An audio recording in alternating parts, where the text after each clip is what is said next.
Chapter 35. Outside the pagoda, after Wang Wei enters the pagoda, all the disciples and elders stand in front of the visual formation watching. In the clouds, the sect master Wang Tian and all the great elders and elders float in the void watching the trial while discussing the past 2 years. The great elder of the formation hall says, "I cannot believe the amount of changes that have taken place in the sect during the past 2 years. This polishing Tao Heart Pagoda is a truly marveled idea. Yes, all the disciples have truly matured and they all have made great progress in the cultivation levels," responds great elder Li Jiang with a truly joyous smile. The great elder Long Bo scoffs at him and replies with annoyance, "You are only saying that because of the performance of your son." Upon hearing great elder Long Bo's words, the other elders sigh. The past 2 years have brought a great deal of shock to all of them. Among all of the disciples of the sect, the person with the best performance beside Wang Wei is undoubtedly Li Jun, the son of great elder Li Jiang. Even the number 1 contemporary sacred son, Han Li, did not have a better record than Li Jun. You should know that Han Li has the number 12 physique, the heavenly thunder body, and has been cultivating for countless years. As for Li Jun, he is nothing but the most common genius in the Tao opening sect or even the entire myriad emperor world during this generation. On top of that, he is still a mortal who has not started cultivating yet. Despite all of these facts, his performance can still outshine Han Li. Many people might ask, what about Wang Wei? But the elders will never list him in the category of normal person. The young sect master is a person born with wisdom, a person with that is blessed by heaven. This fact was proven when vision occurred upon his birth. Throughout this generation, only a few people are born with vision.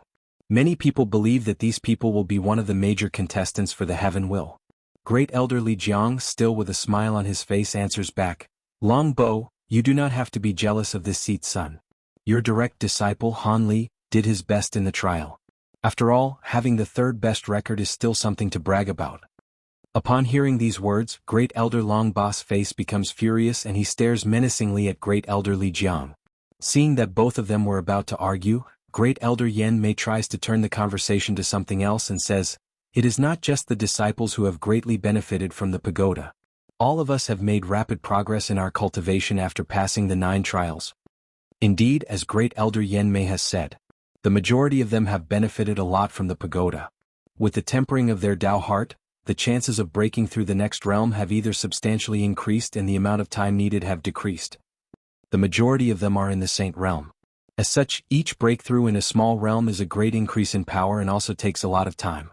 However, the greatest benefit of this pagoda is not the small breakthrough in the saint realm, but providing the elders the state of mind needed to break through the supreme realm. One of the most necessary things to break through the supreme realm is having a state of mind that is in line with heaven and earth, in line with nature, in line with the great Tao. Although most cultivators are powerful, they have spent most of their lives either fighting or in retreat. Although cultivators can learn and use the laws of heaven and earth, however, they do not have the mindset on how to properly control these laws, or they do not even understand the difference between the law and the Tao. In order to step into the supreme realm, such a mindset is necessary. As such, most cultivators will enter mortal dust to refine their mindset. And what is mortal dust? Just like the name suggests, cultivators will seal their cultivation and live the life of mortals and experience the dust, filth, and vicissitudes of mortals. Mortal life is a brief and short 100 years. However, because of its briefness, one person can experience and learn a great deal of things in this short span of time. In order for cultivators to truly experience mortal dust, they have to truly enter the roles of mortal. They have to set their mindset to that of a short-lived creature. Many cultivators have to experience many cycles of 100 years before they can get into the role-play of mortal life. Some extreme cultivators have even sealed their memories as a way to get into the mindset of mortals and learn enough about the world to step into the supreme realm. The elders who have entered the pagoda have tempered their mindset throughout the 9 pagoda trials, as many of the trials required them to be nothing but mortals. Some trials have even sealed their memories and provided them with a new different identities, which in fact is similar to the way cultivators experience mortal dust. As such, when it is their turn to experience mortal dust, they have a great advantage ahead of many people. Just such pagoda have increased their chance to step into the supreme realm by at least 5%, which is a high number given the fact that the supreme realm is the highest cultivation level that a person can step to on their own. Back to the pagoda. After entering the pagoda, Wang Wei did not do anything outrageous or daring in order to fight the wrath of heaven. In fact, he did not do anything extraordinary at all. He spends all of his life with his family and loved ones. He did not cultivate, conquer the world, or create some grandiose and elaborate plan. He lives all of this attempt as a normal person blessed with wealth, health, and a loving family. Many of the people watching outside became confused, but they did not stop watching. They know that things will never be as simple as seen, and they are right. When the fateful encounter arrived, Wang Wei set out to the place he always had his fight with the wrath of heaven. This place is where everything begins, and it is also the place where everything should end. Wang Wei stands on top of the mountain with a calm face, waiting for his predestined foe to arrive. He did not have to wait long. Soon, a gigantic hand descended from heaven heading toward Wang Wei to squash him. Things proceed as they always did, with Wang Wei's utmost defeat and death. However, the process did not go as easy as the wrath of heaven anticipated. When the gigantic hand reached Wang Wei, he did not fight or struggle despairingly. Instead, he looked straight at the gigantic hand. A supreme and indomitable will flows out of Wang Wei's weak mortal body. The will resisted the mighty power of the wrath of heaven for a whole 10 minutes. In those 10 minutes, the gigantic hand manages to destroy the whole world and all of its billions of lives, then proceeds to destroy the entire universe just like he did previously.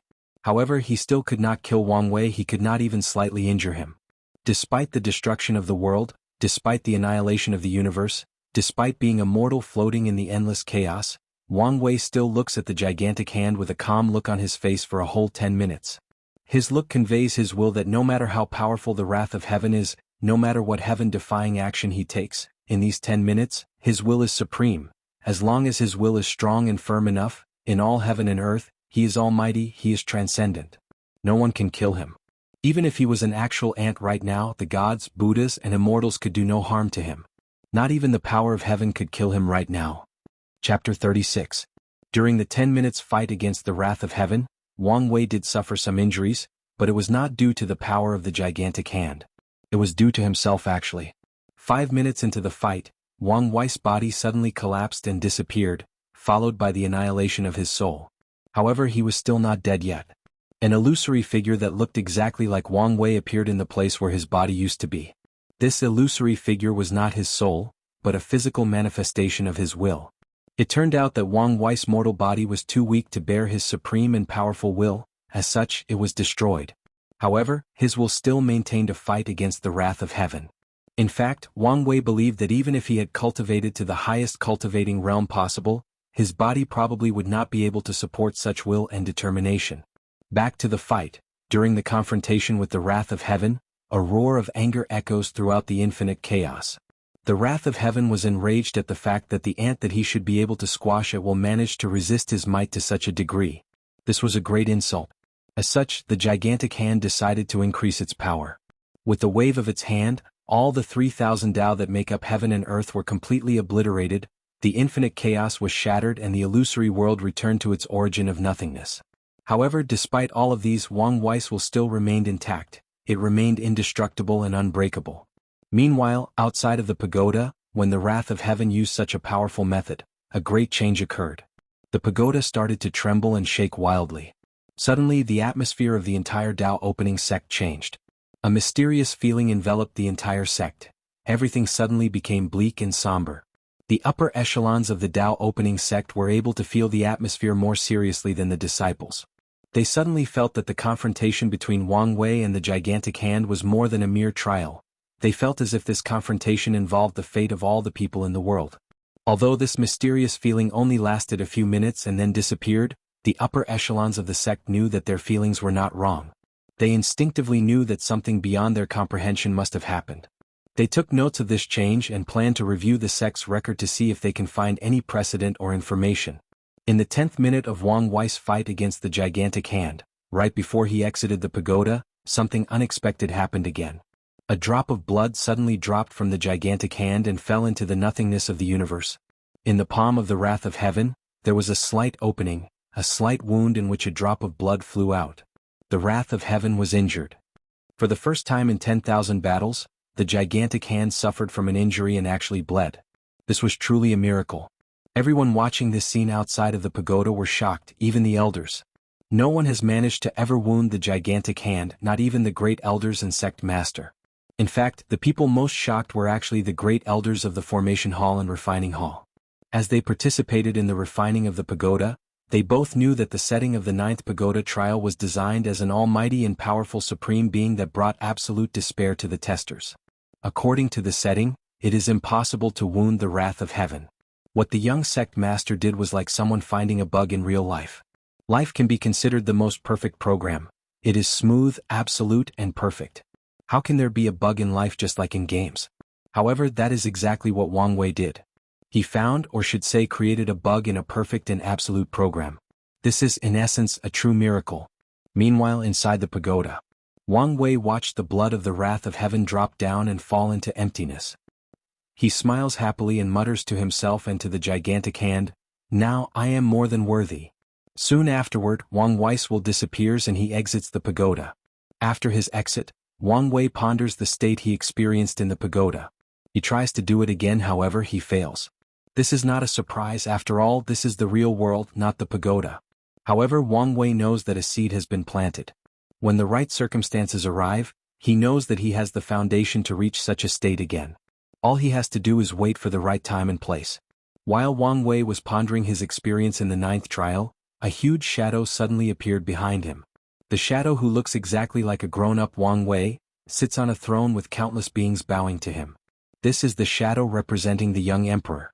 Unlike last time, the full figure of the shadow became transparent and a throne was added. When the shadow appears, an overbearing aura surrounds the whole Dao opening sect. All the disciples except for the contemporary sacred son kneel down and were forced to bow to Wang Wei. In fact, both the contemporary sacred son and the elders felt a very spiritual pressure forcing them to bow their head. Of course, due to the vast difference of cultivation level, they could ignore the pressure. However, imagine if they had to fight while resisting this pressure. This would be quite the difficult fight. Unfortunately, the shadow did not fully manifest. After Wang Wei finishes his pondering, the shadow disappears like an illusion. Upon waking up, Wang Wei sees a bunch of disciples kneeling and bowing to him and he becomes shocked. Immediately he thought of something and said, "You can all stand up." After hearing his words, all the disciples stood up and looked at Wang Wei with awe and reverence and a little bit of fear. Upon seeing the change of emotions of the sect's disciples, Wang Wei knew that his prestige in the sect would reach a high time from now on. No one can shake his status from now on. Although he will still have to deal with some temptations in the future, as long as he deals with them in a timely manner, everything will be fine. Wang Wei then makes a gesture toward his head maid, who then holds him and flies toward the Wang family mansion. Wang Wei knows that the first step of his rise in the path of the emperor has been taken. All he needs to do is to slowly walk the path he laid out and prepares for the future.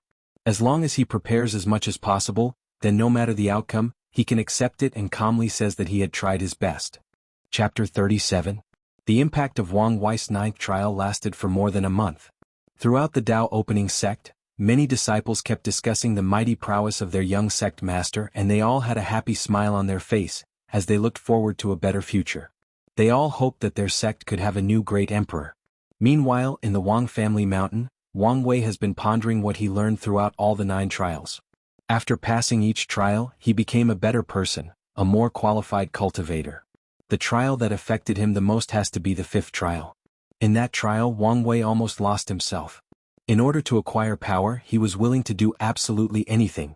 He had no bottom line whatsoever. He was even willing to kill his own mother.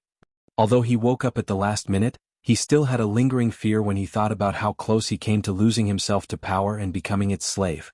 During this trial, Wang Wei's greatest fear since coming to this world manifested. He truly feared that during his journey to the throne of emperor, the cultivating world would slowly change him and turn him into a greedy and heartless monster that lust for power. After all, despite all the changes that has happened to Wang Wei the past 10 years, his essence is still a modern man who lived in a society of law and order. He has not truly blended into this world yet. In fact, today he is going to take another step to modify his way of thinking, and also to prepare for his future. After his self-meditation, he proceeds to call his head maid Wang Ju, who is in fact from one of the Wang family branch lines. After a rigid and rigorous training process with more than 1,000 candidates, she was chosen to serve Wang Wei. Wang Ju walks into the room, bows and salutes. "Young master. Did you get what I asked for?" Answers Wang Wei directly. "Yes, just like you asked for. 10 heinous criminals from the mortal world are locked in the basement. Each of them have committed horrendous crimes like rape, murder of children and even cannibalisms." After hearing Wang Ju's words, Wang Wei nods in satisfaction and orders, "You can leave now." Wang Ju slightly bows to him and proceeds to leave without asking any question. One of her training as a head maid and information agent is to never ask the superior any question. Things that she should know will be told to her. Things that she should not know, she does not dare to ask. That's the motto of every properly trained maid. If one day she ever crosses any of these two rules, she knows what awaits her is only death. After seeing his head maid leave, Wang Wei was even more satisfied with her. The Wang family trained her properly and Wang Ju is actually quite capable. After taking a few breaths to calm down, Wang Wei journeys toward the basement. Today he is going to do something to prepare for his future. He is going to take another major step toward his future. Today he is going to personally see blood, he is going to kill. Although Wang Wei has committed many acts of mass genocide during the pagoda trial, however, things are actually different in real life. In the trials, he could internalize his actions by telling himself that this world is in fact just a mere dream, a very realistic illusion. That his actions had no real consequences, that the people in the illusion were nothing but NPCs in a game. As such, he did not really feel anything when he killed someone. However, reality is different from the illusion world of the pagoda. This time he is going to take an actual life. As a person born in modern society with normal ethical views, how could he easily kill someone and shrunk it like it was nothing? Wang Wei remembers reading about the protagonists from the novels in his past life. Every time they first kill someone they act as if it was nothing. It was as if what they had just done is comparable to daily drinking of water.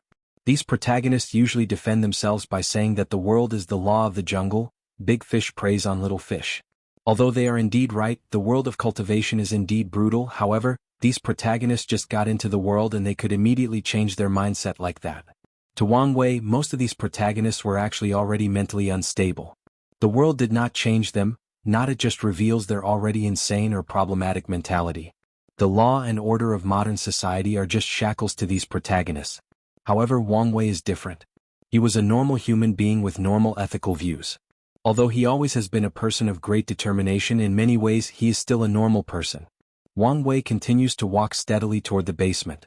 Today he must kill these prisoners. And it is not because of his moral views that evil must be eradicated. No, it was because his mentality needs to change.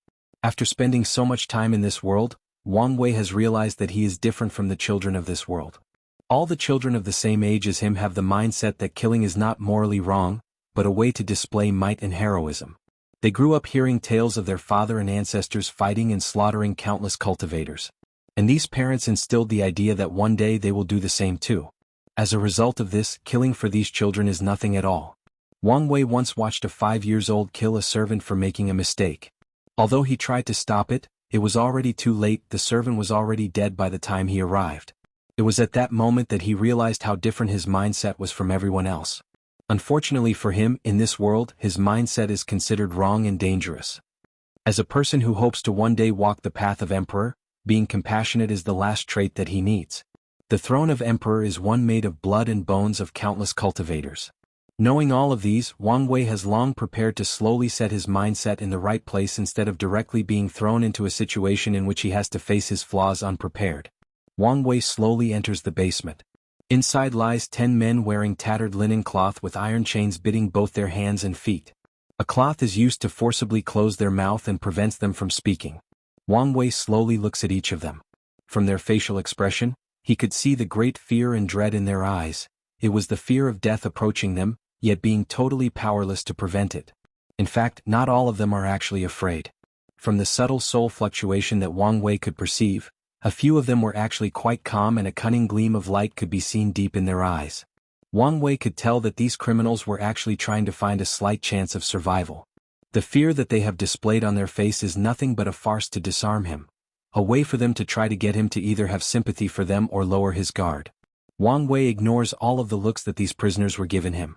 He walks to a table in the room and picks up a long knife. Then proceeds toward the first prisoner and stands in front of him. Wang Wei looks at the prisoner while his hand holding the saber tremors slightly.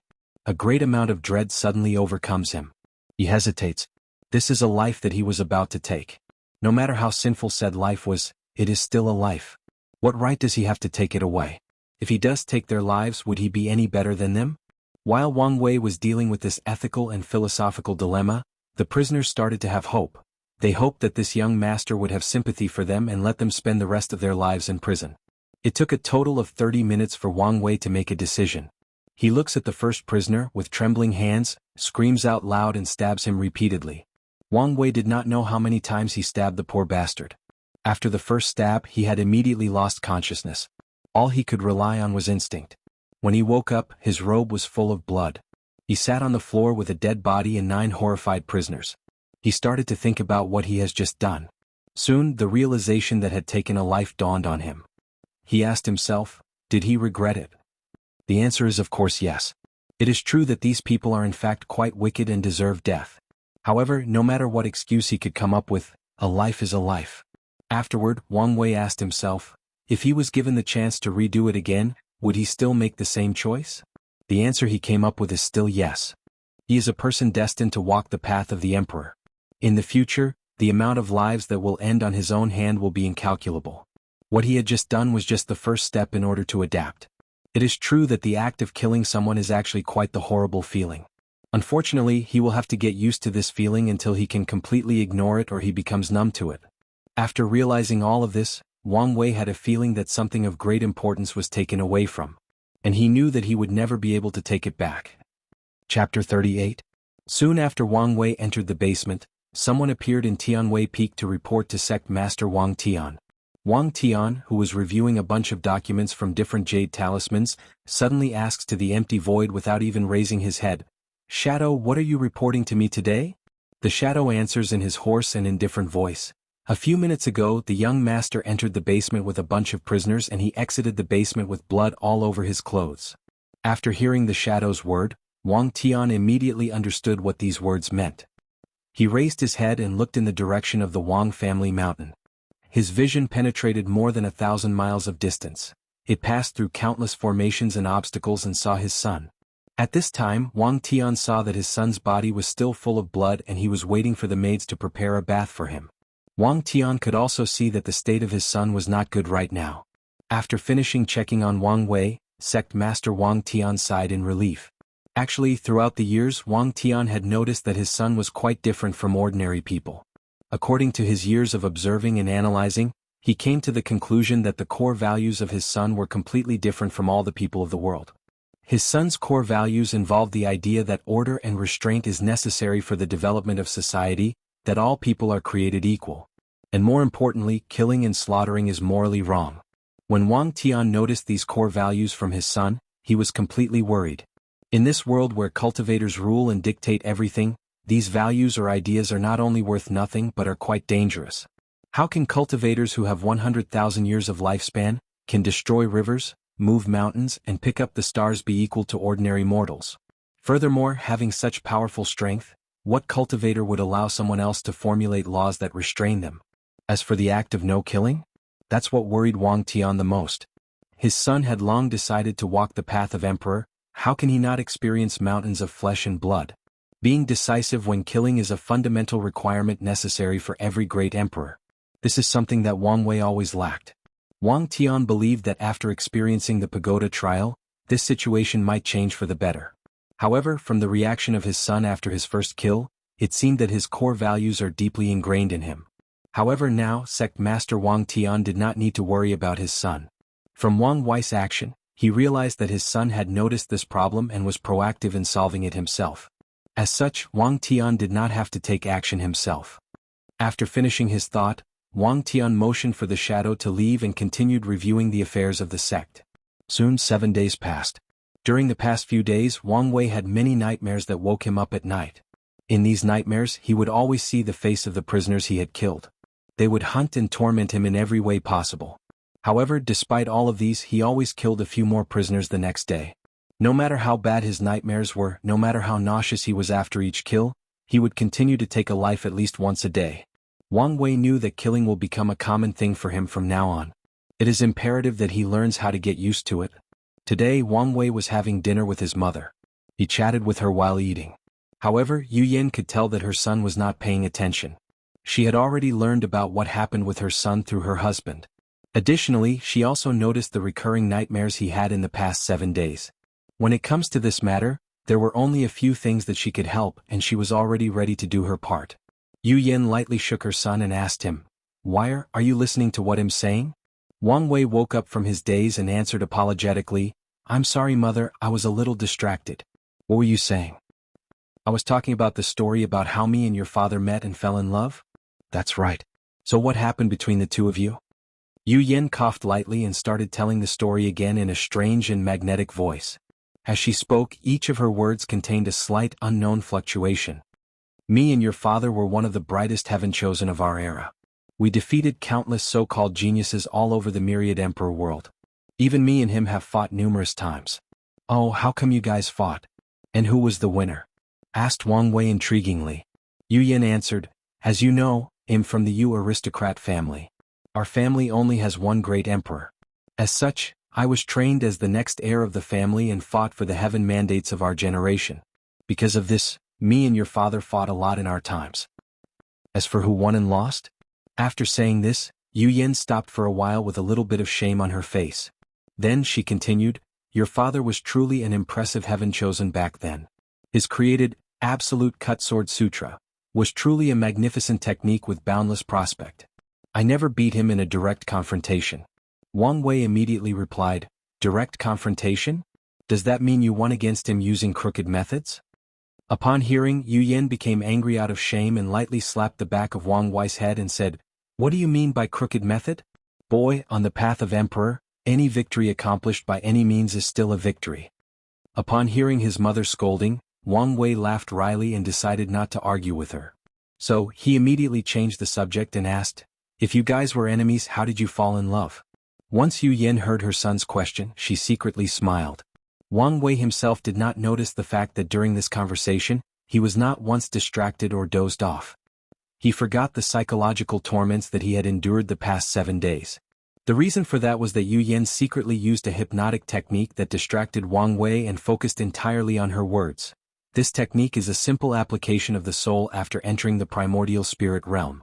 Of course, cultivators in the supernatural and divine body realm can do it too, but it would not be so exquisite and subtle. Yu Yen continued her story. "We fell in love while visiting one of the 6 forbidden land, the Blood Earth, located in the northern Black Tortoise continent."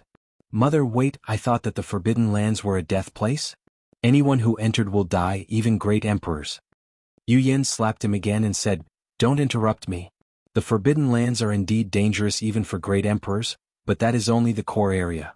Every once in a while, these forbidden lands would open and countless cultivators would swarm there to find their own opportunities. Me and your father were the same. Unfortunately, even the outer areas are full of dangers and few cultivators that entered could survive and make it out alive. I met your father there and we were besieged by a bunch of blood azuras. In order to get out there alive, we decided to cooperate.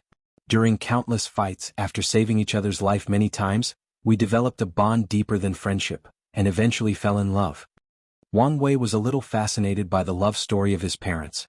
However, he did not think things were as simple as his mother stated. Both of them shouldered the hope and dreams of their family. How could they easily give up such things for love? After pondering this question, he directly asked his mother. Yu Yen, with a look of reminiscing on her face, responded, "In order to prevent our family from intervening in our relationship, we made a heavenly Dao vow that we will do all of our best during the fight for heaven mandate, and no matter the outcome, it will not change or affect our love for one another. However, as you know, things didn't go the way we planned. Our generation was quite unlucky. Well, maybe it was for the best. Our family is happily together now and we still had the blessing of having you." After saying this, Yu Yen gently caressed the top of Wang Wei's head, which made him a little bit embarrassed. His mother always likes to caress the top of his head. While Wang Wei was distracted and trying to remove his mother's hand from his head, Yu Yen secretly crushed a pill into powder and put it in Wang Wei's milk on the table. Following this, she said, "Okay, there is no need to be embarrassed. I am your mother after all. I've changed your diaper countless times when you were a baby. Even if one day you become a great emperor, this fact will not change. Go, finish your meal and drink your milk." Wang Wei sighed helplessly and followed his mother's order. He ate and drank his milk. Well, for some reason he found that the milk tasted different from before. He has been drinking this milk ever since he was 3 months old and was very accustomed to its taste. This milk is taken from a Saint level 7 colored cow and has great effect on nourishing the body and establishing a solid foundation for cultivating. The 7-colored cow is a very docile demon race that have been domesticated by the Tao opening sect for millions of years to train their disciples. Of course, only a few people like Wang Wei can get access to the saint-level cows. Wang Wei continued drinking his milk and came to the conclusion that maybe he thought too much about it. The milk still tasted very delicious, better than anything he had tasted in his previous life. Maybe one of the maids added new ingredients to it to enhance the taste. After thinking about this, he left the matter to the side. After finishing his meal, Wang Wei went back to his room and prepared to take a bath and rest. Soon after his bath, Wang Wei had one of the best sleep of his life. He had no nightmare, no dream, no thoughts, just a deep and peaceful slumber. Later that night, Wang Tian returned home after dealing with all the sect's affairs. When he saw his wife, he immediately asked, "Did you do it? Did you give him the soothing heart pill?" Yu Yan looked at him, snorted and angrily said, "Of course I did. Are you doubting my abilities?" Wang Tian was immediately perplexed. Where did his wife's hostility come from? He started thinking whether he did something wrong. Well, he could not think of something. The only thing that came to mind was Great Elder Yan Mei. However, ever since his son's birth, he had even started to stay away from her. The only time they met was during official sect meetings. Instead of figuring out what's the problem, he directly asked, "What is the problem? Why are you so angry?" Yu Yan answered grudgingly, "I just don't understand why we have to feed our son the heaven-grade soothing mind pill when the saint-grade enlightening pill would be much better. I'm telling you, Wang Tian, if your Dao opening sect cannot afford to treat Wire better, my Yu family will be more than happy to do it." Upon hearing his wife's word, Sect Master Wang Tian's corner of the mouth twitched slightly. Heaven-grade pills are used by void-shattering realm cultivators. Each one is beyond precious and could lead to countless people fighting and killing over a single one. Not to mention that the soothing Ming pill can help cultivators enter an empty state of mind to better understand and control the laws. The value of this pill is simply unimaginable. In fact, there is very little market for them as most factions in the world controlled the distribution of those pills to prevent casual cultivators from acquiring them. Now, this precious pill was used as a way to prevent a child from having nightmares, but his wife seemed dissatisfied and wanted to use a more valuable one. The enlightening pill has the same effect as the soothing Ming pill, but the intensity is countless times greater and as such, it is effective for Saint Realm cultivators.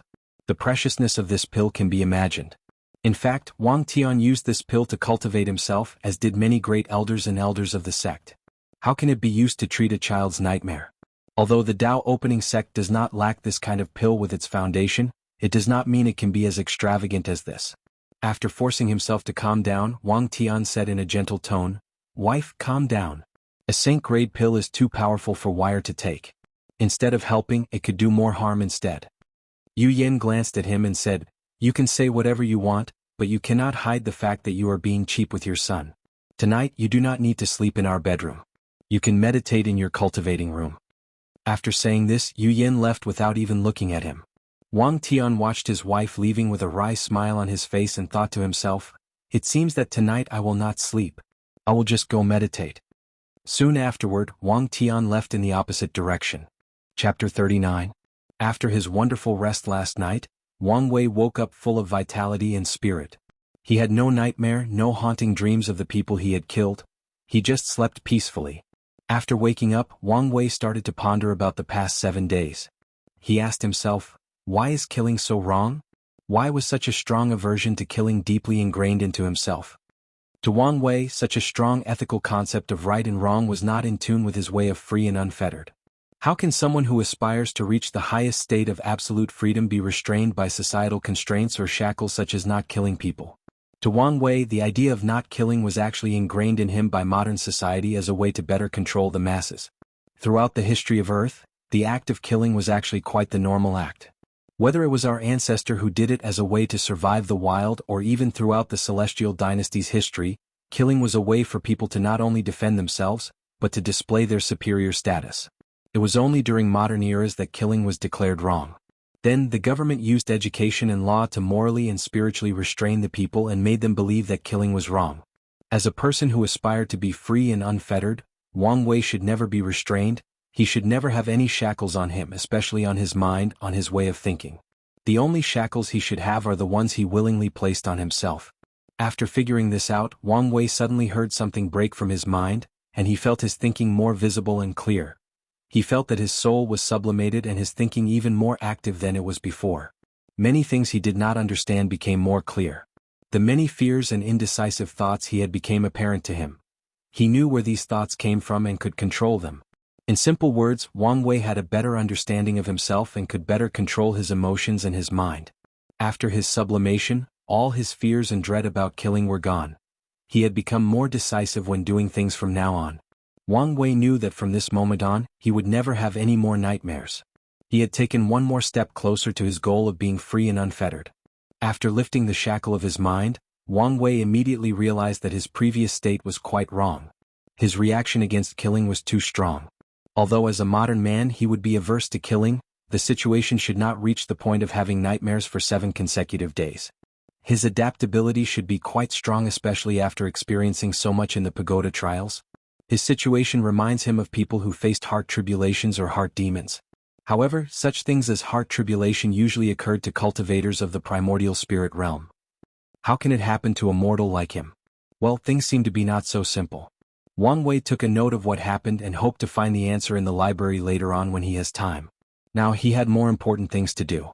After his breakthrough in his state of mind, Wang Wei got up from the bed and had a maid prepare everything for his morning routine. Afterward, he called his head maid Wang Ju into the room. When Wang Ju walked into the room, he saw the young master sitting cross-legged on a futon. Immediately, Wang Ju noticed something different about the young master. In the past week, Wang Ju had noticed that the state of the young master was wrong. He always had heavy bags under his eyelids which indicate his lack of sleep. Wang Ju wanted to know what had happened in order to help, but he was warned by the sect madam not to intervene in this matter. As such, she did as she was told without question. However, today Wang Ju noticed that there were no heavy bags under the young master's eyelids. Of course, that was not the most significant change or difference.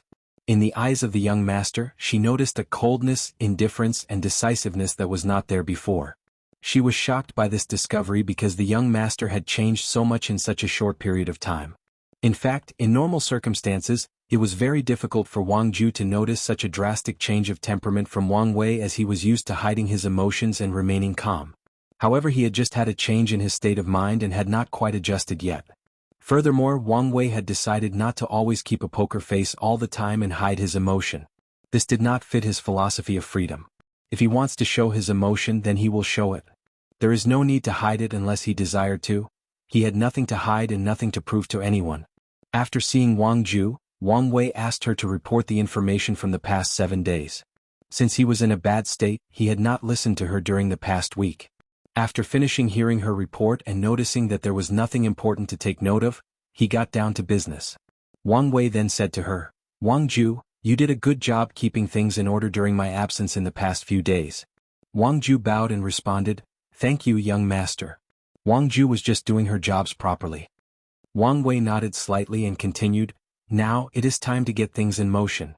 Go to my father and tell him that 3 days later, I'm going to invite Han Li to meet me and accomplish the previous abolished plan."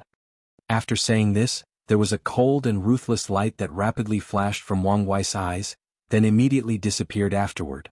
Upon hearing Wang Wei's word, Wang Ju was shocked and her mouth was opened in O shape. As someone who was trained to always keep her emotion in check, this was indeed a big change for her. Wang Ju can be considered one of the people that spend the most time with Wang Wei. As such, she knows a great deal about him. From his habit to his preferences, from his temperament to his secret action, she knows all about it. As such, she knows a lot of his secrets, including his secret plan toward the #1 contemporary sacred son, Han Li.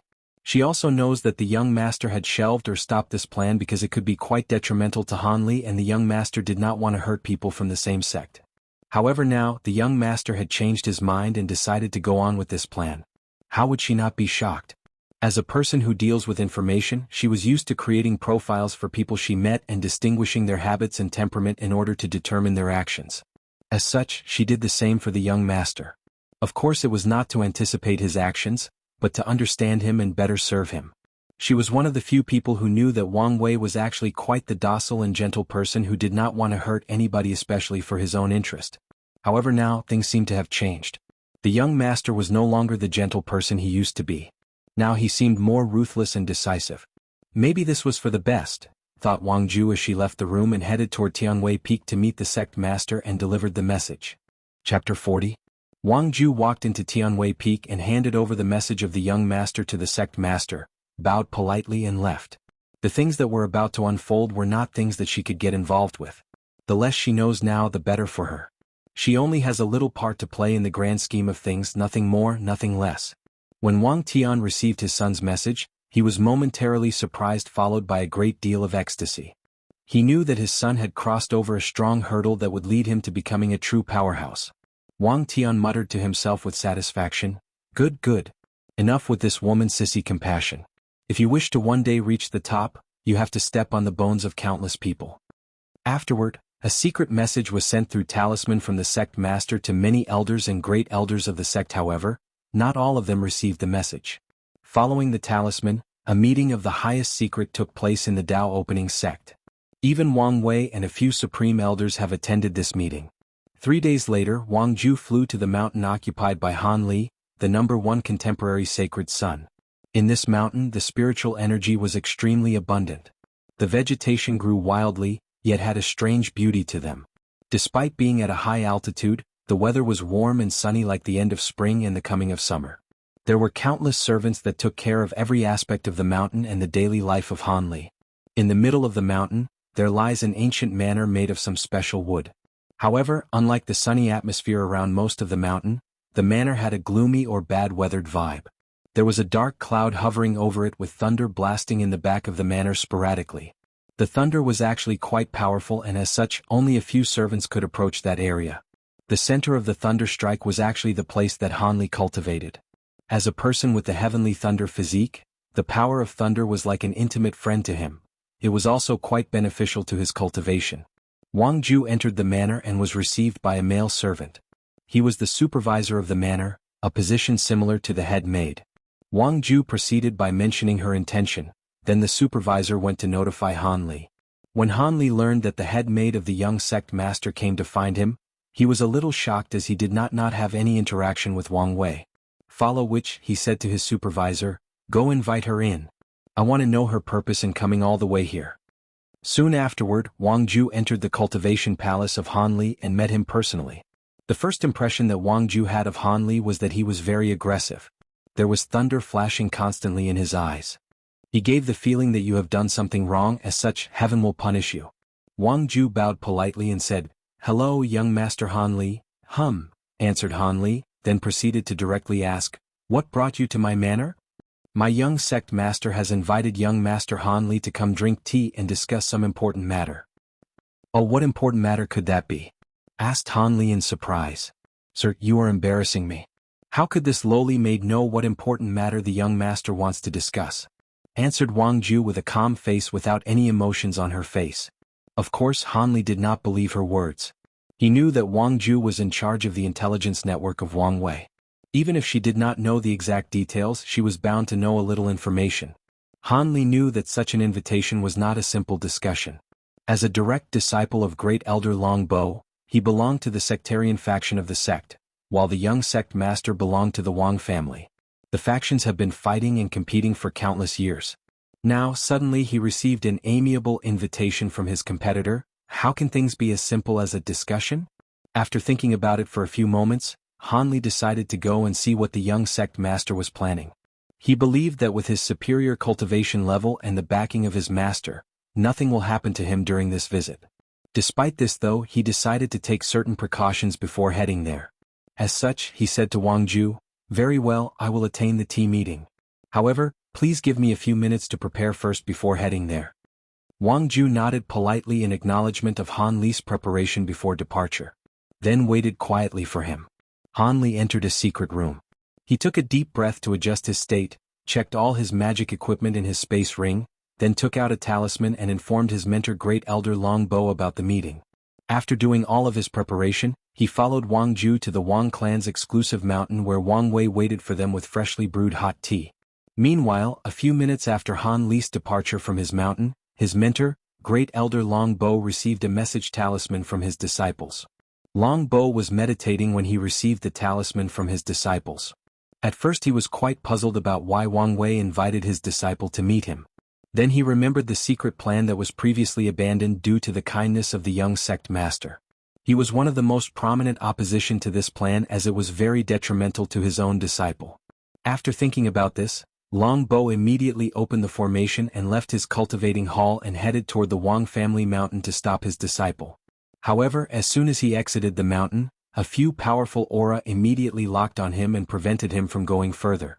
Great Elder Long Bo's face became angry and he immediately appeared in the cloud where he saw Great Elder Yan Mei and Li Jiang leading a few other elders to surround and stop him. Long Bo became more furious when he saw these people as he knew that he could not stop the suffering of his disciples. Long Bo asked them angrily, "Yan Mei, Li Jiang, I thought we have already decided to stop the previous plan. Why are you doing this now?" Great Elder Yan Mei answered nonchalantly, "The young master changed his mind, so the plan must go on." "What about my disciple?" replied Long Bo furiously. "Some sacrifices are necessary for the future of the sect. The Dao opening sect had not had a great emperor for too long. If the so-called 9-emperor curse is not lifted, the only thing awaiting us is the inevitable downhill of the sect. Our status as the most powerful sect will be impacted, following which the chi luck of the sect will also start to go downhill. If sacrificing your disciples can provide the young sect master a better chance at proving the Dao, then he must be sacrificed for the greater good of the sect." Upon hearing Li Jiang's cold and ruthless answer, Long Bo became quiet. He knew that what Li Jiang said was right and if he was in their shoes, he would make the same choice.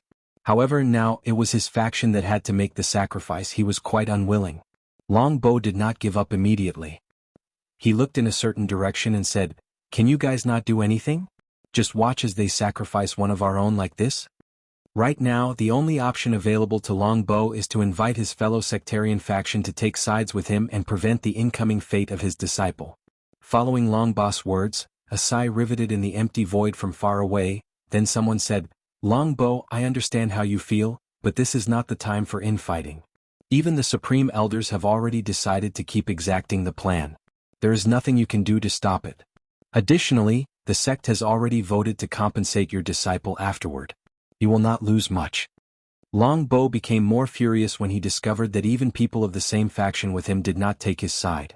He looked coldly at Great Elder Yan Mei and Li Jiang, then at the direction of his allies, then returned to his mountain. He had to make a new plan for the future and find a way to help his disciple. The other people of the sectarian faction may have given up for the greater good of the sect, but he was not reconciled to quell his ambitions yet. Chapter 41. The person who answered Great Elder Long Bo was actually Great Elder Fan Lei, who is in charge of the Tibetan Scripture Pavilion or the Library of the Dao Opening Sect. He is also a member of the sectarian faction as Long Bo and Han Li. However, unlike Long Bo, Great Elder Fan Lei can be considered a team player. He has no problem putting the benefit for the sect before his own faction. Despite the contradicting personality, Fan Lei and Long Bo are actually quite close, or should say they were close. Great Elder Fan Lei, who was looking over the library, looked in the direction of his old friend Long Bo and sighed melancholy. As one of the closest friends to Great Elder Long Bo, he truly understood his ideas and ambitions. Fan Lei knew that Long Bo wanted to strengthen the amount of power that the sectarian faction has in the sect. And what is the best way to do so? Of course, it is to have another emperor. In the Dao Opening Sect, the Wang family has 4 emperors, the Li and Yin family both have 2 emperors each. Only the sectarian faction only has 1 emperor.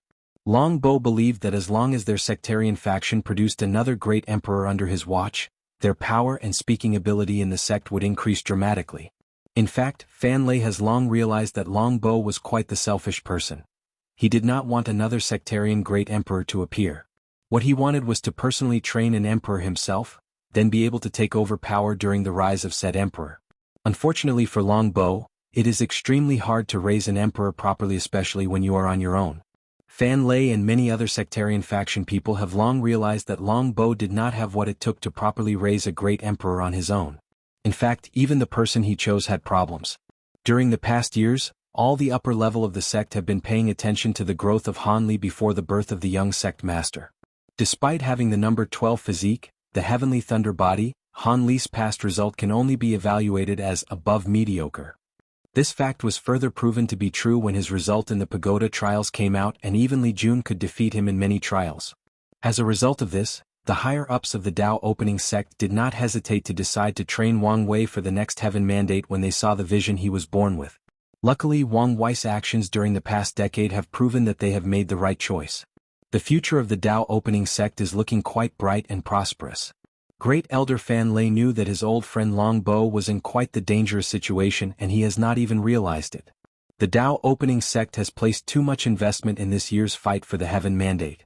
If one day they decide that Long Bo is a danger or instability for the sect's future, then the only thing that awaits Great Elder Long Bo is his untimely death by the hands of his own sect. If Long Bo keeps going on like this, that day will not be far off. Fan Lei sighed again when he thought about the possible future fate of his old friend. Meanwhile, in the Wang family mountain, Wang Wei and Han Li were having a very cordial chat over tea. Wang Wei kept asking Han Li about his experience throughout his cultivation journey due to the fact that he had never left the sect ever since he was born. And Han Li, affected by Wang Wei's charismatic and gentle smile, described all of his adventure with great boldness. Unfortunately, things did not remain amicable for very long. On their sixth pot of tea, Han Li started to feel drowsy. Before he could take immediate action to relieve himself of this state, he discovered that his cultivation was actually sealed. Soon afterward, he passed out in the room, and the blooming smile in Wang Wei's face was slowly relieved and turned into an indifferent one. A few breaths afterward, a few more people appeared in the room. They were the Great Elder of the Formation Hall, Refining Hall, Pill Hall, and Talisman Hall. Furthermore, there were 2 Supreme Elders who had a great deal of accomplishments in formation who came to supervise the other people. When Wang Wei saw all of the people who appeared in his room, he was not surprised as he expected them to come. Wang Wei saluted all of them and asked, "Is everything prepared?" The Great Elder of the Formation Hall, Li Feng, answered, "You do not need to worry, young sect master. Everything was designed according to your instructions." Wang Wei nodded in satisfaction. Soon, the passed-out Han Li was taken into a secret room full of all kind of formations and a bunch of equipment that looked like a dissecting table. In fact, this description is actually quite adequate. The purpose of Wang Wei doing all of these to Han Li is to actually dissect him and discover the source of his special physique. Ever since he was young, Wang Wei knew how much advantage that people with special physique had, especially in the early and middle stage of cultivation. Wang Wei was quite jealous of these special physiques. Unfortunately for him, heaven did not give him one. So Wang Wei concorded a plan to acquire a special physique on his own. Since heaven did not give me one, I shall take it for myself. This thought has been riveting in his mind for countless years. In order to make things happen, he plunged straight into the library and read all the knowledge that the sect had about special physique. Some notes even contained some great emperor understanding of special physique. Through countless documents, Wang Wei came up with the hypothesis that most people with special physiques are actually people born with fragments of law lodged both into their bodies and souls. Because of these fragments of laws, people with special physique have great cultivating talents. And as their cultivation grows higher, the fragment of law in their body will be perfected and provide them with all kinds of amazing and weird talents. In order to prove his hypothesis, Wang Wei studied the blood of his father, who also has a special physique, and the blood of countless other people with special physique. In order to get these bloods, the Dao opening sect had to activate many of the sleeping spies they had all over the world. However, it was not enough to truly discover the truth of special physique from studying a few drops of blood. Although Wang Wei's father donated a drop of source blood which in fact hurt his cultivation level and took years to heal, to his son for his study, it was not enough to unravel the mystery of special physique. In the scenario, this is where Han Li came into play. As the only person with a special physique available to the Dao opening sect, he could provide much more information than a few drops of blood. However, studying Han Li would involve searching both his soul and source blood, which is quite damaging to a person. As such, Wang Wei previously did not want to harm him. But now he changed his mind and a terrible fate might await him. Chapter 42. Inside a secret room, Han Li's body laid unconscious on a bed with blood all over the floor. His state was not ideal right now. His skin was opened vertically from his skull all the way to his feet. All of his internal organs and exoskeletons were visually exposed to the outside world. The only thing that indicated that he was still alive was the slight expansion of his lungs, like 2 balloons filled with oxygen at a carnival fair. There were countless formations made of countless runes that shined on Han Li every few breaths. These formations were recording and analyzing every part of fluctuation on Han Li's body. From his breathing to his cultivation level, from his muscle to his blood, from his divine sense to even his soul fluctuation. There was no part left unchecked, no stone left unturned. In a bed beside Han Li, there were 3 drops of blood that glowed brighter than the summer sun at its peak. These 3 drops of blood were actually the source blood of Han Li. Each of them contained a great amount of energy and could be used to create powerful pills. Right now, Great Elder of the Formation Hall Yanji was observing these 3 drops of blood with great ecstasy. He proclaimed to Wang Fu, the Great Elder of the Refining Hall, "I have found the fragment of law from the source blood." The young master was right. "What about you guys, did you discover anything?" Great Elder Wang Fu responded, "Me and Great Elder Li Jian have also discovered the fragment of law in his soul." Great Elder Li Jian, who was responsible for the alchemy hall, said in reverie, "Han Li is only in the peak of divine body realm, yet he already has access to some power of law that only void-shattered realm powerhouse can have. No wonder the people with special physique are so abnormal in the early stage of cultivation." Great Elder Qin Hua of the Talisman Hall is a beautiful middle-aged woman. She asked the 2 supervising Supreme Elders, "Supreme Elders, did we miss something during our observation?" One of the Supreme Elders answered, "Everything has been recorded and reviewed by the 2 of us. All you need to do is relay the information to the young master." "What should we do with Han Li?" asked Great Elder Wang Fu. The young master was considered his own nephew. As such, he did not want to have an enemy of his lying around the sect. He would have preferred that Han Li be dead. Great Elder Qin Hu, who belonged to the sectarian faction, immediately replied, "According to the order of the young master, we just need to put Han Li's body back the way he was. Although from now on Han Li will only have less than 80% of his previous strength."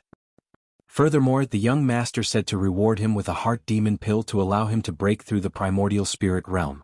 Why would the young master leave him alive? Does he still have so much compassion? Asked Great Elder Li Jian. Great Elder Qin Huan answered back, "No, according to the young master, Han Li still has certain values in the future. As for what values he was referring to, I have no idea." "Very well," answered Great Elder Yanji. "Since the young master has orders to spare him, then do so. However, someone should be sent to monitor him in longbow at all times." Everyone agreed with Great Elder Yanji, especially the 2 Supreme Elders. Seeing the different factions of the sect working together for the better future of the Dao opening sect, they knew that their generation had excellent successors. The future of the sect is going in the right direction. A few hours later, Han Li was sent back to his mountain with a weakened body and a few memories missing. Although he immediately felt something was wrong with him when he woke up, he did not know the direct cause. Even his mentor did not dare tell him the real reason, even if he wanted to. Great Elder Longbow knew that one of the main reasons that his direct disciple was still alive right now was due to his ignorance. If he ever discovered the real cause of his Bodhis abnormality and became resentful, then only death will follow him. As such, he lied and told his disciple that he might have done something wrong during his cultivation and he will find a way to fix him. Meanwhile, in the Wang family's mountain, Wang Wei was reading the result of the analysis of special physique from the Great Elders and the Supreme Elders. It turned out that his hypothesis was right. People born with special physique were granted fragments of law by heaven upon their birth. The number 1 absolute chaos physique was granted a fragment of the law of chaos. The number 2 heavy axe physique was granted a fragment of the law of power. And the number 3 7 emotion 6 desire physique was granted the law of 7 emotion and 6 desires. Wang Wei believed that as long as he can get the source of a law and baptized both his body and soul with it and survive, then he will acquire a special physique. However, the process will not be as simple as stated. Fortunately, Wang Wei was long prepared and made sufficient preparation for this endeavor. To make sure that everything goes as planned, enough preparation is always needed. Suddenly Wang Wei thought of something. If he had enough data from one of the top 3 physiques, his plans would not only be much safer but also have a higher chance of success. However, the problem lied in the fact that he could not get access to any of the top 3 physiques to properly dissect. The number 1 physique is hiding somewhere in a lower realm. The number 3 physique is also hiding somewhere in the eastern Azure Dragon continent. The only available physique left is the number 2 physique, who is the crown prince of the Great Zhou Imperial Dynasty, located in the same central continent as the Dao opening sect. However, even if Wang Wei knew where he was, there is nothing he could do. As a person born with such powerful physique, the crown prince will definitely be a great contestant for this generation heaven mandate. Such heaven chosen will definitely have a supreme realm powerhouse protecting him 24/7 just like Wang Wei did. Additionally, the Great Zhou Imperial Dynasty is a powerful dynasty that has nurtured a total of 3 great emperors. As such, they are not easy to mess with. Although Wang Wei is the young sect master of the Dao opening sect, he did not want to abuse his powers and create powerful enemies for the sect all over the world. Despite all of these circumstances, Wang Wei did not immediately give up the idea of dissecting the number 2 physique. All he needed was the right time, place or circumstance for his action to succeed. And Wang Wei knew that the right moment was quickly approaching. That was the Spirit Road 4 years later. This was the perfect place. Now all Wang Wei needed was the right bait to lure his prey into the trap. Chapter 43. The Spirit Road is in fact a trial created by Heavenly Tao to not only properly train Heaven Chosen of the Myriad Emperor world, but also a way to entice geniuses from the lower plane to enter the Myriad Emperor world. According to knowledge that Wang Wei learned from the library, in the Endless Void, there are hundreds of Heaven Mandate worlds like the Myriad Emperor plane.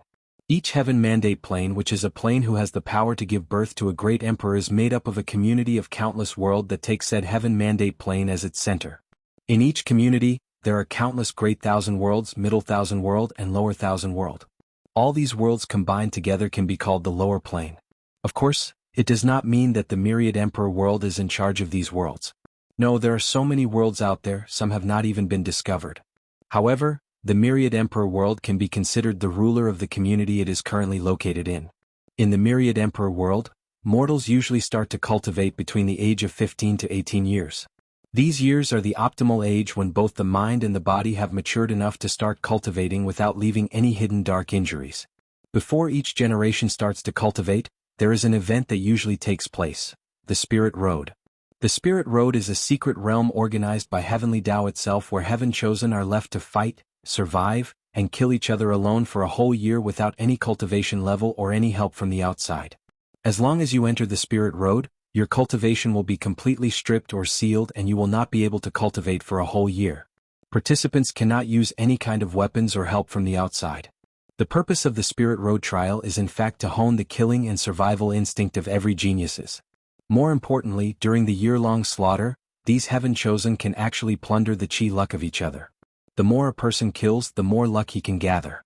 It is totally normal for a person's chi luck to go from a carp fish to a true dragon, or from a red color chi luck to a purple color. Of course, the participants still cannot achieve a chi luck of purple gold. Additionally, the secret realm that the Spirit Road trial takes place has countless opportunities left over from different battlefields throughout the Myriad Emperor plane.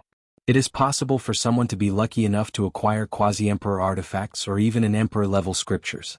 Although these two things are actually quite rare, it's not unheard of people acquiring these things from the Spirit Road. Because of the Spirit Road's ability to raise Heaven Chosen, many factions will send their disciples to participate in the trial.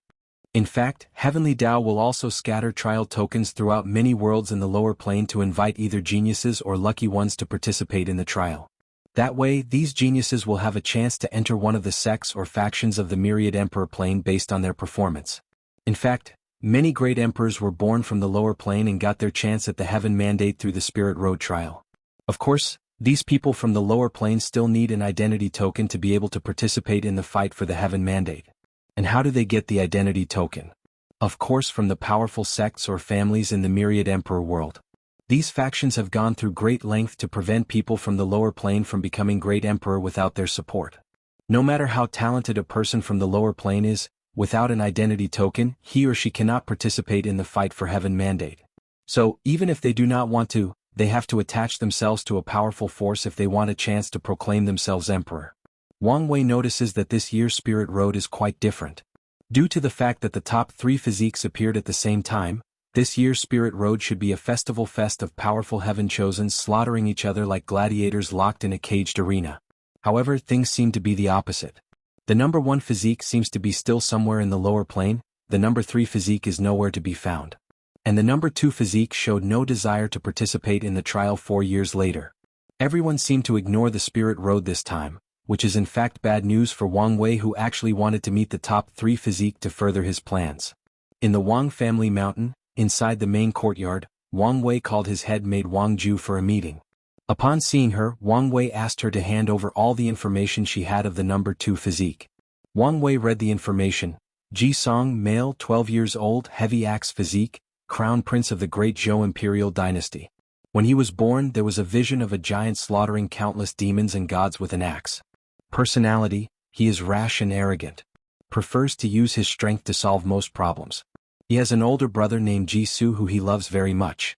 Despite the fact that his eldest brother has been deprived of the right to the throne due to his birth, the relationship between the two is actually quite harmonious.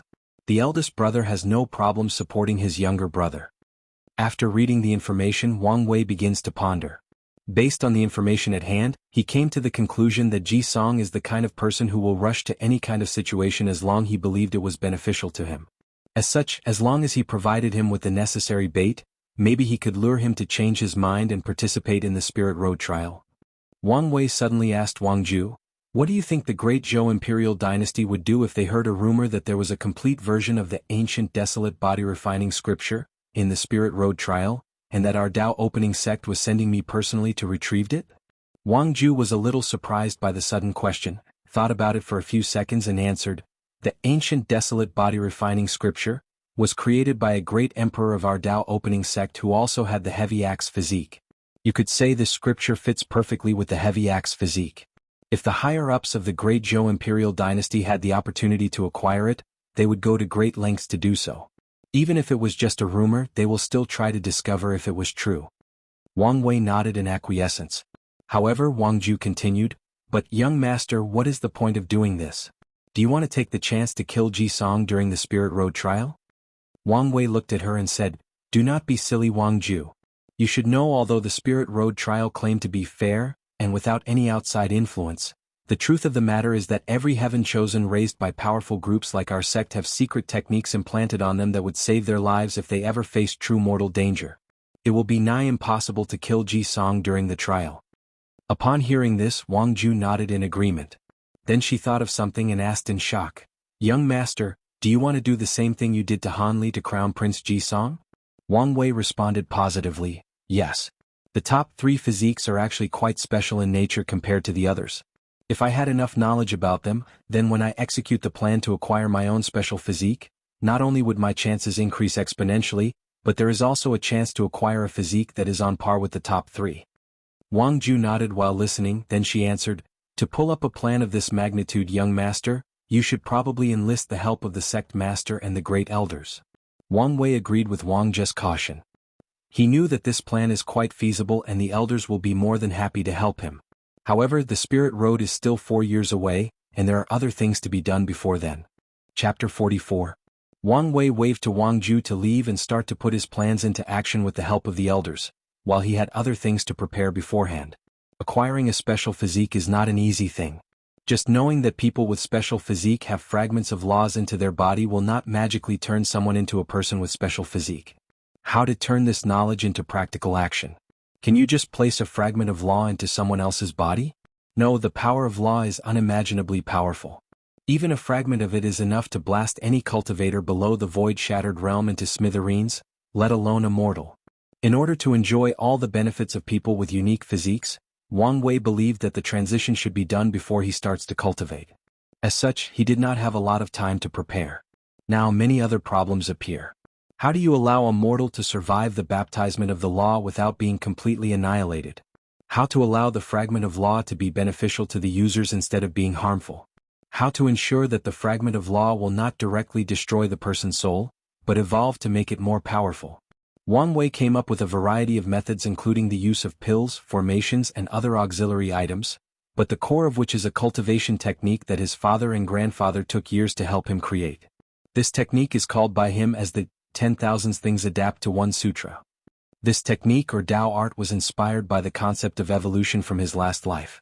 Evolution can be simplified into the idea that among a group of individuals, they have certain traits that allow them to survive or adapt to a drastic change in the external environment.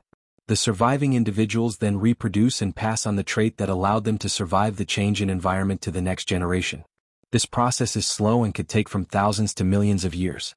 The idea that Wang Wei had when creating this cultivation technique was to take the concept of adaptation in natural evolution and turn it from a passive evolution to an active evolution. What that means is that by cultivating the 10,000 things adapt to one sutra, Wang Wei will endow his body with the ability to adapt to extreme circumstance such as fragments of laws embedded in his body then survive and evolve into a better or higher state of life. This process will not take as long as natural evolution. As a matter of fact, the process will be almost instantaneous. Of course, as a price, an enormous amount of energy will be needed. Luckily for Wang Wei, this world does not lack energy as it is filled with boundless spiritual energy all over heaven and earth or in the form of minerals such as spirit stone or source.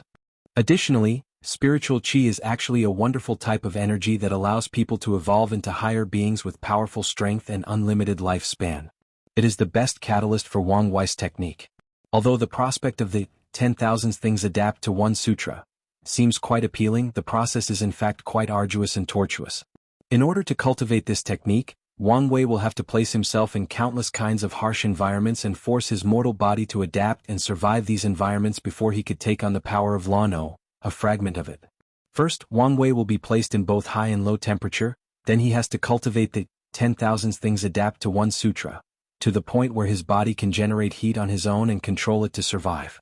His body has to be able to generate enough heat to keep him warm in extreme cold, and lower the temperature during extreme heat. Furthermore, his body has to adapt to be able to generate enough moisture to keep him hydrated during extreme heat.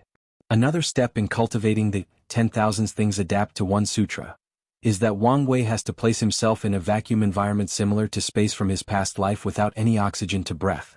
During this process, Wang Wei's body has to evolve to be able to breathe internally without outside interference, and to be able to use other kinds of energy in the environment to produce enough glucose for the body to function properly.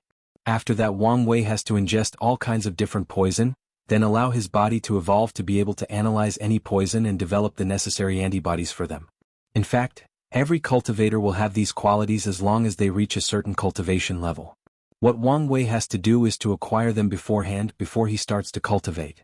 When all of these conditions are met, then Wang Wei will be ready to integrate some fragments of law into his body, then evolve into someone with special physique. This process will take some time, at least 4 to 5 years, and numerous precious resources are needed to ensure the safety of Wang Wei. Of course, Wang Wei will not be alone during these suffering times. Li Jun will also cultivate the 10,000 things adapt to one sutra, in order to try to get a special physique too. Wang Wei needs a powerful general that he trusts during his fight for the emperor throne. And he chose Li Jun after much consideration. Him and Li Jun grew up together and had established a high level of intimacy. They treated each other as brothers. Furthermore, Wang Wei can be considered the only person in the sect that treated Li Jun better and acknowledged him as a person, of course, except Li Jun's mother.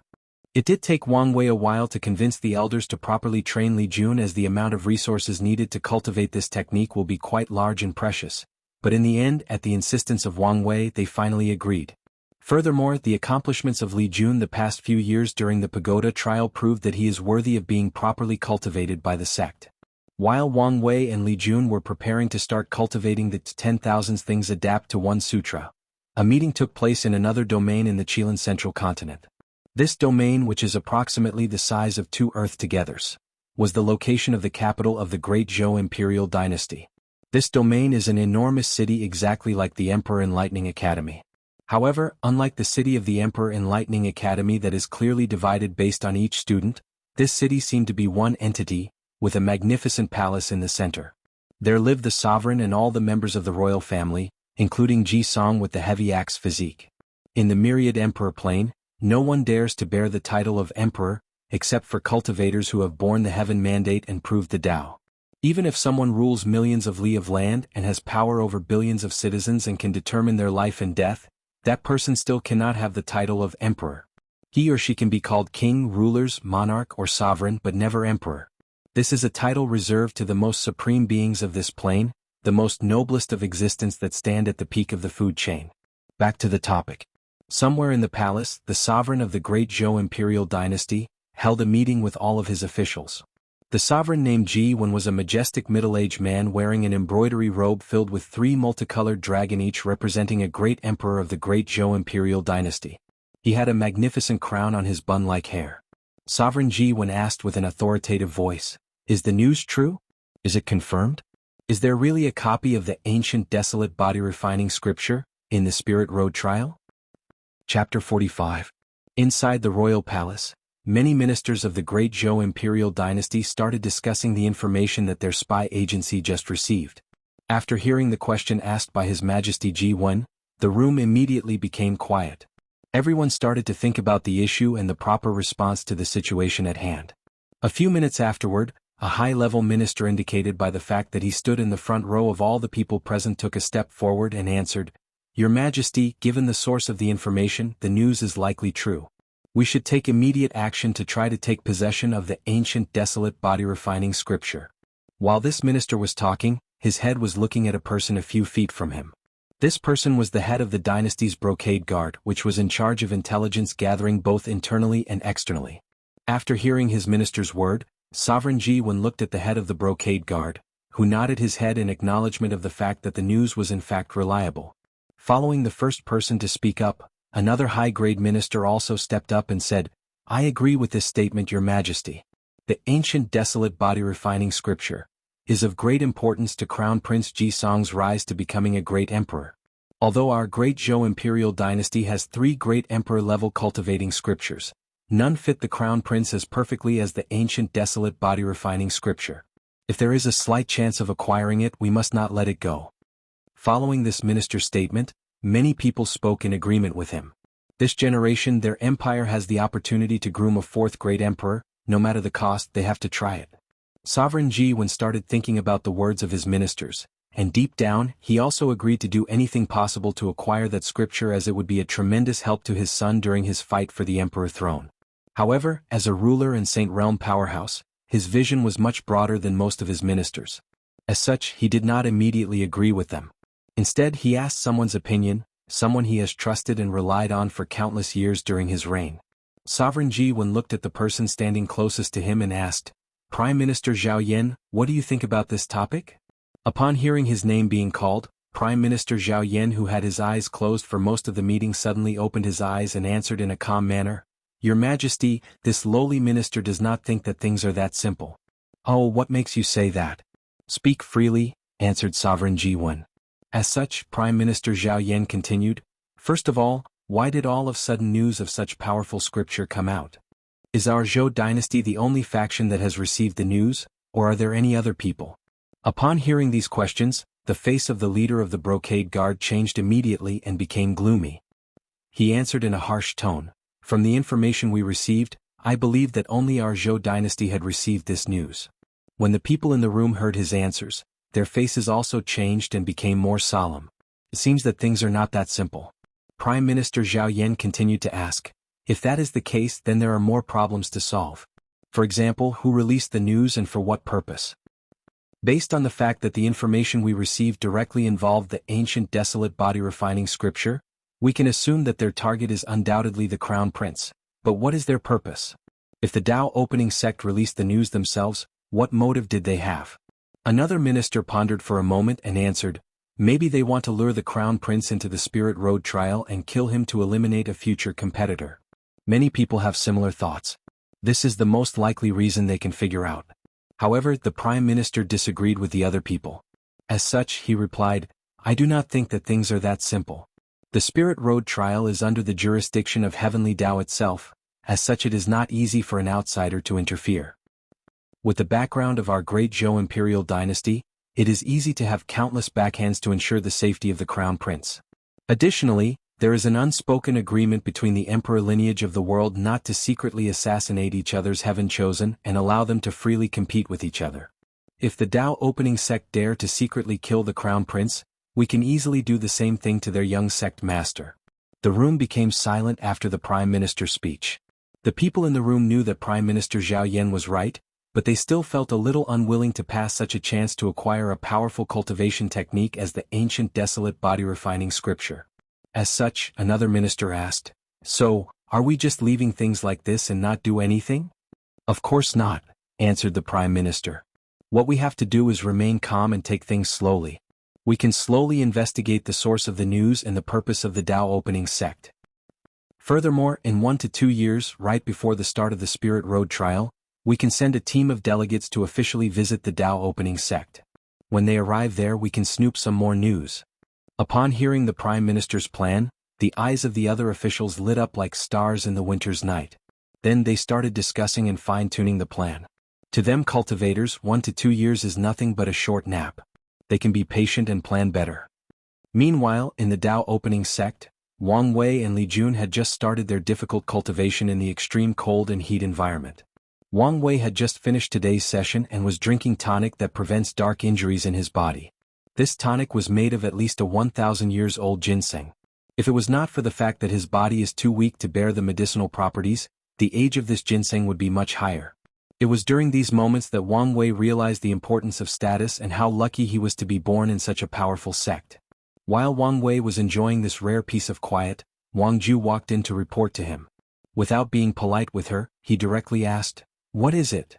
Wang Ju bowed politely and answered, "Young master, according to the information we received, there has been no further movement from the great Zhou imperial dynasty. Do you think that they have noticed something? Did our bait fail?" Wang Wei was not surprised or panicked by this news. Instead, he asked calmly, "Wang Ju, do you know what a good bait is?" "A good bait?" asked her in confusion. Wang Wei smiled cunningly and continued, "A good bait is not just something that your target wants or desires. No, a good bait is something that your target knows is a bait but still desperately go after it. No matter the process, the end result will always be a hooked fish." Chapter 46. Suddenly 2 years of quiet passed by, and Wang Wei turned 13 years old. In the past 2 years, the Dao opening sect seemed calm and quiet on the surface. And the same can be said for the great Zhou imperial dynasty. It was as if the shocking news about the whereabouts of a powerful cultivation technique such as the ancient desolate body refining scripture was nothing but a stone sinking into a river without creating any ripples whatsoever. The situation seemed that it would remain stale for quite some time. However, today was destined to be different, to be more exciting, at least for the people of the Dao opening sect, that is. Wang Wei was enjoying a rare relaxing day by drinking his ginseng tonic. When his head made, Wang Ju walked in with some fresh information. Wang Ju walked into the Wang family's manor, bowed as usual, and reported the information that she had just received. While Wang Wei was concentrating on the information at hand, Wang Ju looked at the young sect master. He had changed greatly the past 2 years. His figure became more thin, his complexion more pale. There were many heavy bags under his eyes. In general, he had the demeanor of a sick and dying man. However, Wang Ju knew that these were just external changes. As a cultivator in the supernatural realm, she could easily notice the internal difference of the young sect master. His single breaths were deep and long, signifying the ability to internal breathing and conserving energy. There was a large amount of medicinal energy embedded in the young sect master's body. Despite not having started cultivating, there was a large amount of blood qi scattered all over his body. These blood qi will make it a lot easier and faster for the young master to cultivate in the body refining realm, and lay a powerful foundation for the future. A few minutes passed by before Wang Wei finished reading the information. Then he said, "So, they are finally making a move?" "Yes, young master. A delegate composed of both Crown Prince Ji Song and First Prince Ji Su is currently on the way to the sect right now. They will arrive in about 2 days. What excuse did they use for this so-called visit?" "We received a diplomatic invitation concerning the dispute over a certain origin source mine. They also emphasized that it is necessary for the younger generation to get to know each other properly." Wang Wei sneered and continued, "So, they can both investigate the news about the ancient desolate body refining scripture, and also try to find my information and determine my level of threat for the Heaven Mandate battle." Wang Wei then kept on looking at the window, looking like nothing in this world mattered to him. Then he said, "Continue with the plan we had already prepared. As for the challenge, let the Crown Prince enter the first trial of the pagoda." 2 days soon passed. The delegation of the great Zhou imperial dynasty composed of the 2 princes, Ji Song and Ji Su, the Prime Minister Zhao Yan, a retired prince of the Ji royal family, which is the equivalent of a true monarch, supreme elder of the Dao opening sect, and a bunch of servants and bodyguards. Sect Master Wang Tian and many of the great elders of different halls received the guest, accompanied by some noteworthy disciples. Upon arriving, Ji Su was the first to notice something odd. He did not see the young sect master of the Dao opening sect. In formal occasions such as this, only people with similar status and the same generation can receive each other. As the son of the sect master, only Wang Wei is truly worthy of receiving them, and yet he was not here. Ji Su easily noticed this because he recognized the person that was in the front receiving them. It was the #1 contemporary sacred son, Han Li, who has just partially healed from his injury. Ji Su knew Han Li because they had fought a couple of times. And in their many fights he had won more than he lost. Ji Su walked in the front, put his 2 hands together and slightly bowed. "It is a pleasure to meet you all." Han Li also stepped forward and returned the courtesy. However, a sudden voice rang behind Ji Su. "It seemed that we are not worthy to be received by the young sect master of the Dao opening sect. After all, your sect is one of the most powerful sects in the world." The person who spoke was a very burly man with bulging muscles all over his body. He is the very definition of the back of a tiger, the waist of a bear. He had an intimidating air about him, a calm face, but also a very condescending look in his eyes. He exudes the arrogance of a person of superior status. Sect Master Wang Tian stepped forward and said, "This younger generation should be crowned Prince Ji Song, worthy of the famous heavy axe physique. Despite not having cultivated, still having innate divine strength compared to body refining first or second layer. The reason that my son did not attend this meeting today is due to the fact that he is currently visiting his maternal grandfather." Hearing this, retired Prince Ji Xiang also stepped forward and asked, "Is true Monarch Yu Zhuang recovered from his injury?" "He is fine now," said the sect master, then went on to say, "Please come in, we have prepared adequate accommodation for all of you. If you have any other requirement, please notify the elder in charge and we will try our best to meet your needs." While a somewhat diplomatic meeting was taking place in the Dao opening sect, a very serious one was also taking place in the Heaven Mystery Pavilion. Old Chu took more than 10 years to heal from the backlash he received from calculating the fate of Wang Wei when he was just born. Even still, his lifespan was greatly affected. Unless he could find some precious medicine, he would still have to live with a severely reduced lifespan. The current pavilion master asked during the meeting, "Master, why did you call all of us for this meeting?" Including Old Chu, there were currently less than 10 people in the room, each of which were the core members of the Heaven Mystery Pavilion. The Heaven Mystery Pavilion was different from other sects or factions of this world since they were mainly focused on divination or calculating the secrets of heaven. As divination requires very special talents, there are few people who can cultivate their technique, let alone join the core membership of the pavilion.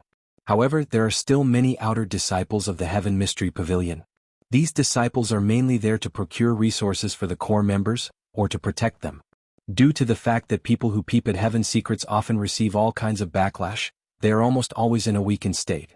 So no matter what the level of their cultivation, they are extremely weak when facing people of the same realm. Even the genius of lower cultivating realms can easily beat them. As such, the core members of the Heaven Mystery Pavilion require protection from powerful people. As for how they manage to keep the loyalty of the outer members, well, that is a secret privy to only the pavilion master and his master. I called all of you to this meeting because I foresaw a catastrophe strong enough to eradicate our entire Heaven Mystery Pavilion. Upon hearing this news, the pavilion master's heart started to beat rapidly, he started to perspire profusely, then cold sweat dripped down his back. "Master, we did not offend anyone. Where did this sect-destroying catastrophe come from?" The Dao Opening Sect. Chapter 47.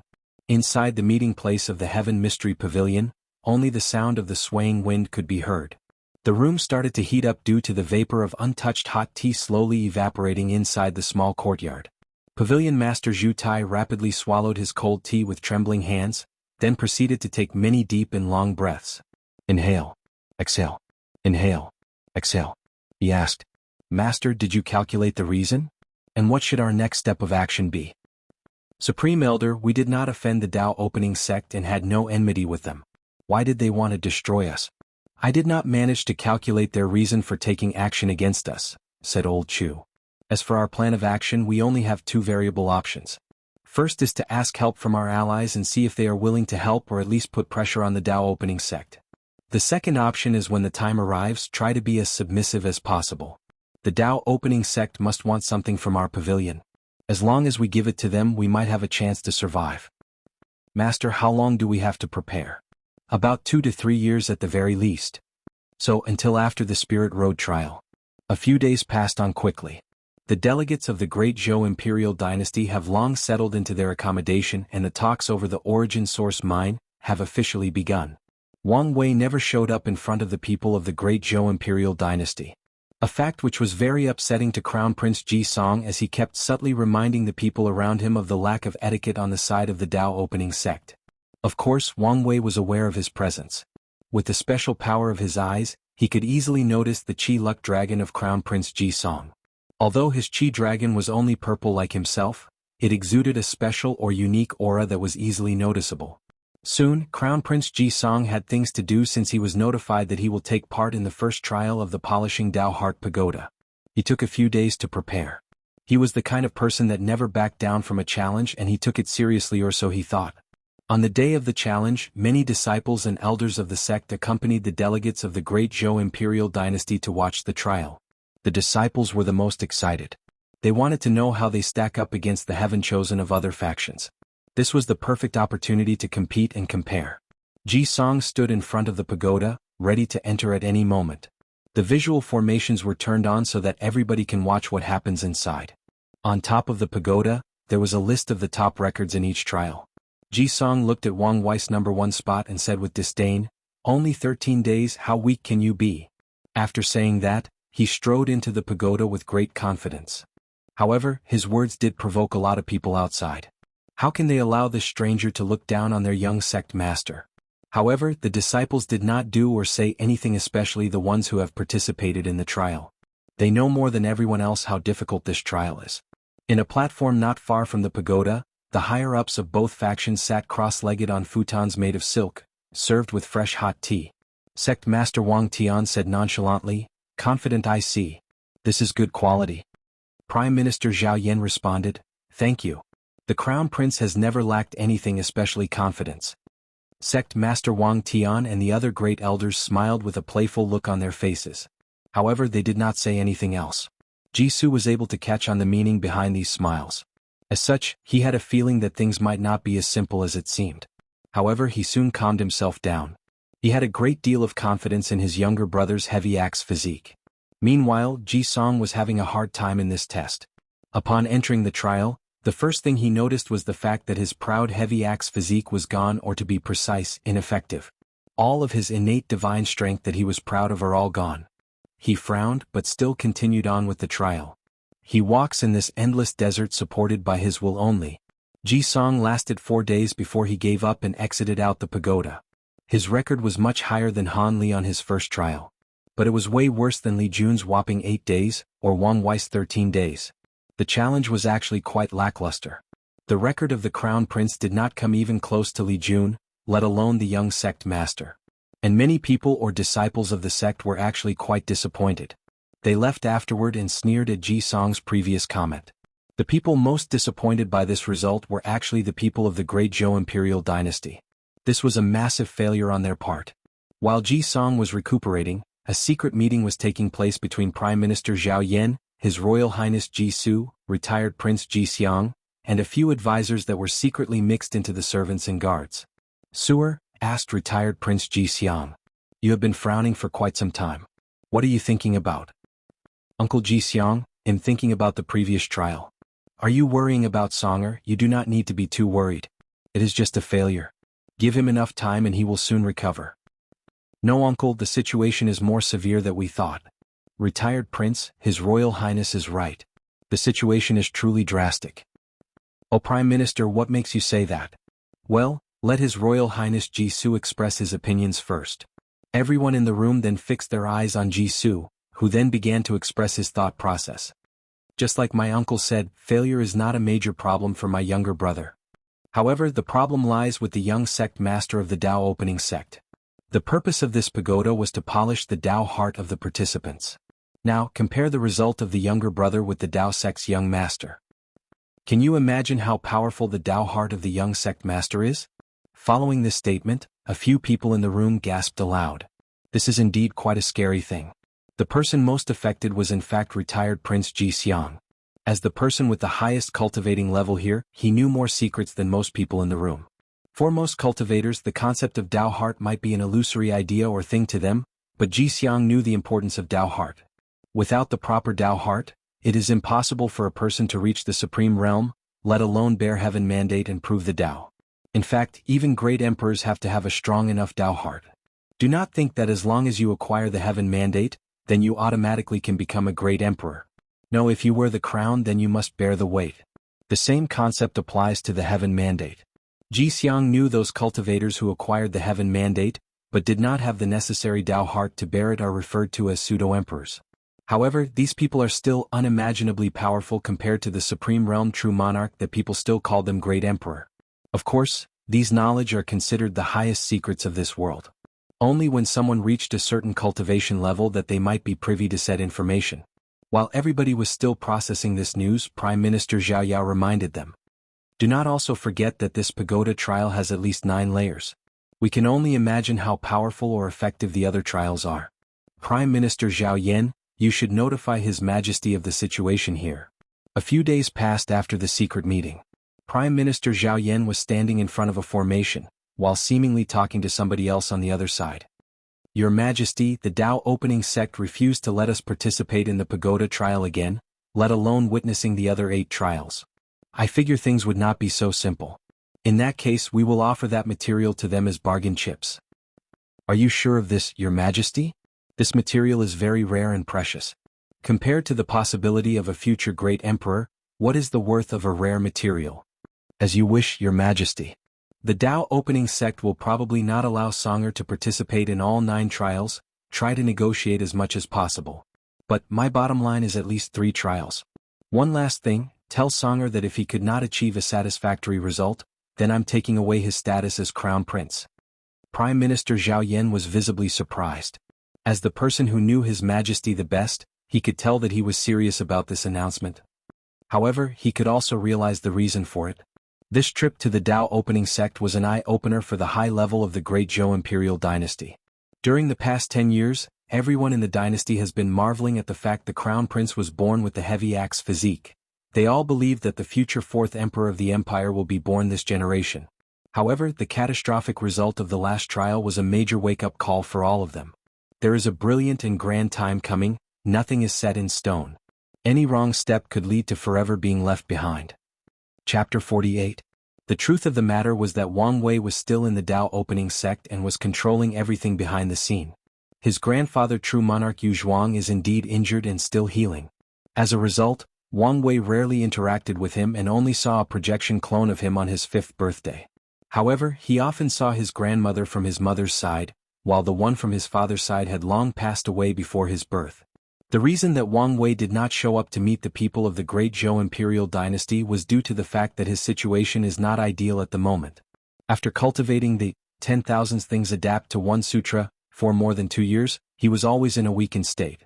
Wang Wei and the upper echelon feared that something might be discovered if he was to meet a powerful cultivator like retired Prince Jianghu. They worried that the people of Great Zhou might be able to infer their plan based on the condition of Wang Wei. So they made up a plausible excuse to explain his absence. Wang Ju walked in the Wang family courtyard as usual to report the latest development of the situation with Crown Prince Ji Song. As soon as she entered, Wang Ju saw the young sect master wiping out a dark green liquid from the corner of his mouth. At the same time, there was another puddle of dark green blood or bile in the floor emanating a foul odor, looking quite dangerous. Damn poisons, muttered Wang Wei, what brings you out so early in the morning? Young master, there are new developments in the situation with the crown prince. Oh, I thought I already explained not to allow him to enter the trial again? According to the elders, the Great Zhou imperial dynasty offered a price that is hard to refuse. As such, they wanted to know your opinion on the matter. Wang Wei was intrigued. The Dao opening sect is very powerful and full of resources. If there is something that can actually tempt, it must be extraordinary. Wang Wei took the jade talisman that explained the price that the people of Great Zhou were willing to offer. According to this information, when Wang Wei cultivates the ancient desolate body refining scripture, to a certain level, he will need material based on the 5 elements to further refine his powerful body. As such, the sect's upper echelons made a list of the 5 most powerful materials in the entire myriad emperor world that represent the 5 elements of wood, fire, metal, earth, and water. They believed that only by providing Wang Wei with the best so he can have a higher chance of being victorious during the Heavenwell battle. However, despite the deep foundation of the Dao opening sect, they could only gather 2 of the 5 materials. The other 3 are either too rare to be found in the hands of another powerful sect or faction, or even might be already extinct in the long river of time. However, to their surprise, low and below, the Great Zhou imperial dynasty offered one of the missing materials as an offer to allow their crown prince to participate in the pagoda trials again. After reading the material again, Wang Wei knew the gist of things. He pondered for a moment before replying. Tell the elders that they can accept the offer, but the highest level of trial he can participate in is the 4th. No more than this. If they insist, tell the elders that they can just refuse the material. After saying all of this in a single breath, Wang Wei coughed again and spewed out a few more puddles of black blood. Also, at a time limit. Wang Wei was not too worried about this precious material. Since he knew where it was bound to be his. Even if he was not strong enough to take it by force, he could still take it by other means. From what he learned about Crown Prince Ji Song, he is a very rash and arrogant person. When the time comes, just use the material as the prize for a competition, then arouse him by reminding him of his defeat in the pagoda trial, then he can legally or openly acquire it. Wang Wei has this level of confidence in himself. Suddenly Wang Wei asked, "Did you release our bait properly?" "Yes, just like you asked, young master. One of the disciples got drunk and revealed the news that you were not originally going to participate in the Spirit Road trial, but suddenly changed your mind for no reason." "That's good," replied Wang Wei, satisfied with Wang Zhe's work as usual. Soon afterward, Wang Zhu left the manor to relay the young master's order to the elders. Of course she did not forget to remind a few maids to go and clean up after the young master and bring him a few more tonics to ease his pain. A few days later, in the guest hall of the Tao opening sect, Prime Minister Zhao Yan was talking to His Majesty Ji Wen through the long-distance communication formation. "How was the result?" "Your Majesty, they accepted our offer. The Crown Prince can participate in 4 trials in the pagoda. However, they still gave us a time limit of half a year." "Well, better than our bottom line. As for the time limit, it's not necessarily a bad thing. Having more pressure can inspire Songer to work harder. It is a shame that the Tao opening sect did not allow His Royal Highness Ji Su to also participate no matter what price we offered them." "Well, Suer will understand like always. Additionally, there are other ways to polish Tao heart, although not as effective as this pagoda, it still counts better than nothing." "Well, what about the main cause of the visit? Did you discover anything?" "The brocade guard could not find any useful information, but we did learn something useful from the discussions of one of the disciples. According to the information we received, the young sect master did not initially plan to participate in the Spirit Road trial, but suddenly changed his mind around the same time that the news was released. We have inferred that the Tao opening sect is truly after something in the Spirit Road trial, but we cannot confirm whether it has anything to do with the ancient desolate body refining scripture. No matter the odds or what plan they have, it is worth it to take the risk. We just have to take extra caution this time around. We will use multiple methods to ensure the safety of Songer during the Spirit Road trial. If it was normal times, Sovereign Ji Wen would be extremely cautious and would never allow his most favorite and talented son to take such risks. But recent events have put him on constant edge. Sovereign Ji Wen realized that this generation's Heaven Mandate battle will truly be extraordinary. Any advantage that his son can acquire would be of immense benefit. Furthermore, lately, he has been reminiscing of the heaven chosen of his generation, especially Wang Tian, the current sect master of the Tao opening sect. This man's swordsmanship was truly unique and unparalleled. Even through this day, he still has lingering fear when he thinks of that year's unmatched sword cut. In fact, when he learned that his generation did not have a heaven mandate battle, part of him was truly relieved not to have to face Wang Tian in battle. This thought has been the greatest shame of his entire life. And he knew that many heaven chosen of his generation felt the same way. As such, he did not want his son to be like him. He did not want his son to live in the shadow of his past enemy's son. So, despite the fact this trip to the Spirit Road might be a trap, as long as there is the possibility of getting such great benefit as the ancient desolate body refining scripture, he will still take the bait. Chapter 49. Another 2 years passed by quickly. Wang Wei had reached the bare minimum age to start cultivating, and the Spirit Road trial was only a few days away.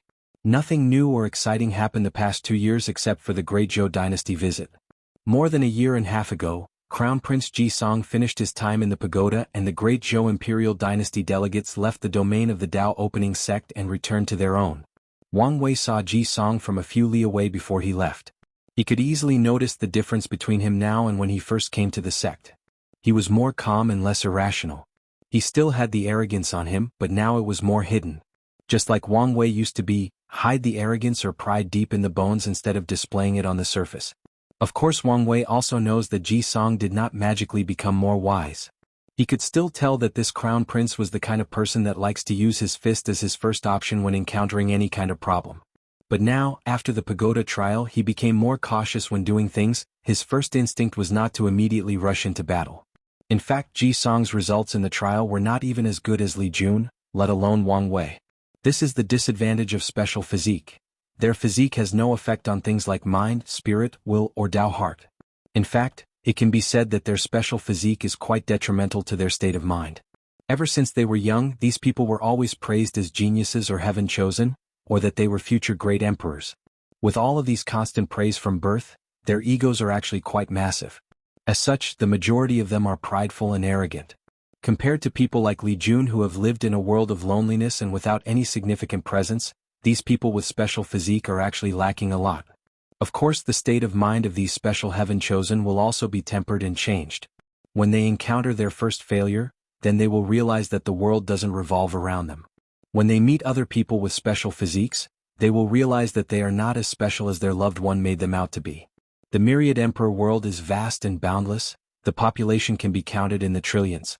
If there is one thing that this world does not lack is miracle. No matter how low the probabilities are in this world, it is still impossible.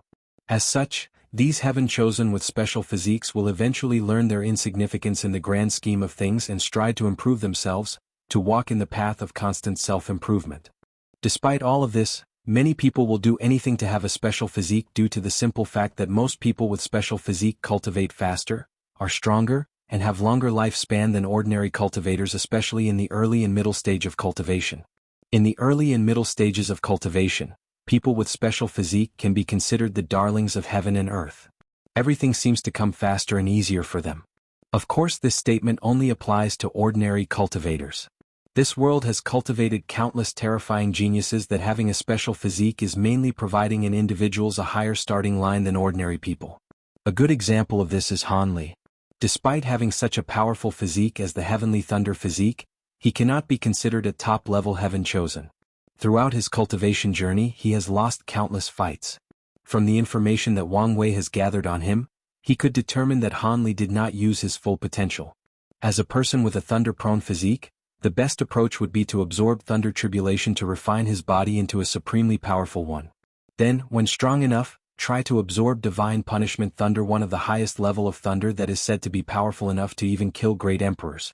In Wang Wei's eyes, the heavenly thunder physique is a total waste in the hands of someone like Han Li. At the end of the day, it is the person that determines the height that a special physique can reach. Wang Wei was standing in the Wang family mountain waiting for the arrival of the elders and the other participants. Now that he is 15 years old, he has become a tall young man with a height of 1.85 meters. He is quite handsome, inheriting the good genes of both his parents. However, the most noticeable part about him was his temperament. He gives people the feeling that nothing in this world could bother him, that he could do whatever he wants and nothing or no one could stop him, whether it was gods, demons, immortals, and heaven and earth, not even a great emperor itself. His blasphemous attitude is actually quite appealing to women. Another person was standing next to Wang Wei chatting with him. It was his childhood friend and best brother, Li Jun. If there was an award for the person who changed the most in the past few years, it would have to go to Li Jun without any worthy contestant. Due to the fact that he also cultivated the 10,000 things adapt to one sutra, he lost all of his baby fat and also became a handsome guy. Unlike Wang Wei's defiant temperament, Li Jun is more of a chill, relaxed or laid-back person, but behind that relaxed look, there was a terrifying fighting will that convey the idea that no matter what happens, no matter the circumstance, I will fight to my dying breath. You want me to stop fighting, you want to beat me, then kill me. Only death can stop me. In fact, Li Jun has lived by this creed or oath in the past few years. In Li Jun's eyes, there are only two things that can stop him from fighting.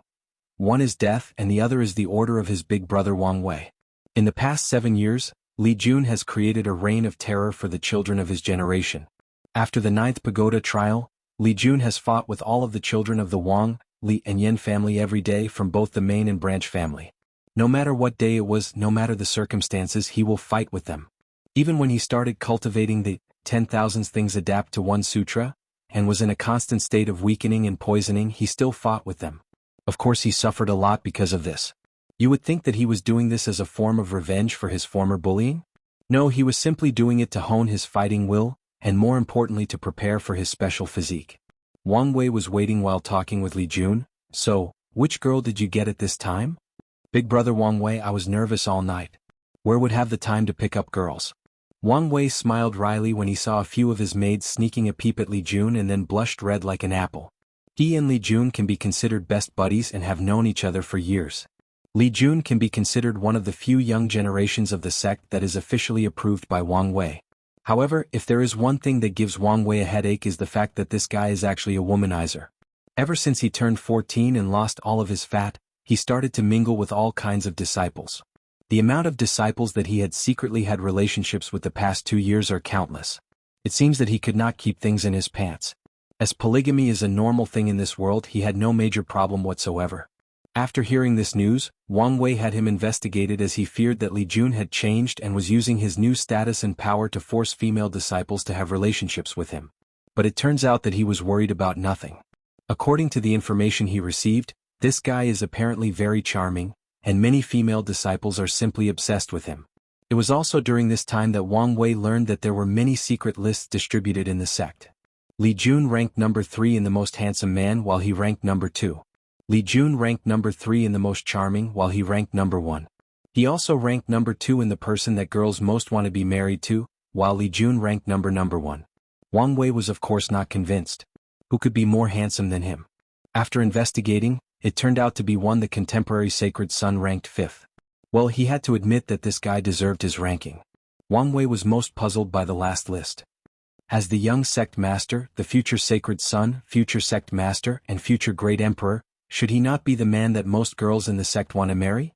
After investigating, he discovered that most female disciples believe that they are not worthy to be his main wife, but many have expressed their willingness to be his consort, concubine, or even serving maid. A funny little incident happened during that time. After hearing the description of the female disciples, Wang Wei released a statement to all the girls in his sect that they are in fact worthy of him as long as they can get into his heart. After releasing this statement, Wang Wei's popularity in the sect increased greatly, but it also brought him a great deal of problems. Every time he left the Wang family mountain, he would always, accidentally, encounter a bunch of beautiful female disciples that struck up a casual discussion with him. He talked to them all. No matter who they were, as long as they approached him, he would get to know them. With his powerful memory brought by his soul, he could remember each one and call them by their names, which brought a lot of favor to him. An odd thing was the fact that he kept thinking about the girl he had seen in his 4th trial in the pagoda, the one that only he saw. His intuition told him that there was some kind of connection between the two of them and he would meet her again one day. However, after more than a month, things got out of control. There were too many accidental encounters. One time he met more than 100 female disciples at once. Then they started fighting for who would get to meet and talk to him. The battle was quite fierce. If Wang Ju was not accompanying him and protecting him from the aftershock of this battle, he possibly could have been severely injured. It was at that moment that Wang Wei truly realized the power of cultivators and strengthened his determination to cultivate the highest realm possible or even go beyond it. Chapter 50. Soon someone walked over toward Wang Wei while he was talking to Li Jun. To be precise, it was 2 people. One being sect master Wang Tian and an old man full of white hair dressed in very plain and ordinary clothes. He looked like an ordinary grandfather that doted on his grandchildren by secretly giving them candy when their parents strictly forbade them not to eat sweets before dinner. Li Jun was the first to notice, so he quickly bowed. "Hello, sect master." "Oh Li Jun, how many times that I have told you that you can call me uncle?" Li Jun smiled wryly then answered. "I will remember from now on, uncle." "Father, what brought you here? I thought we had already said our goodbyes?" I'm here this time to introduce you to your Tao protector, true Monarch Xianxia. He will follow you throughout most of your life and protect you. In most cases, he will not intervene unless someone of too much higher cultivation level attacks you. True Monarch Xianxia smiled and said, "Young master, you do not need to worry. Unless I'm dead, nothing will happen to you. Then I will be in your care, Supreme Elder Xianxia. There is no need to be so formal, just call me by my name." Wang Wei smiled but did not do so. Although he had a high status, Wang Wei knew the importance of respecting people of much higher strength than him. Unless he reaches a certain level himself, he will still respect these people. Furthermore, Wang Wei can easily guess that the appearance of true Monarch Xianxia was in fact due to political negotiations between the upper echelons of the sect. As the future emperor groomed by the sect, the Wang family will yield a great amount of power in the future. As such, as a compromise, the Wang family has to find ways to tie the other families with them and gain their unwavering support. Due to the brotherhood of Wang Wei and Li Jun, the Li family was more than happy. What can be closer than childhood friends who grew up together and wear the same pants? However, the Yin family was not satisfied yet. As a compromise, the Wang family had to allocate the position of Tao protector to the Yin family, hence the appearance of true Monarch Xianxia. The status of Tao protector is actually quite high. As the name implies, the person is in charge of protecting your Tao, even if it means at the cost of their own life. Being a Tao protector means taking an oath to put the safety of someone else above everything else, even yourself. This is the reason that the Wang family allowed someone else to protect Wang Wei instead of doing it themselves. After finishing introducing himself to Wang Wei, Xianxia then looked at Li Jun and said, You must be Li Jun. Not bad, not bad. Your Li family has a good successor this generation. You will meet my grandniece during your journey. Help me protect her during the trial if you have the chance. I will do my best to protect her, sir. Meanwhile, on the other side, Wang Wei and his father were having their own discussion. Is there anything else, father? No, that is all I have to say to you. Be safe and do everything according to plan. Unless necessary, do not try to improvise. Father, you already said these to me. By the way, I meant to ask, why did you turn into a middle-aged man during the past few years? Is something wrong with your cultivation? No, nothing is wrong. It's just that now that you are a young man, I cannot look like him, your brother, can I? That would lose all my authority as a father. Wang Wei looked at him incredibly and muttered, as if you had any authority at all. I heard that, boy. Do you want an ass whooping? Why don't you talk about authority with mom? Wang Tian's next words choked in his throat after hearing his son's words. Immediately afterward, he became angry out of shame and said in a slightly raised voice, Go, get out of my sight. Luckily for Wang Wei, the elders in charge of transporting all the participants soon arrived in the Wang family mountain, accompanied by the rest of the people. Great Elder Wang Fu of the refining hall brought a gigantic ship that stood in the air, floating as if lighter than the air itself. There were countless formations engraved on the ship. Wang Wei had heard of this ship known as Void Boat. It was extremely powerful as it could teleport to any destination that he has the coordinates to. Furthermore, from the description that Wang Wei heard from Great Elder Wang Fu, this ship was a supreme tier void boat, which means that its formation was powerful enough to severely injure saints and withstood many attacks from supreme realm powerhouses. Wang Wei could guess that this ship was taking out as a form of protection for him, but to be honest, he thought that the sect were taking things a little too seriously. Before departure, many of the participants, including children from different families and disciples accepted outside by the sect from a very young age, started getting to know each other and promised to protect one another if given the chance. In the corner of the ship, there was a beautiful and lively young girl staring intently at Wang Wei. She thought to herself, according to the family's order, this is the main target of the mission. And if everything fails, then? Immediately afterward, she looked at Li Jun next to Wang Wei. Initiate Plan B. She walked over and introduced herself. Hello, Brother Wang Wei, my name is Yen Liling, it is a pleasure to meet you. Last name Yen, are you a member of the Yen family? That is correct. Great Elder Yen Mei is my aunt. Oh, you must be the grandniece that Supreme Elder mentioned to me a while ago. That may be me. You must Li Jun. I heard of all of your legendary exploits the past 2 years. Li Jun smiled awkwardly and did not know what to say. From his years of experience, this kind of girl is not easy to deal with. Wang Wei, on the other hand, was quite perplexed. He had never heard of Great Elder Yen Mei having a niece. It was during these moments that he truly missed Wang Ju. In this situation, all he needed to do was ask if he wanted to know something. While the three of them were still conversing, the void boat had already started. Despite its ability to teleport, the voyage still took more than 2 days. The reason for that was due to the fact that the domain that Spirit Road trial was taking place in was quite the distance away from. The void boat needed to make more than one teleportation to arrive there. Soon Wang Wei found himself arriving in a city. There were countless people dressed in ancient garments. Some were easily noticeable as they were made of special materials, while others looked bland and faded away due to constant wash and tear. It was in this moment that Wang Wei truly realized that he had reincarnated into an ancient world full of cultivators. The custom, culture, habit, and way of life is completely the same as the Han people of his former life. The only difference was just the language. As the void boat arrived in Falling Leaves City in the Blowing Wind domain, which is located somewhere in the south of the Chilean central continent, a lot of commotion arose among the people. Many people were truly awed at the sight of that beautiful and powerful-looking void boat. In a famous inn called Autumn Bloom somewhere in the city, many disciples participating in the Spirit Road trial stayed there accompanied by their senior brother and sisters. A conversation took place in the corner table of the room. A young mortal was drinking and talking to 2 other people, one woman and another much older man. Senior sister, does our Blue Sword Holy Land have a gigantic and magnificent void boat this size? Little junior brother, stop dreaming big. This void boat is probably a supreme tier magic weapon. Not even a supreme land can easily afford to refine one, let alone our little holy land. Yes, little junior brother, said the more mature man. Although our sect has 3 Saint Realm Supreme Elders, however, compared to the truly powerful sect, we are not really anything. A void boat cannot be afforded by any supreme land, Only emperor-level sects can have such means.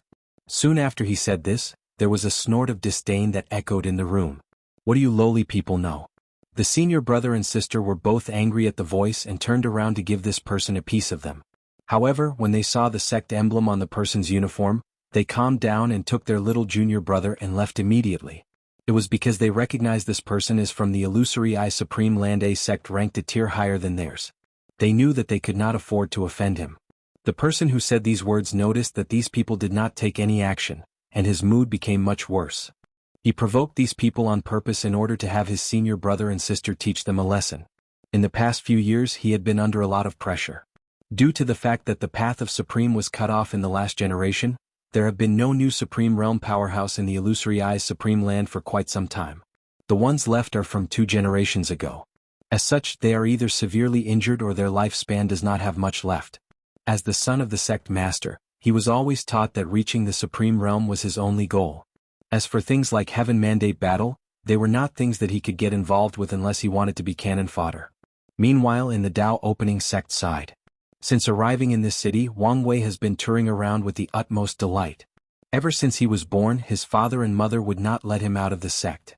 They would not even let him visit the city located at the foot of the mountain, which the sect built and was in charge of.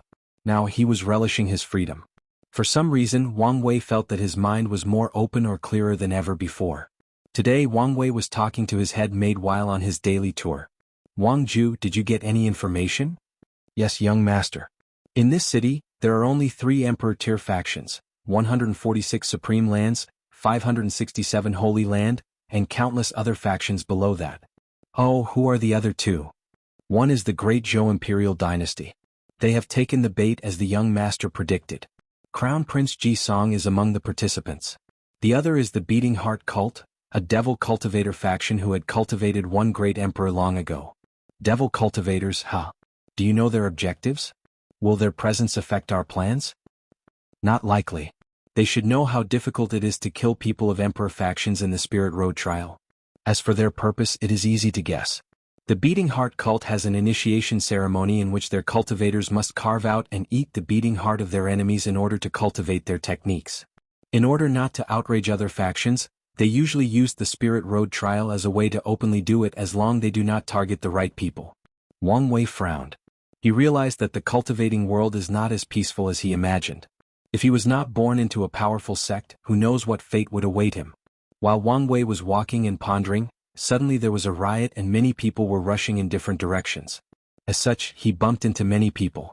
However, after bumping into one person he felt something was wrong. He looked in every direction but he could not find that person.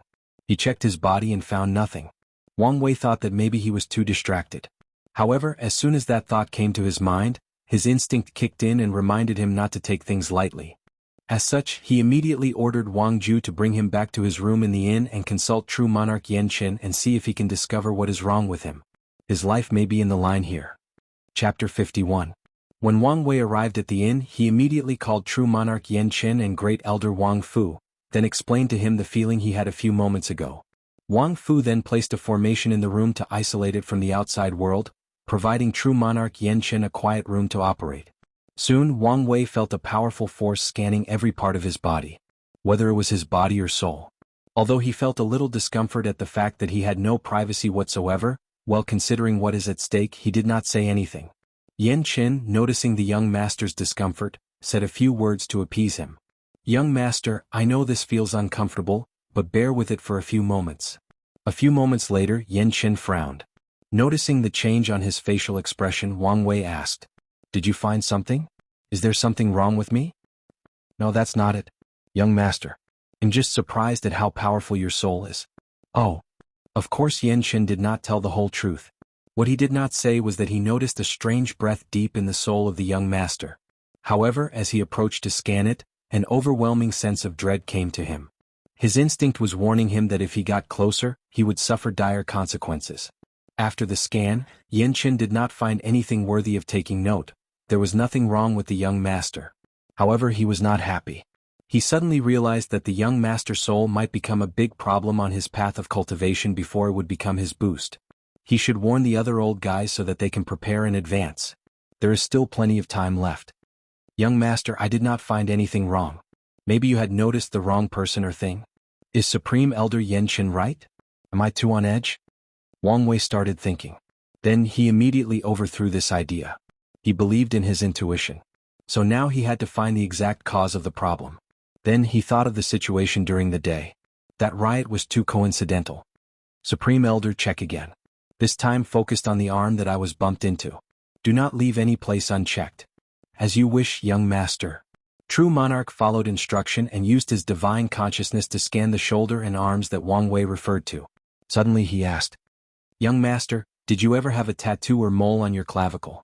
Tattoo? Mole? No, never. Wang Wei slid off his robe and noticed a little mole on his shoulder. It was never there before, so he was perplexed. As true Monarch Yan Qin scanned the moles carefully, he finally discovered something. This seemed to be some kind of talisman. What a fascinating idea to make one so small and plants on people. However, I'm not really proficient in runes, so I do not know what it is for. Wang Fu, come look and see if you can discover something. Wang Fu walked over and also scanned the small tattoo. What a genius design. If I'm not mistaken, this should be a tracking talisman. Another person should have a similar talisman on his body, allowing him to track the whereabouts of the young master at all times. However, who would do such a thing? The great Zhou Imperial Dynasty, answered Wang Ju in the corner. Only them have sufficient motives to know the whereabouts of the young master at all times. It seems that our bait has been hooked, pondered Wang Wei. What about the task that I have given you regarding Prince Jisoo? As you ordered, young master, I have been increasing the intelligence gathering around Prince Jisoo, but it will take some time to infiltrate his inner circle without arousing his suspicion. Wire, do you think that this plan was orchestrated by Prince Jisoo? Yes, Uncle Wang Fu. Ever since Prince Jisoo came to our sect, I have been paying attention to him. From the information that I have read about him, Jisoo seemed to have no malice or grudge against his brother for taking over his position as crown prince. One might think that he truly loved his brother, but we all know that there is never true brotherhood between members of the royal family. Killing fathers and brothers for the throne is a completely normal thing. Of course, I'm not bored enough to simply snoop at the personal affairs of the great Zhou royal family. The reason I pay attention to Jisoo is because I noticed that he seemed very intelligent and had a very tactical mind. More importantly, Ji-song seemed to listen to him, or at least considered his opinion for most things. Ji-song is a brute by nature. You can easily deal with him as long as you are stronger than him.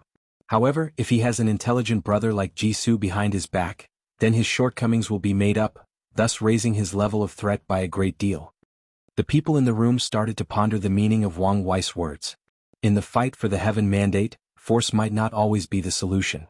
In this world, the concept of, in front of absolute strength, all plans are a joke, is in fact the greatest mockery of itself. Throughout the history of the myriad emperor plane, there have been countless invincible geniuses that suffered great losses in front of a well-thought-out and methodical plan. A great example can be easily discovered, that is sect master Wang Tian.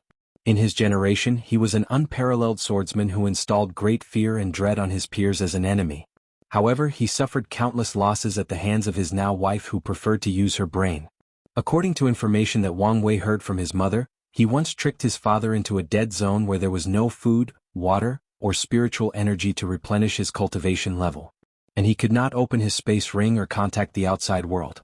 If it was not Grandpa to pay some price to track him down and rescue him, he would have died in there. In the fight for heaven mandate, intelligence can be a great asset. That is why Wang Wei had someone monitor Jisoo, and even try to infiltrate his inner circle. Young master, do you want me to remove the talisman? There is no need, Supreme Elder. Leaving it will make things easier for us as we do not need to use our own way to track Ji-song. He will come to me on his own. After a brief moment, Wang Wei suddenly asked, Wang Ju, did you receive any information of other Emperor-tier factions from other continents participating in the Spirit Road trial? Young master, according to the information sent by the spies located in other cities that have entrances to the Spirit Road trial, there were no other Emperor lineage that participated in the test. They all seemed disinterested this year. Well, that's good, it means less variables to our plans. Alright, I will go rest now. After ending the conversation, everyone acted like nothing happened. Wang Wei continued to enjoy his newfound freedom and his tour around the city. He needed to be in the right mindset to participate in the slaughter that was about to take place. However, another unexpected thing happened to him. During one of his tours, on the day before the opening of the secret realm where the Spirit Road trial takes place, he encountered a boy who made his Chi dragon act weird. After observation, Wang Wei came to the conclusion that this boy would have a lucky encounter that is of great value to him. As such, he did not hesitate to use a similar method of the Great Zhou dynasty and secretly tracked him. The day of the trial soon arrived. A massive formation appeared in front of the participants, forming a gate. Wang Wei was the first person to enter, followed by the people of the Great Zhou Imperial Dynasty and the Beating Heart Cult, then the rest of the participants. In the Dao opening sect, as soon as Wang Wei and the other participants left, a group or delegate of the sect left and headed straight toward the Heaven Mystery Pavilion. Among the people present in the delegation, there were more than 10 Saint Realm True Person, 3 Supreme Realm True Monarchs, and a middle-aged man that seemed to have the highest status in the group. All the people stood patiently and awaited his order, without the slightest impatience or arrogance, only boundless awe and envy. As soon as that person appeared, all the powerful people in the world felt a unique pressure that emanated from his presence alone. As such, they all looked in the direction of the Dao opening sect and uttered the same thing: Immortal Venerable. Chapter 52. As soon as Wang Wei entered the formation, he found himself on an open road, surrounded by rivers, lakes, mountains and forests. There was no one in sight except him. Wang Wei knew that each participant would be separated into different regions. Wang Wei looked down on his arm and noticed the number 0. This was the number of people he had killed. In essence, the Spirit Road trial is essentially a massacre between geniuses or heaven-chosen that allowed them to hone their skills, mind, survival instinct and plunder each other's luck. Furthermore, this trial is also used by many factions to select disciples. As such, the person with the highest result will often be awarded by these factions. Wang Wei was not interested in the reward of these factions, so he did not really care about getting the number 1 spot. Wang Wei was here for 3 reasons: hone his skills, plunder Qi luck and Ji Song. This trial was the place for him to truly witness slaughter and get used to it. Although Wang Wei had killed people before, these were just defenseless prisoners unable to fight back. In this trial, Wang Wei hoped to be reborn amidst the countless killings. After contemplating his main goals, Wang Wei left in the direction of the forest. This would be his main hunting ground. Using the tree in the forest, Wang Wei began to make himself a sharp dagger out of stones and branches in the forest. While Wang Wei was preparing for his trial, Ji Song had also entered the Spirit Road trial. Unfortunately, he was separated from Wang Wei by a few regions. However, he was not discouraged as the talisman in his arm told him the direction of his target. Ji Song started heading in the direction of Wang Wei when he remembered the warning of his big brother and stopped. According to his big brother, there is a high chance that the Dao opening sect is laying a trap to ambush him, so he must be prepared and take things slowly. Although Ji Song did not think that the young master of the Dao opening sect could do anything to him with his strength, he knew that his big brother was way smarter than him and it is better to listen to him. As such, he did not immediately go after him and decided to take the necessary precautions that his big brother told him to do. After Ji Song, the devil cultivator named Du Bo entered the trial. Immediately he became excited about the prey he was about to kill. His imagination of how delicious their beating hearts will be almost made him soil himself. Too bad I could not touch these 2 guys from Emperor lineage, Du Bo thought to himself. Nonetheless, there were still many preys to enjoy here. Following these 2, countless other participants entered the Spirit Road trial from all 5 continents and from the lower plane. Meanwhile, in just a few hours, Wang Wei has managed to create a stone knife as a weapon. In fact, Wang Wei does not really like to use weapons, he preferred to use his first. However, given the fact that his body is quite weak now, a weapon is much more safe and efficient. After making a weapon, Wang Wei did not immediately start killing, but started scouting the environment and becoming familiar with it. Then he found the perfect shelter that can prevent sneak attack at night and was close to a water source. After resting for more than an hour, Wang Wei started his hunting. The Spirit Road trial is divided into 2 segments. In the first half year, the participants must slowly adapt to surviving in the wild. And they must track their opponents using their own method if they want to know their whereabouts. In the second segment, the location of each person will be displayed once they reach a certain distance. Furthermore, the locations of the top 10 will always be displayed to all contestants. Another important part of the second half is the fact that many secret realms will be opened and many people can have lucky encounters. In the first half it is quite difficult for other participants to track other people, but it is different for Wang Wei. With his true vision ability, he can see the Qi dragons above the heads of any participants. As such, he can easily track them. Wang Wei soon located the nearest target near him. It was a beautiful girl dressed in clean and beautiful clothes. Wang Wei could tell that she was a pampered rich girl and had no experience as she was cleaning the dirt in her clothes and left herself wide open for an attack. Wang Wei heard the girl mutter something about her bodyguards. From this information, Wang Wei can guess that this girl was sent by her parents to experience life and tempered her, thus they send powerful bodyguards to protect her. Unfortunately, the girl was separated from her protection service and became alone. Wang Wei wondered what her parents were thinking. Didn't they know that everyone will be transported to different places in the trial? Of course Wang Wei will not show any sympathy for her because she is a girl. Anyone who stepped into this trial should do so with the awareness that they may not leave here alive and in one piece. As such, Wang Wei sneaked behind the girl, tripped her into the ground with her face upward facing the blue sky, pinned her down with his knee and then stabbed her into her throat. Blood spilled all over Wang Wei while the young girl looked at him with fear and shock. She could not believe that she died like this. As she tried to speak her last word, blood gurgled out of her mouth, then everything stopped as her eyes lost the last ray of light and became sluggish and empty. She was dead. After killing the girl, Wang Wei noticed that her chi dragon disappeared and was swallowed by his own, thus increasing the intensity of the purple color. He had plundered her luck. Afterward, Wang Wei started to ponder his actions during this fight. When he looked at the blood all over his body, he could still savor the unpleasant taste of iron and he felt disgusted by being so dirty. He realized that his actions were not so smooth. He could have held the girl from behind and slit her throat. That way his action would be faster, more efficient and he would not have so much blood on him. Wang Wei realized that he did not have much experience when it came to fighting. All of his knowledge is purely theoretical. As such, coming to this trial was an experience that he truly needed. After summarizing his faults, Wang Wei headed for his next prey. He was determined to be reborn in this trial and take another major step on his path to one day bear heaven's mandate and prove the Tao. Chapter 53. After the first battle, Wang Wei had to find a new outfit as his old one was unusable. As such, he had to stitch a new outfit out of the pelt of the animals he hunted. He burned his old one as the blood could attract certain dangerous animals in the forest. After resting for a day, Wang Wei hunted his breakfast and headed toward his next target.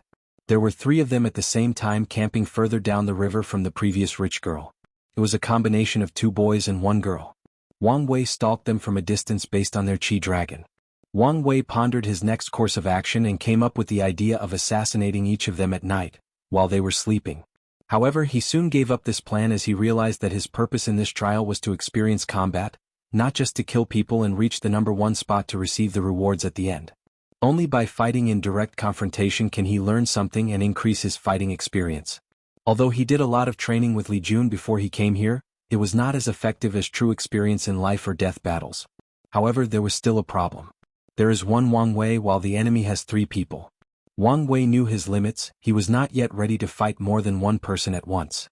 So, he waited for one of them to be separated from the group. Those 3 people were very cautious unlike the rich girl. They spent most of the time in a group, and they took turns as watchguard to provide the other 2 with enough rest to fight when necessary. Wang Wei was very patient and observed the 3 of them for more than 4 days without any rest. Unlike ordinary people, Wang Wei's body was already inhuman. He did not need food every day to survive. Due to the fact that he cultivated the 10,000 things adapt to 1 sutra, Wang Wei only needed a bit of sunlight every day and his body could function normally for a whole 7 days without problem. Soon Wang Wei's patience was rewarded. The female companion complained that she was tired of eating fish from the river for 4 consecutive days and she wanted to go hunting for other animals for food. The other 2 agreed with her and one of them left with her, while the other stayed and guarded their home base made of cozy tents. As soon as they were separated, Wang Wei approached the guy left behind. However, things did not go as easy as last time. The other guy was always on guard and immediately noticed someone approaching him. Wang Wei watched as his opponent took out a knife similar to his. He was not flustered at the fact that his enemy was alerted to his presence. In fact, his objective was never to be subtle. Wang Wei watched this guy carefully. He was slightly shorter than him but more robust.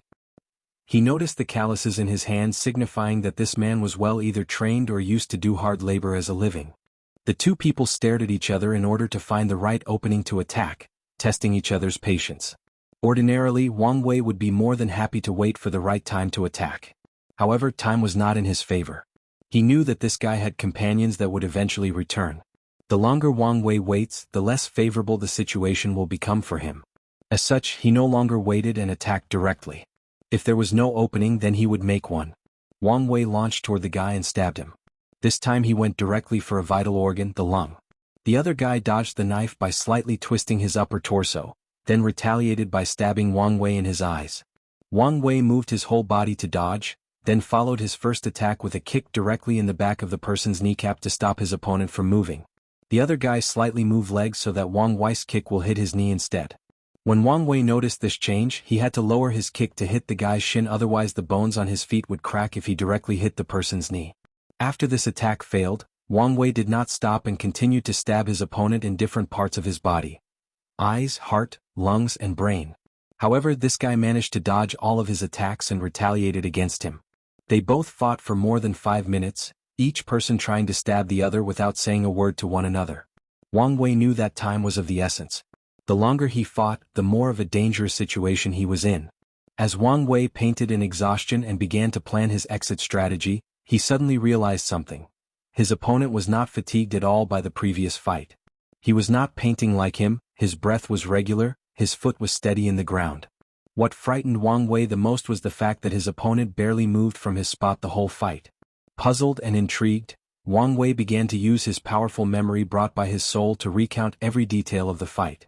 It was then that he realized that this guy was actually using a superb dodging method. Every time Wang Wei attacked him, he would use the least amount of movement to dodge the attack. His movements were quick, efficient, and subtle. He did not waste any energy unless necessary. This was the reason that Wang Wei was tired after the fight, but this guy was not. After reviewing this guy's movement over and over again in just a few seconds, Wang Wei took a deep breath to adjust his state, then he attacked again. Wang Wei stabbed this guy again with rapid movement. This time he went for the lungs again. The guy repeated the same dodging technique and stabbed Wang Wei in his eyes. Wang Wei slightly bent his head to avoid the knife, then continued to uppercut the guy on his chin with his left hand. The guy tilted his head slightly to the left to dodge the uppercut, then kicked Wang Wei's waist with his right leg. Right when his leg was about to hit, Wang Wei lifted his left leg and allowed the kick to directly hit his knee. The guy groaned in pain. The timing was so perfect that he did not have time to redirect his kick. Wang Wei immediately took advantage of his enemy's distraction due to physical pain and stabbed him on his right leg. The guy tried to pivot his leg to dodge again. Unfortunately, his nerve response was decreased due to the pain and a deep cut was left on his leg. Wang Wei managed to draw his first drop of blood during this fight. Of course, he did not let his guard down. He continued to attack the guy non-stop. The fight continued for another 5 minutes. They stab and dodge each other's attack using the least movement necessary. Suddenly the guy said, "You copied my dodging technique." "So what?" responded Wang Wei.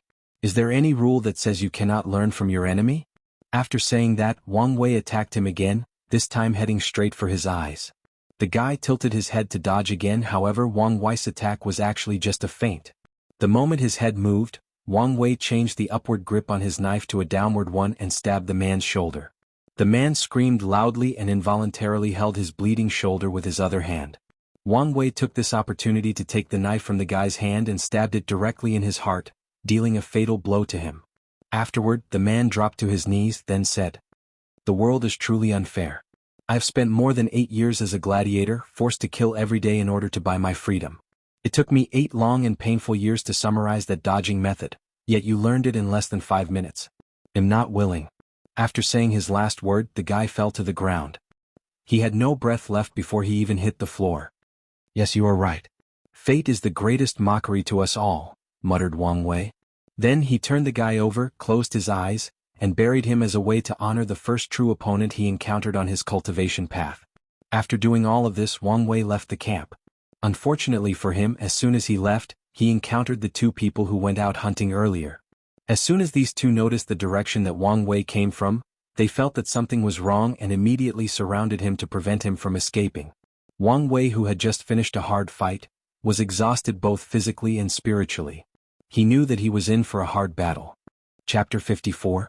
When Wang Wei saw the appearance of the other 2 people, he knew that he was in for another fierce fight. As such, he took a deep breath to calm down.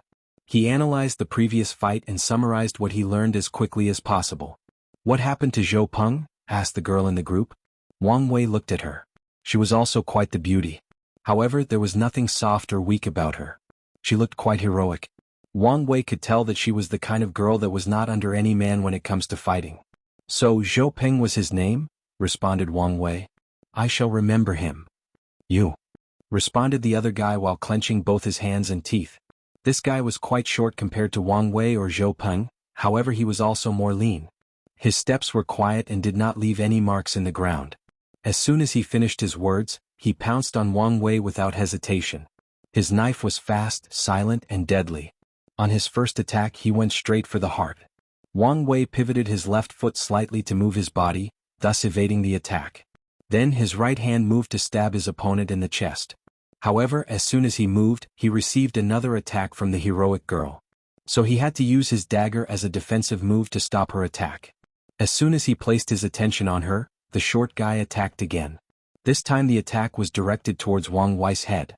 As he moved his neck slightly to evade this stab, the heroic girl seemed to have anticipated this, so she immediately followed the short guy's action and stabbed him in the heart. Wang Wei did not have much space or time to properly evade this knife. As such, he moved his body to allow the knife to penetrate the space between his ribs and avoiding a major organ. Thus, Wang Wei evaded a fatal attack, but he was still injured. Right after the knife entered his body, Wang Wei immediately kicked the girl on her sternum and pushed her away from him. Wang Wei's goal was to deprive her of her weapon, however, she seemed to be experienced and still held onto her knife as she flew a few meters away. Wang Wei started bleeding. The pain was actually nothing compared to his experience in the pagoda trial. As such, he just looked at his bleeding chest and ignored it. He knew that he had no time to use proper treatment on it. Furthermore, due to the 10,000 things adapt to one sutra, his body will try to keep him alive on its own. This fight was far from over. A few seconds later, the heroic girl got up from the floor. Although her sternum was injured by that kick, she was still in good shape and could fight properly. Wang Wei's situation had become worse. Not only was he fighting two experienced people at once with a drained stamina, he was now injured. The heroic girl and the short guy continued to attack Wang Wei without hesitation. The guy always went for the throat, while the girl went for the legs to immobilize Wang Wei and prevent him from dodging.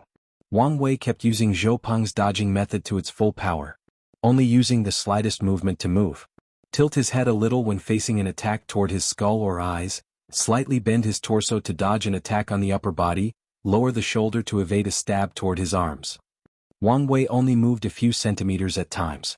By repeatedly dodging the attacks of these two people, he became more and more skilled in this dodging method. However, things did not go as smoothly as his fight against Zhou Peng. There were many wounds on Wang Wei's body, there were cuts on his face, arms, torso and legs. Although most of them were shallow wounds, they still had blood coming out of them. Furthermore, as Wang Wei shed more blood, his stamina began to decrease rapidly. And so, it became more difficult to dodge, thus increasing the amount of wounds on his body. This was a vicious cycle that would probably lead to his death. Of course, Wang Wei knew that he would not die. The sect has already planted secret techniques on him that would save his life when his life is truly in danger. However, Wang Wei was not reconciled to rely on them. It had only been a few days since he entered the Spirit Road trial, and he had only fought 3 times and was about to be sent out. How could he accept such failure? This fight was nothing but child's play compared to the Heaven Mandate battle, yet he was already losing so badly. He would not accept such tremendous failure. Wang Wei took a deep breath to calm his agitated mood. He concentrated and eliminated all of his thoughts that are not relevant to the fight. He found himself entering a mysterious state in which he became extremely calm, indifferent, and focused. He had no distracting thoughts whatsoever. Then everything around him slowed down and became extremely clear. Wang Wei found himself able to predict his opponent's every move and action. From the trembling of their muscles, he could tell which body part they would use to attack. He could predict an upcoming kick, punch, or knife stab. From their facial expression or the direction that their eyes looked at, he could predict where they would attack him. He could tell if they would attack his eyes, throat, heart, or lungs. Wang Wei could even feel their killing intent. With this newfound ability, Wang Wei knew that he would be the final victor in this battle.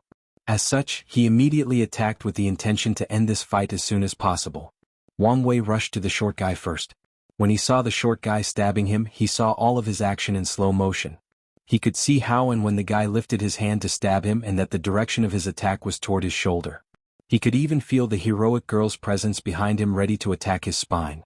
Wang Wei immediately evaded the stab, then swiftly moved behind the short guy while he was still in the motion of stabbing. Then he held the head of the short guy. Followed by an abrupt crack sound, Wang Wei twisted and broke his neck. Then he kicked him in the direction of the heroic girl. When she saw her partner flying towards her direction without stopping, she immediately stopped her attack and pushed him aside. However, Wang Wei was ready and had already anticipated this.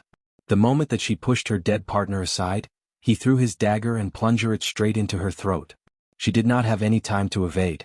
The heroic girl fell down on her back with a dagger inserted in her throat.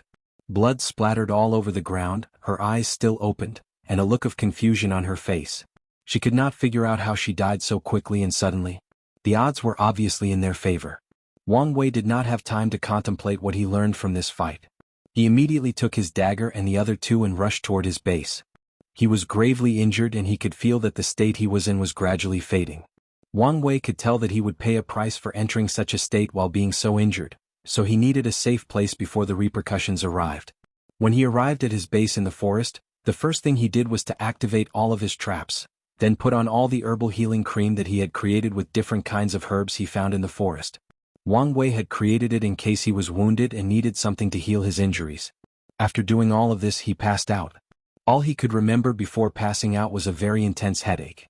However, Wang Wei knew that he had survived this ordeal and became more powerful because of it. Chapter 55. After Wang Wei woke up, he still had a massive headache. He felt like his head was constantly ringing like the bronze bells in a Taoist temple. He became confused and could not remember much. He knew his name but forgot everything else for a moment. He forgot the date, the place he was and what reason he was there. It wasn't until the next day that Wang Wei returned to normal. After which, he started thinking about the state he previously was in and the reason for it. More importantly, how can he re-enter it again and minimize the side effects? After contemplating for a while, Wang Wei came up with the explanation that this was the result of his powerful soul. When he concentrates or focuses on one task, he can enter a state similar to bullet time in which everything will slow down and his reaction time will dramatically increase, and his brain computing power will also exponentially increase. Wang Wei knew that this state was excellent for ordinary fights like the ones in the Spirit Road trial, but when it comes to fighting between cultivators, it will have a minimal effect. However, this state was what Wang Wei needed the most right now. Wang Wei was planning to train himself to the point that he can actually fight body refining realm first and second layer as a mortal. This was a great task as there was a great difference between mortals and cultivators. Even in the 9 layers of body refining realm, the first 2 layers are completely different from ordinary people. An example is that Wang Wei currently can lift close to 1,000 jin or 500 kilograms due to bathing in spiritual qi for countless years and drinking and eating nutritious food every day. However, a person in the body refining 1 layer will have at least 2,000 jin or 1,000 kilograms of strength. As such, this task is very difficult. As for the reason for doing this, it is of course in order to fight with Ji-Song. Most special physiques do not provide the people who possess them with any benefit without starting to cultivate. In fact, without cultivating, people with special physique might not even discover their uniqueness and spend all of their life as ordinary people. However, there are exceptions, especially with the top 5 physiques. The number 1 absolute chaos physique is actually quite arrogant. Without a cultivation technique, at least at the level of saint, you can never cultivate with this physique. Any energy cultivated that is not the level of saint will be swallowed by the user's body itself. The majority of people with this physique will be labeled as waste that cannot cultivate, unless someone who knows about the characteristics of the absolute chaos physique notices the difference. The number 3-7 emotions 6 desires physique will provide its owner with an overwhelming amount of beauty and charm. Even without cultivating, the owner will have some slight charming abilities, and all of them are usually extremely beautiful, both men and women. The number 4 yin-yang eyes will provide the owner with the ability to see things that normal people cannot observe, like souls, ghosts, killing intent, luck, and even the spiritual qi in the air. Wang Wei's eyes only have partial abilities of the yin-yang eyes. The number 5 elements balance physique will provide its owner with a long life span. Without cultivating, a person with this physique can live for more than 200 years, which is comparable to body refining realm cultivators. As for the number 2 heavy axe physique that Ji-Song has, it will provide its owner with boundless strength or innate divine strength. As a result, Wang Wei knew that he was not Ji-Song's opponent right now, as the Crown Prince currently has the strength of body refining second layer. Of course, Wang Wei also knew that he still had a slight chance at winning.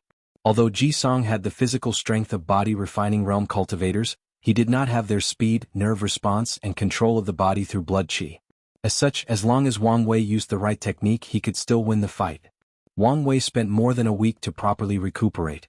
In fact, he had healed after about 3 days, but spent the rest of the time training to be able to enter and exit the mysterious state at will, and also found a way to minimize the side effects. After healing, he headed out again to start his hunt anew. Soon time passed and only 5 months were left for the Spirit Road trial to end. The second segment has been going for some time now. Somewhere near a valley, more than 20 people surrounded a man dressed in animal leather, while a bunch of other people watched the fight and commented on it.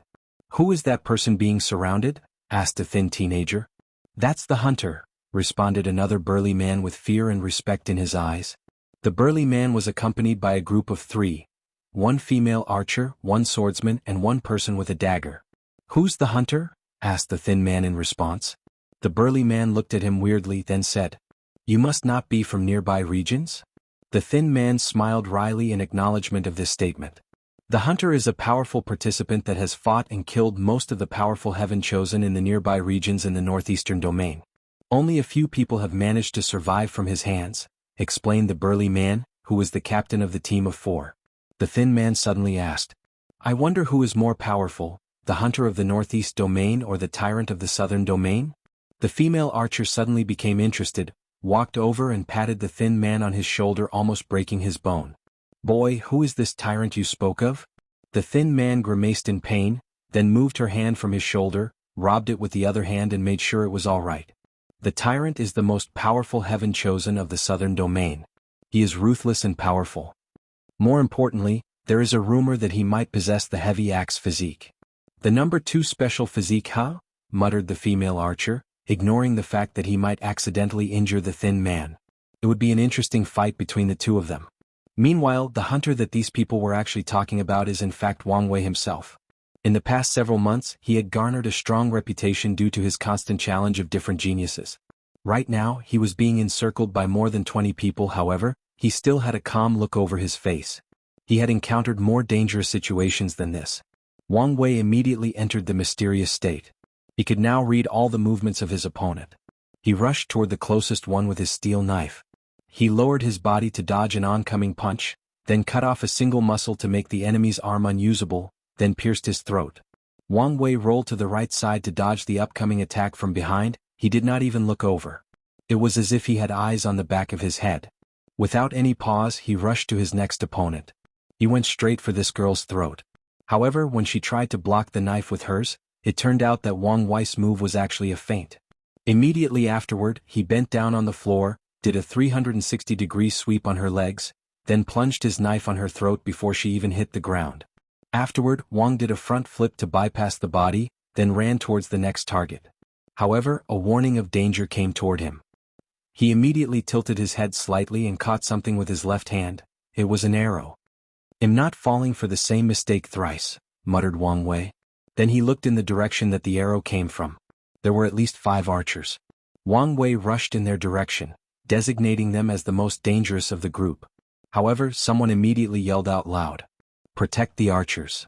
Wang Wei did not give them enough time to regroup. However, there were still a few people that gathered together to protect the archers. Nonetheless, this situation was in fact in favor of Wang Wei. With the swiftest of speed, he pierced the brain of the person closest to him, then he used the body as a shield and ran towards the archers. A few seconds after his kill, 5 more arrows arrived towards him, which plunged themselves into the dead body he was carrying, protecting Wang Wei from 5 fatal attacks. He then threw away the body at the group of people that were protecting the archers. Before they could reload their arrows, Wang Wei threw 2 of the knives hanging on his waist. The knives flew swiftly in the air and hit the shoulders of 2 archers, thus successfully managing to disarm them and prevent them from firing again. However, the other 3 had enough time to reload and shoot at him. Wang Wei avoided the first arrow heading for his head, and used his knife to change the course of the second arrow heading for his heart. However, he did not have enough time to avoid the ones directed towards his lung. As such, he used his left arm to take on the arrow instead. The arrow pierced his bicep, thus injuring him. Nevertheless, despite his injury, Wang Wei did not stop moving forward. It only took him a few seconds to arrive in front of the remaining archers, then immediately killed the functioning 3 first before killing the useless one by slitting their throats. Wang Wei did not immediately take out the arrow from his arm, as he learned the hard way that this arrow was the thing preventing him from bleeding. He just cut the ends of the arrow to prevent it from hindering his vision and mobility. Afterwards, he proceeded to slaughter all of the 20 people who encircled him without leaving anyone alive. However, he did not attack the people watching as he did not regard them as his enemies.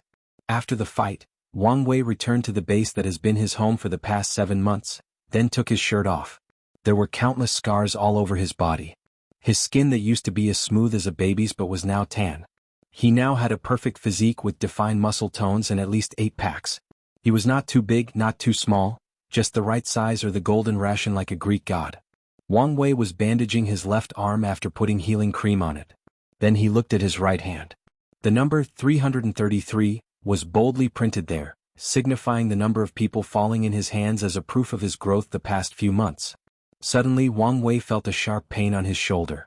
He looked over and saw that the tracking talisman started moving. He knew that this meant that Ji Song was heading his way and that their oncoming fight was soon approaching. As long as he wins, when he wins this fight, his plan will come to fruition and he will take another major step toward the supreme throne of Great Emperor. Chapter 56. After bandaging his arm, Wang Wei started thinking about his next course of action. In fact, he was not too worried about his fight against Ji Song. There are too many ways he could win this fight. He could meet up with Li Jun and ganged up on Ji Song, he could lay hundreds of traps and trick him into them, he could even use poison to weaken him. During the past years, Wang Wei had learned from his mother when to fight head-on and when to use wisdom to win a fight. The only reason he insisted on fighting with him head-on and one-to-one is because he wants to challenge his limits. The majority of people in the Spirit Road trial are regular mortals when it comes to strength. As such, they are forced to use superb techniques to make up for the lack of physical prowess. Only Ji Song did not fit into this category. As such, Wang Wei wanted to fight him and see how much he has improved since the beginning of the trial. Furthermore, Wang Wei had a lingering feeling that if he won this fight just and honorably, then something special will happen to him. Something important will be given to him. He does not know where this feeling came from and what will happen, but he knows that his feeling is right. As such, he plans to follow it and see the result. Wang Wei then focused intensely on his finger and a ring randomly appeared on his ring finger. It was his space ring. As this space ring was a soulbind treasure, he could carry it everywhere with it. This was one of the loopholes of the Spirit Road trial. However, there was still one restriction. This magical treasure could not be taken out in the first half of the trial. As the Spirit Road trial was technically under the jurisdiction of Heavenly Tao, no one dares to break its rules, not even the Tao opening sect. That is the reason that Wang Wei had to make daggers out of stone or use the environment around to make things necessary for survival while he had a space ring full of food and weapons. Of course, another restriction was that the weapons smuggled in could not be too powerful, otherwise they will be immediately sealed. In fact, this restriction also applies to treasure discovered in the secret realm during the trial. Even if a participant was lucky enough to acquire a holy or supreme weapon, it would be in a sealed state. Nevertheless, treasures like swords, sabers, or spears are still quite valuable even in a sealed state. The sharpness and indestructible nature of these weapons are enough to give any participants a great advantage in combat. Wang Wei looked inside the space ring and took out 3 paper talismans. He made sure that the talismans were still working properly as they are the main material for the next plan. However, a few breaths after taking out the talismans, Wang Wei noticed a gaze coming out over his head and scanned the talisman over, then disappeared. He knew this must be the safety mechanism left by Heavenly Tao to ensure the rules are followed. For example, if those 3 talismans were powerful attack ones, they would be immediately sealed and there would be nothing Wang Wei could do about it. Thinking about this, Wang Wei felt quite unpleasant for his powerlessness and at the very idea of Heavenly Tao itself.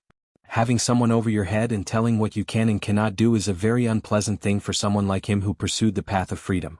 However, he still has to put up with it now. At least for now. After checking that everything was in place, Wang Wei began to rest in order to heal the arrow wound on his left arm. Meanwhile, in the southern domain, Ji Song was trekking towards the northeast domain to meet with the young master of the Tao opening sect. While he was walking, Ji Song started thinking to himself.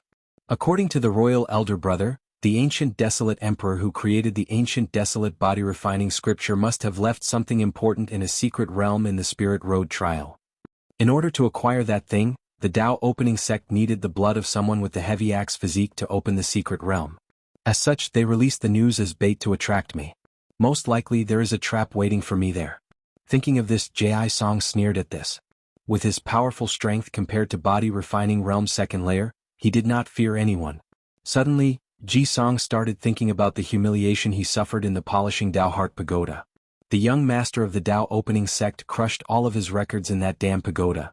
He had never suffered such failure in his whole life. What made Ji Song more angry was the fact that he had greatly benefited from the 4 layers of the trial he had participated in. His will and Dao heart was sublimated after each trial. And yet he was not allowed to participate in all of them. His family begged the sect to allow him to continue the trial, but they refused without any hesitation. Ever since he failed to experience the remaining 5 trials, he always had a feeling that something was missing from him, like he was incomplete. Ji Song's anger grew more and more as he reminisced of the situation back then. He suddenly clenched his fist and punched the ground. Bang! A spider crack a few centimeters was left in the ground.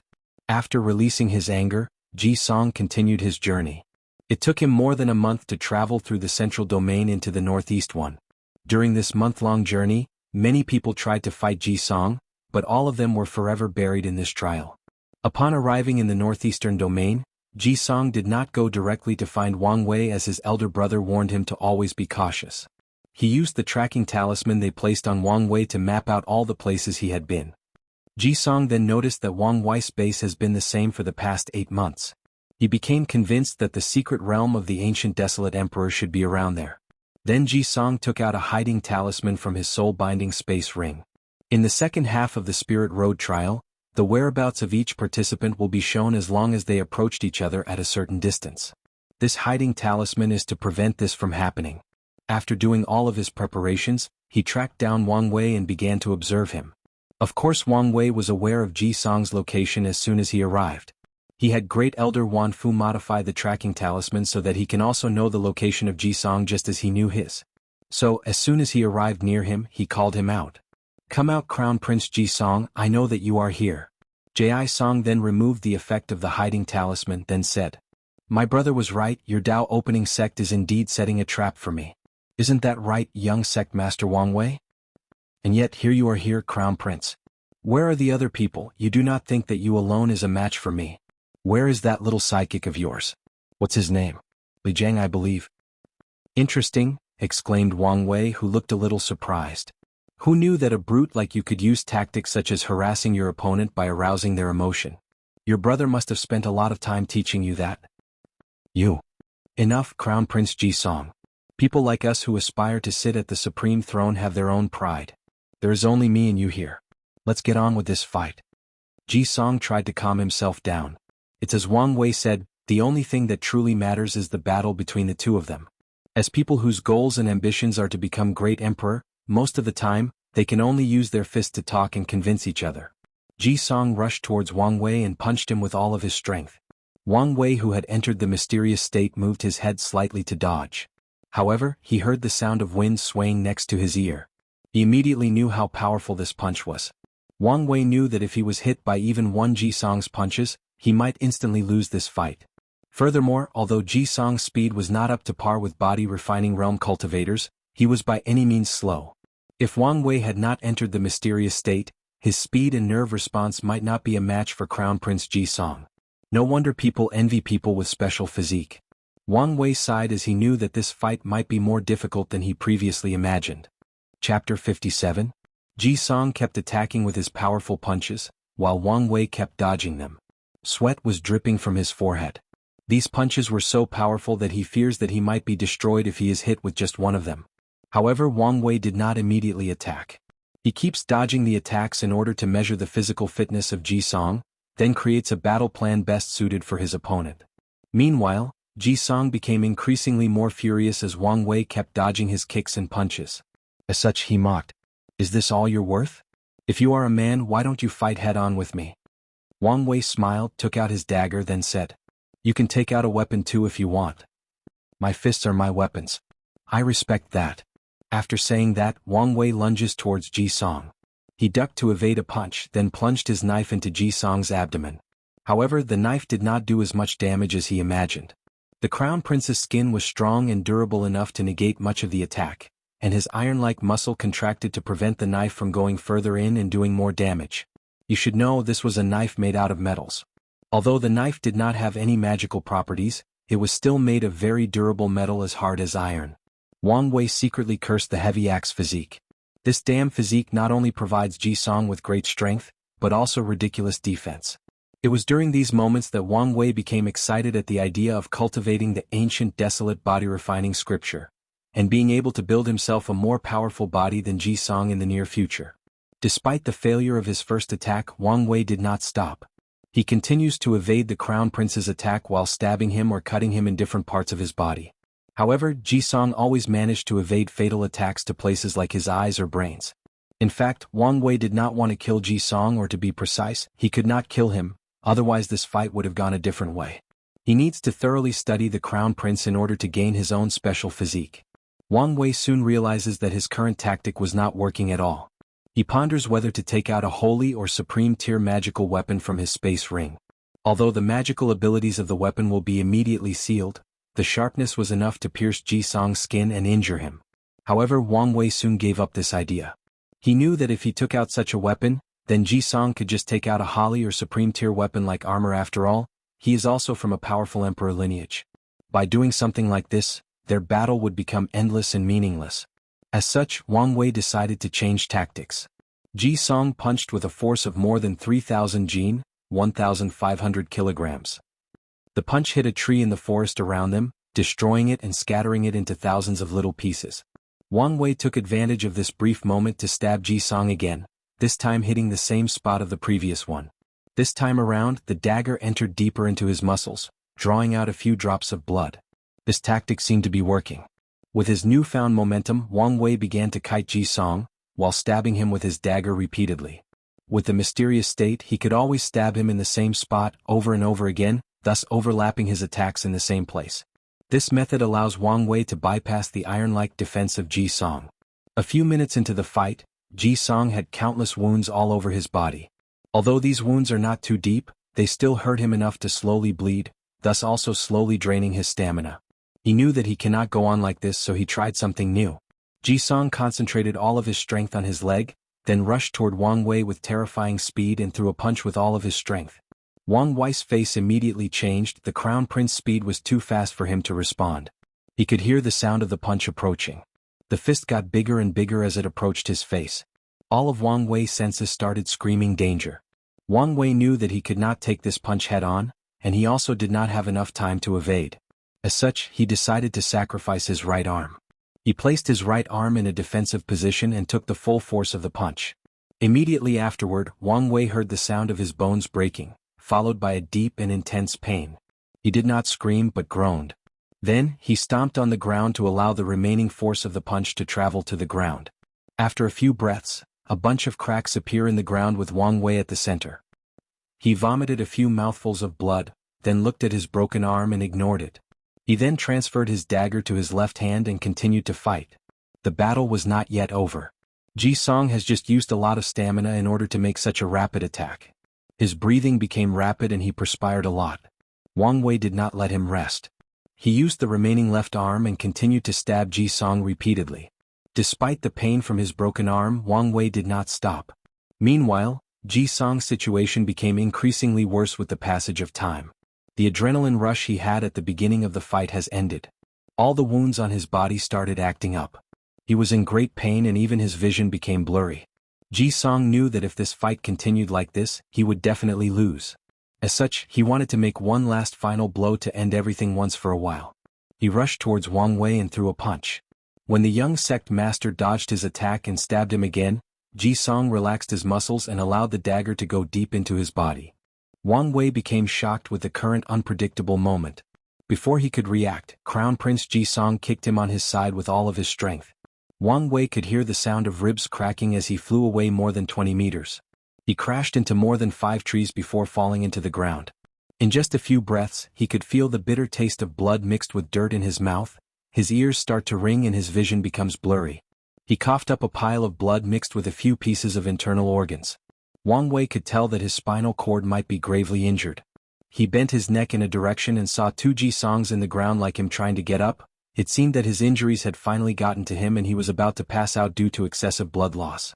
Wang Wei knew that this fight was not really over. Whoever gets up first will be the final victor. As such, he tried as hard as possible to get up. However, it was to no avail. In fact, the pain of his broken bones are nothing to Wang Wei. In the pagoda trial, he suffered much worse pain than this in the 18 levels of hell. However, the truth of the matter is, his body was not in the shape to function properly. Wang Wei did not care about this. If he orders his body to move, then it better listens to him? His body should follow his will, not the other way around. In fact, this is exactly what happens next. By his sheer will alone, Wang Wei managed to stand up. A broken spine and shattered rib cage would not stand in his way. He slowly walks towards Ji Song, who was still trying to get up from the ground. It took a while for the two Ji Songs to merge into one. When Wang Wei arrived in front of him, he said, "I win." Then, with his remaining functioning left arm, he repeatedly elbows Ji Song's face until both their bodies were covered in each other's blood and the crown prince had passed out. Then Wang Wei sat on the ground breathing heavily. This was a hard-won battle. Suddenly he felt something and looked behind him. The shadow of the young emperor finally completely materializes behind him. Wang Wei felt like his mind became more clear.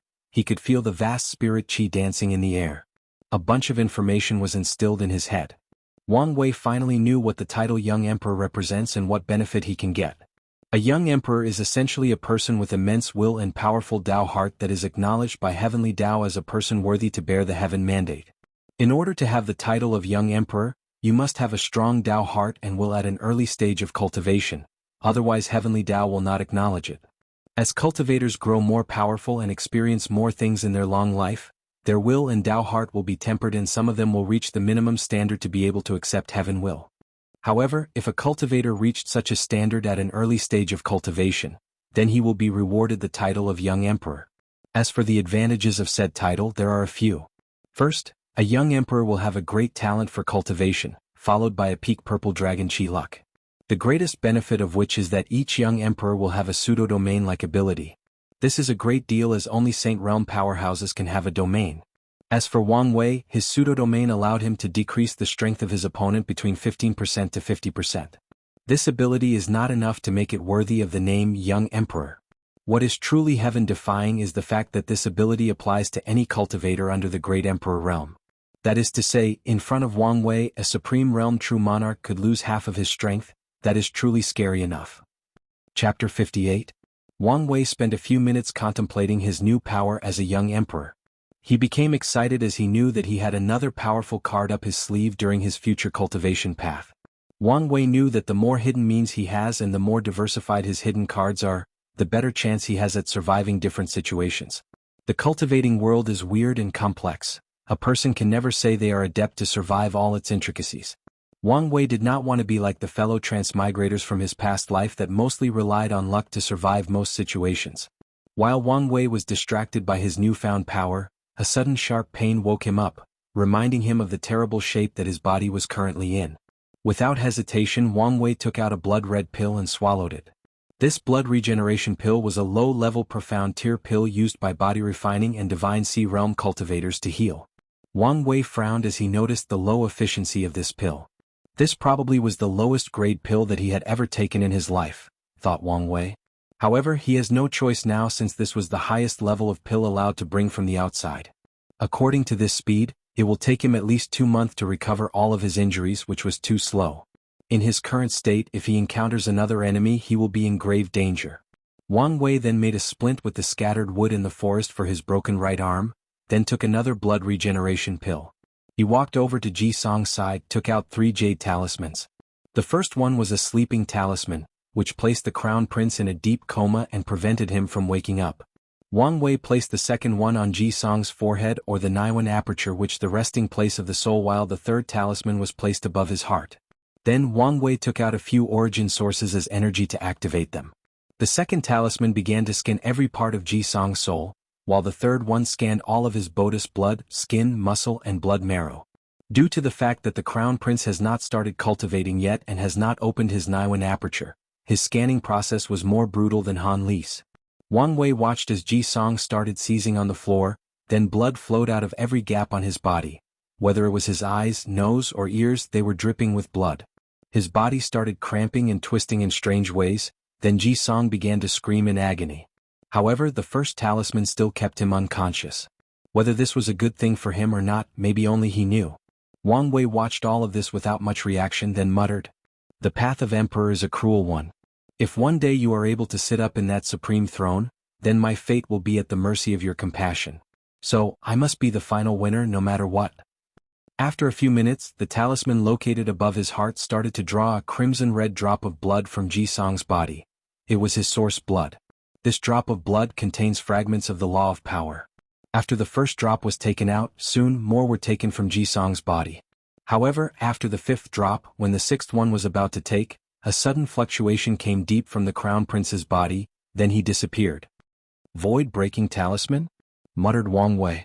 He was not surprised by Jisong's disappearance as he knew that the crown prince most likely had life-saving means implanted on him. What caught his attention was the method used. Most powerful factions will use a secret technique that transport their candidates to a secret and secure location, then heal them. However, the Great Zhou Imperial Dynasty used a void-breaking talisman that allows Jisong to forcibly break out of the Spirit Road trial. You should know that the trial takes place in a separate realm or space created by Heavenly Tao itself. To be able to use force to break out of such a secret realm proves how powerful the breaking void talisman is, also how precious it is. The Great Zhou Imperial Dynasty truly placed a lot of care on their crown prince. Wang Wei took a jade bottle to carefully store the 5 drops of source blood, then placed the bottle and the remaining 2 talismans in his space ring. Following which, he took another communicating talisman and called someone. Hey Li Jun, where are you now? Big brother Wang Wei, you finally communicated with me again after more than 2 months. Currently I'm still in the central domain. That's not too far. I'm currently severely injured, I need you to come pick me up.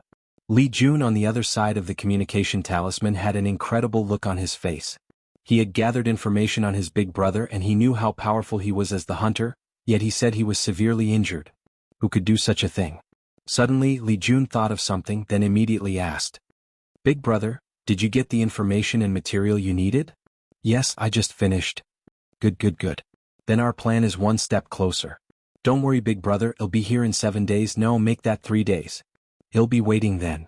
While Wang Wei was waiting for Li Jun's arrival, a great storm was taking place outside in Falling Leaves City. Somewhere in an inn, first Prince Jisoo, retired Prince Jixiang, and the head of the Imperial Guard, Zhou Fan, were eating and talking in a private room. Suddenly, the void fluctuated and a person instantly appeared in the room. Jixiang was the first to notice the change in the environment and screamed. Who is so bold? However, he soon discovered that it was his bleeding nephew that appeared here with the breaking void talisman provided to him. He rushed over to check his condition. Immediately afterward, Jisoo and Zhou Fan noticed something and followed.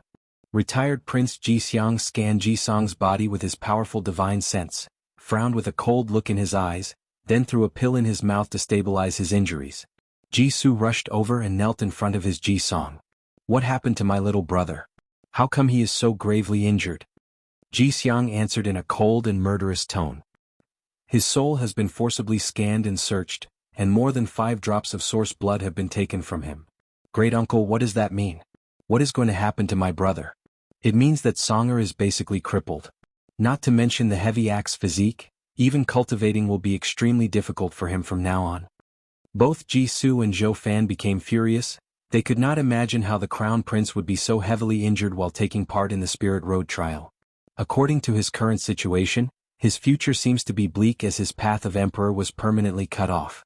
Jixiang started to think while he looked at the pale and feeble complexion of his nephew with a look of pity, then he seemed to have made a certain decision. He waved his hand to wrap Jisong with his power, then with a swish sound disappeared from the room.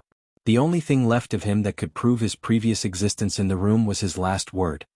I will bring Songer back to see his majesty. Jixiang forcibly broke the void easily. The space around him bent according to his will. In just a few minutes, he already crossed countless domains in which the smallest was the size of planet Earth, and arrived in the capital city of the Great Zhou Imperial Dynasty. As soon as Jixiang teleported to the city, countless formations were immediately activated and surrounded him. Thousands upon thousands of runes formed an array pattern that surrounded both Jixiang and the whole city. Sovereign Ji-Wen was the first to notice the change. He roared, "Who?" loud enough that the entire capital city could hear him. Jixiang, who immediately realized his fault, used his token talisman to notify the city formation of his identity. Then he entered the palace and notified Sovereign Ji-Wen of the crown prince situation. Looking at the current situation of his son, Sovereign Ji-Wen had a terrifying murderous aura around him. The murderous aura soon enveloped the entire palace. Then, the Qi-Luck dragon of the Great Zhou imperial dynasty seemed to have felt the murderous aura of its ruler. It suddenly roared into the heaven. Following which, Ji Wen's killing intent was fused with the luck of the entire dynasty. All of the billions of citizens of the Great Zhou dynasty scattered throughout countless domains suddenly felt an intense murderous aura covering them. They felt an immense pressure covering them, so they immediately knelt down in worship and fear. They immediately knew that their sovereign was furious and someone was about to usher the wrath of the Great Zhou imperial dynasty. Of course, not everyone knelt down. There are many cultivators that are not Great Zhou citizens living in their domain. As arrogant as they are, how could they easily bow to another cultivator? As such, they had to resist the pressure with their own cultivation. Meanwhile, in the Great Zhou imperial dynasty's royal palace, Sovereign Ji Wen suddenly asked, "Was it the Dao opening sect?" "It is most likely them, your majesty," replied retired Prince Ji Xiang. "Do they fucking want an Emperor Dao war? If that is what they want, I will gladly give it to them." Ji Xiang's face immediately became ugly and hastily said, "Your majesty needs to calm down. This is not the time to act rashly and out of emotion. Furthermore, there is still hope for the crown prince." Ji Wen calmed down and became excited when he heard these words. "Uncle, are you sure about this? What do I need to do to help Songer?" Ji Xiang looked at his great-nephew and smiled gently. "I will use a secret technique to sacrifice all my cultivation in order to repair Songer foundation. In that way, not only will Songer be healed, but his foundation will dramatically strengthen. It is possible for him to have one of the most powerful heavy axe physique in history." Sovereign Ji Wen's face immediately changed and became gloomy. "Uncle, if you do this, you will also die afterward." "Ah, it's all right. This old man has lived for a long time. It is about time to leave the future for the next generation." Sovereign looked at Ji Xiang with complicated eyes. On one hand, he wished he could save his son, while on the other, he did not want his great Zhou to lose a powerful true monarch. In the end, he sighed and finally said, "They'll be counting on you then." A few breaths after this, Ji Xiang disappeared with the unconscious Ji Song, preparing to do the last good deed in his life for the dynasty. Chapter 59. Sovereign Ji Wen was sitting on his throne with a gloomy look on his face, contemplating his next plan of action when someone notified him of the arrival of the Prime Minister.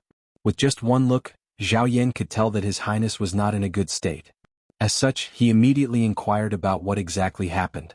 When he heard the whole story about Crown Prince Jisong's fate, he too was shocked and perplexed.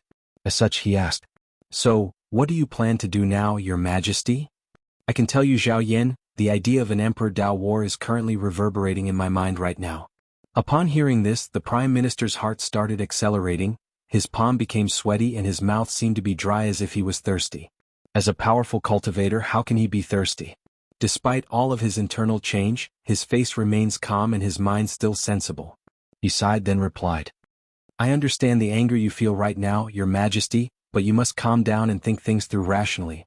Zhao Yan, I know that an Emperor Dao war will involve our Great Zhou imperial dynasty fighting to the death with the Dao opening sect until one of our lineage is completely destroyed. However, when I think about what they did to Songer, I just can't calm down." Prime Minister Zhao Yan took a deep breath to recollect himself, then continued. "An Emperor Dao war would involve countless resources such as pills, weapons and talismans. Then all the cultivators whose lifespan was coming to an end and sealed themselves would awaken from their slumber. After which, even Emperor artifacts will be involved in the war. More importantly, even the sleeping immortal venerables will have to be awakened. An Emperor Dao war could eventually drag the entire myriad Emperor plane into war and countless slaughter." Prime Minister Zhao Yan started walking back and forth while thinking. "Your Majesty, the Dao opening sect is one of the oldest sects in the world. You can imagine how many powerhouses are secretly sealed in there, how deep are their foundations. Although the Emperor Enlightening Academy claimed to have a deeper foundation than them, we all know that it is actually not true." Sovereign Ji Wen clenched his hands so hard that his throne, which is made of supreme tier material, started to deform a little. "I know all of this, Zhao Yan. I'm just a little unwilling." The Prime Minister sighed, then continued. "Your Majesty, based on recent events, we can tell that the Dao opening sect is willing to go to extreme lengths for this generation's Heaven Mandate battle. A few months ago, they even woke up one of their immortal venerable and almost destroyed the Heaven Mystery Pavilion. From the information that we gathered, they wanted something from the pavilion so badly that they were even willing to break the Immortal Avenue Pact and involve the Immortal Realm powerhouse in the world." Sovereign Ji Wen also sighed as he understood the Prime Minister's meaning.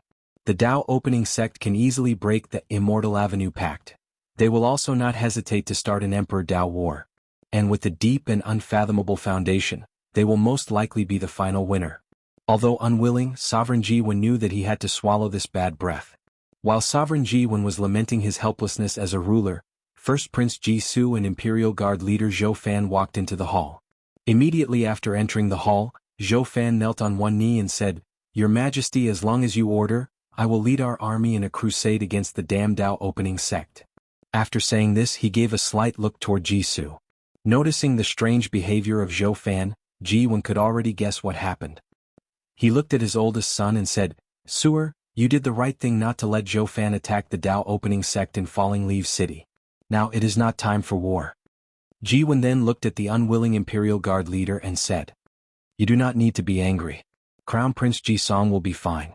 After saying this, Sovereign Jiwen dismissed everyone else without much explanation and headed deep in the royal family tomb to wait for his son's return after experiencing nirvana. Meanwhile, in the Spirit Road trial, 3 days went by smoothly.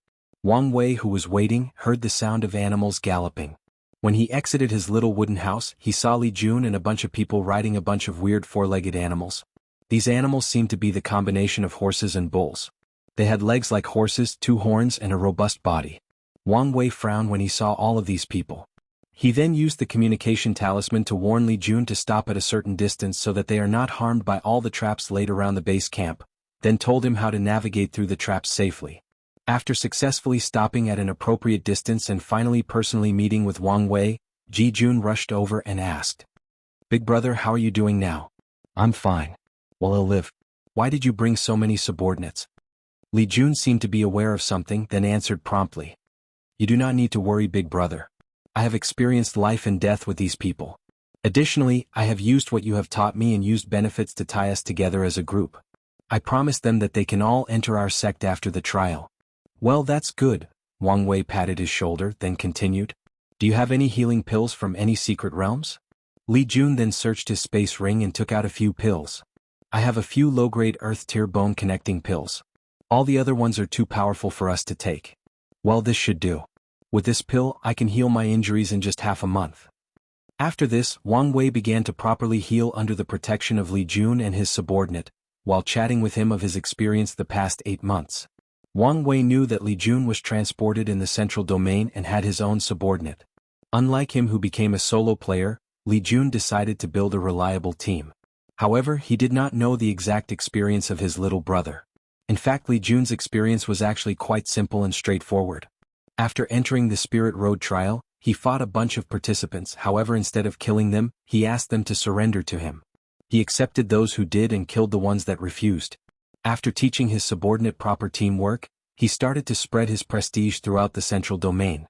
Then, in the second half of the trial, he occupied one of the newly opened cities. As a city lord, Li Jun organized trade of various items such as food, weapons, pills, and even cultivating techniques. Although the participants cannot cultivate during the trial, many of them who are of low background used this opportunity to find better cultivation methods for the future. In general, Li Jun's stay in the trial was actually quite moist. Of course, he did not do all of these for no reason. Li Jun knew that the sect was training him to be a powerful general that could pave the way for Wang Wei's path of emperor. In order to be prepared for the future, he started training troops and also learned how to be a good leader or commander. Li Jun knew that his big brother was extremely talented and wise. As such, as he grows more powerful, many people will want to follow him and be the vanguard to his army. If he is not able to keep up with his big brother's step, although he knew that he would not be replaced on account of their brotherhood, his position will become quite awkward. Furthermore, his big brother might not say anything about him if he cannot keep up, but the sect will have no such scruples. The motto of the Dao opening sect has always been that they do not raise waste. Soon 7 days passed. Wang Wei had removed the stint on his arm and was doing some light exercise with his hand. In just a few days, his broken arm had already healed, and his ribs were already grown and reconnected. The only trouble left was his injured spine, which will take some time to heal. While Wang Wei was doing a punching routine, Li Jun ran towards him with some information. "Big brother, do you remember the guy you told me to look out for?" Wang Wei was briefly confused before he realized that Li Jun was talking about the kid he met in Falling Leaf City that made his Chi Dragon act weird. Wang Wei then motioned him to continue. Well, we found him in the eastern domain through the tracking talisman you placed on him. After which, just like you asked, we secretly tracked him. Just now, I received the information that this kid was lucky enough to enter a secret realm. Wang Wei's eyes immediately lit up. The lucky encounter of that kid is probably the reason that his luck dragon was acting so weird. He must have gotten something that is very useful to me, thought Wang Wei. Where is he now? My subordinates have subdued him and are bringing him here. They should arrive in just a few days. Good, muttered Wang Wei. He was truly looking forward to what kind of opportunity this kid will bring with him. As a person with a noble background, there are a few things that can bring him a true sense of excitement. Chapter 60. Wang Wei spent a few days continuing healing as he waited for Li Jun's subordinate to bring the kid named Wu Ming to him. Luckily, he did not have to wait long, as 5 days later, a new group of people arrived at his base. What surprised Wang Wei was the fact that the leader of this group was actually Yan Liling, the niece of great elder Yan Mei. Wang Wei then gave Li Jun a weird look, who then proceeded to smile wryly without saying anything. Since Li Jun did not mention it, Wang Wei ignored him as this involved his privacy. However, given the complex political situation in the sect, Yan Liling's presence was in fact no accident, and Li Jun should be aware of this. Soon Yan Liling brought Wu Ming in front of Wang Wei and Li Jun. The kid was tied up with rope, various friction marks could be seen all over his body. Despite his current situation, he did not stop trying to break out of the rope. After dismissing Li Jun's subordinate, Wang Wei looked at the tied-up kid and said, "Wu Ming, right? You could either take out all of the things in your space ring, or we can kill you and take it out ourselves. You have 5 breaths to decide." After saying this, Wang Wei, Li Jun, and Yan Liling looked at Wu Ming on the ground without saying a word. It only took him a few moments for him to succumb to the pressure and emptied out his newfound space ring. Then, the 3 of them started to look at the materials taken out. There were countless jade bottles, a bunch of rusted weapons, and a thick book. Li Jun opened a few bottles to check the medicine inside. However, all of them were either rotten with a pungent smell or turned into powder the moment they were exposed to the air. Suddenly Yan Liling said, "This is a body-strengthen pill, this one a sea-expansion pill, and a soul-nourishing pill." After that, she continued to name most of the pills in the containers simply based on the smell alone. Wang Wei frowned as he had never heard of these pills, as did Li Jun, so he asked, "Liling, what kind of pills are these?" The majority of these pills are very old and are in fact prototypes of current pills such as the Blood Chi pill or the Divine Sea Expansion pill. And the recipe for some of these pills have been lost for countless years. Wang Wei noticed how these two people were talking so intimately and casually as if they had known each other for many years. He just gave them a look, then proceeded to check the weapons. All of these weapons no longer have any spiritual energy in them, and the metals have been corroded by the passage of time. Moreover, the refining seemed very rough and did not use the full potential of all the materials. Li Jun and Yan Liling walked over to check the weapons on the ground. The 3 of them seemed to have forgotten poor Wu Ming. "How long have these things existed?" asked Li Jun. Wang Wei picked up the book and responded, "Let us find out." Wang Wei then opened the first page. The first thing he noticed was the fact the font of the book was extremely small despite the thickness of the book. Li Jun suddenly said, "Ancient scripts? This has never been my strong point. Throughout the history of the world, the language has gone through many revisions. As such, there are countless variations of it. Of course, there is one exception, that is the Tao text. This language is used by cultivators when creating cultivation techniques or methods in order to properly explain the profound meanings or laws contained in them. As such, the Tao text is probably the oldest language in existence in the Myriad Emperor world." As part of their aristocratic education, both Wang Wei, Li Jun, and Yan Liling had to learn all kinds of language as a child. The language class is necessary as it is a way to enlighten young children of the ways of the world, and to prepare them just in case they one day enter a very old secret realm and can translate the things they received in there. Wang Wei began to translate the text and read it out loud. "If you are reading this, it means that you are my descendant and my plan has succeeded. From now on, our lineage finally has an heir. Before I begin to explain my story, I would like to curse all 18 generations of Shihai's family. I hope all of your relatives and descendants, both direct and distant, to die a painful death and never reincarnated. As for you, Shihai, I hope you are castrated, then raped by more than 10,000 men for 10,000 years." After reading there, Wang Wei paused due to being speechless. How much hatred does this guy have for this Shihai? Suddenly Yan Liling said, "Isn't Shihai the real name of Emperor Haiyuan, the Formation ancestor?" "That can't be right," answered Li Jun. "The Formation ancestor was a great emperor from the ancient emperor era. Are you telling me this book is this old?" Wang Wei frowned and started thinking. The history of the Myriad Emperor plane is very long, spanning billions of years. As such, it is divided into 9 eras: the Chaos Era, Primordial Era, Beginning Emperor Era, the Void Era, the Ancient Emperor Era, the Incense or Faith Era, the Devil Era, the Middle Emperor Era, and the New Emperor Era.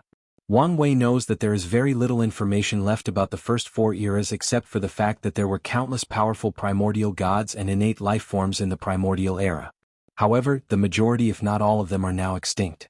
As for the Beginning Emperor Era, all the information available is that a human referred to as the Heaven-Opening Emperor became the first great emperor of the entire world, thus starting the era of the great emperor reigning supreme. As for the Void Era, Wang Wei knew that there is absolutely no information about it even from the secret archive of the sect. He once asked his grandfather, and he told him that most cultivators came to the conclusion that something happened in the Void Era that basically erased the entire world's history. The furthest information that still remains about the world's history started from the Ancient Emperor Era to the current New Emperor Era. After taking a brief moment to think about all of these things, Wang Wei said, "Well, no, if he is talking about the same person. More importantly, why does the owner of this book have so much hatred for this so-called Shihai?" After saying this, the three of them continued to read on. It turned out the owner was indeed talking about Emperor Haiyuan, the ancestor of formation. To be exact, this book or journal explained in detail a story about love, envy, and betrayal between two sworn brothers.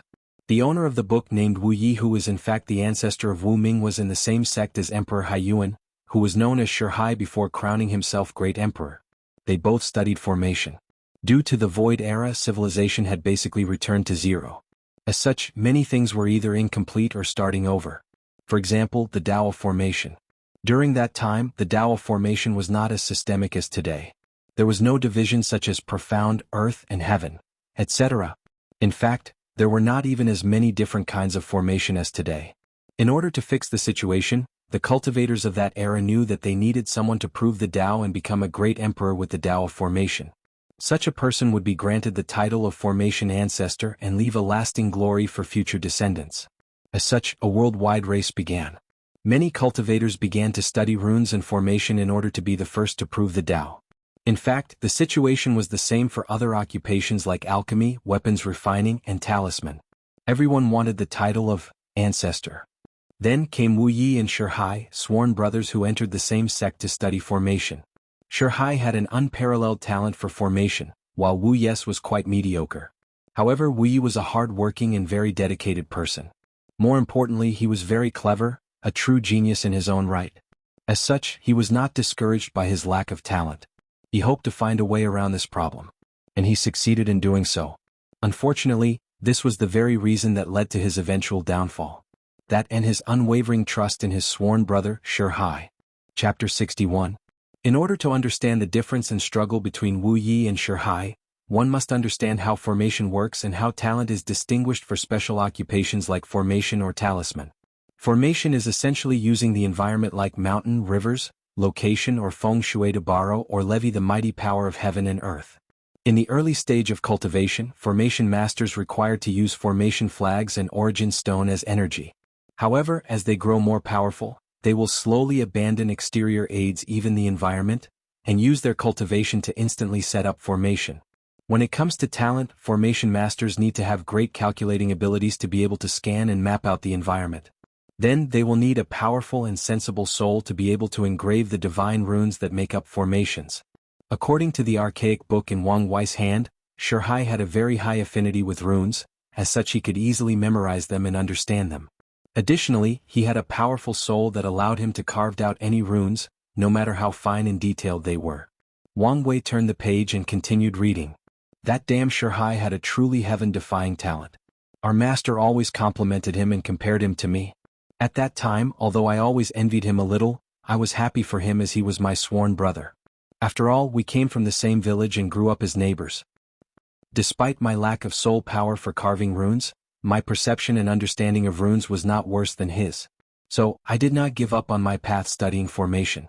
I always believed that I might be able to find a way to fix or make up for my talent in the soul department. And I succeeded. One day suddenly I thought, why should I only use the soul to carve out runes? Why couldn't I use my body as a source instead? Upon reading here, all three of Li Jun, Yen Liling, and Wu Ming were shocked. If what Wu Yi wrote in the journal is true, This man has managed to revolutionize the Tao of formation. Just this idea is enough to bring about a new glorious era for cultivators who practice the Tao of formation. Wang Wei was the only one who did not have much change. As a transmigrator, he has read too many of these things from the novels in his past. Compared with the brain hole or imagination that the authors in his past life came up with, Wu Ye's idea is nothing. In fact, Wang Wei still admires him. Although the myriad emperor plane has a history spanning billions of years and has created a terrifying civilization, the inherent thinking of the people in this world is actually fixed or linear. As their culture ingrained in them the idea of respecting the ancestors, respecting the sages that came before, the thinking of most people became in fact restrained. As long as someone talks about an idea that does not fit with the predecessors, two things will likely happen to them.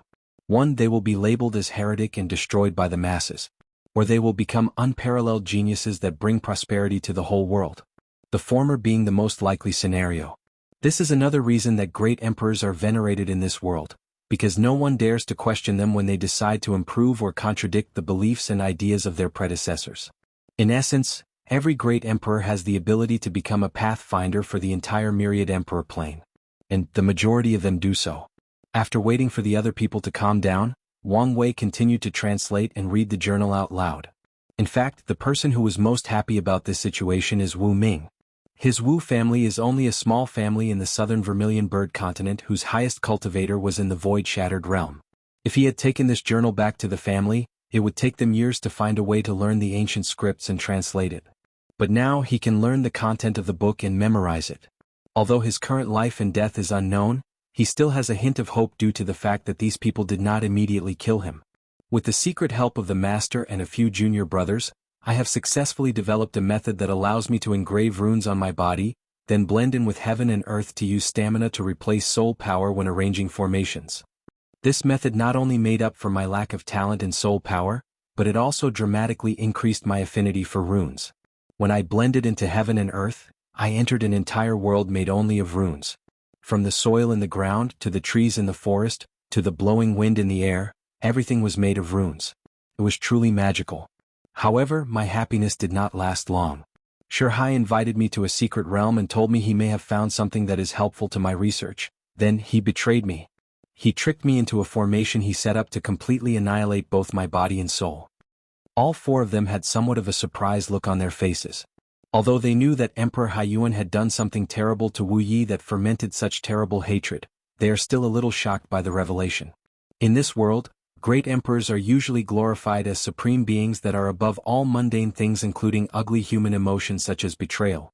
Now, seeing the ugly side of one such great emperor as the formation ancestor, it is indeed quite the shocking thing. Wang Wei sighed, then said, "In the end, even a great emperor is a humble human being. It cannot escape the 7 emotions and 6 desires." After saying this, Wang Wei lost a little of awe for all great emperors. He realized that, in the end, great emperor is essentially just a cultivating realm that only few people have the opportunity to reach in their lifetime.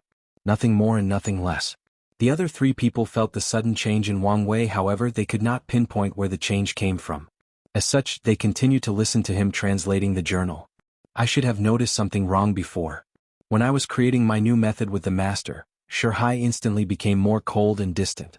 I thought that he was under pressure as the successor of the sect, but now it seemed that I was wrong. Before he activated that formation, I asked him the reason he betrayed me. He told me that he cannot get used to his master constantly praising me as a great genius that will bring a glorious era for the Tao of formation. He went on a 5 minutes rant about how he will acquire the title of Formation Ancestor, and his Tao will become the orthodox way while mine will be forever labeled as heretics. Luckily for me, my newly created formation rune body not only provided me with matchless talent for formation, but also provided me with a great life-saving method by blending into the surroundings and pretending that I'm dead. Although I survived Shurhai's formation, I can feel that I do not have long to live. I do not fear death. I fear that my legacy will be lost or destroyed. It is very likely that Shurhai will become a great emperor. So, I must find a way for my future descendants to inherit my Tao, then eventually complete it and surpass me. After reading the journal, Wang Wei realized that the rest of the book contained the way to cultivate the formation rune body. Suddenly an idea popped up in Wang Wei's head. One of the abilities of this technique is to blend in with heaven and earth through runes engraved in the body. If he changed the runes, then he can make so that he can instead blend in with the fragment of law that his special physique requires.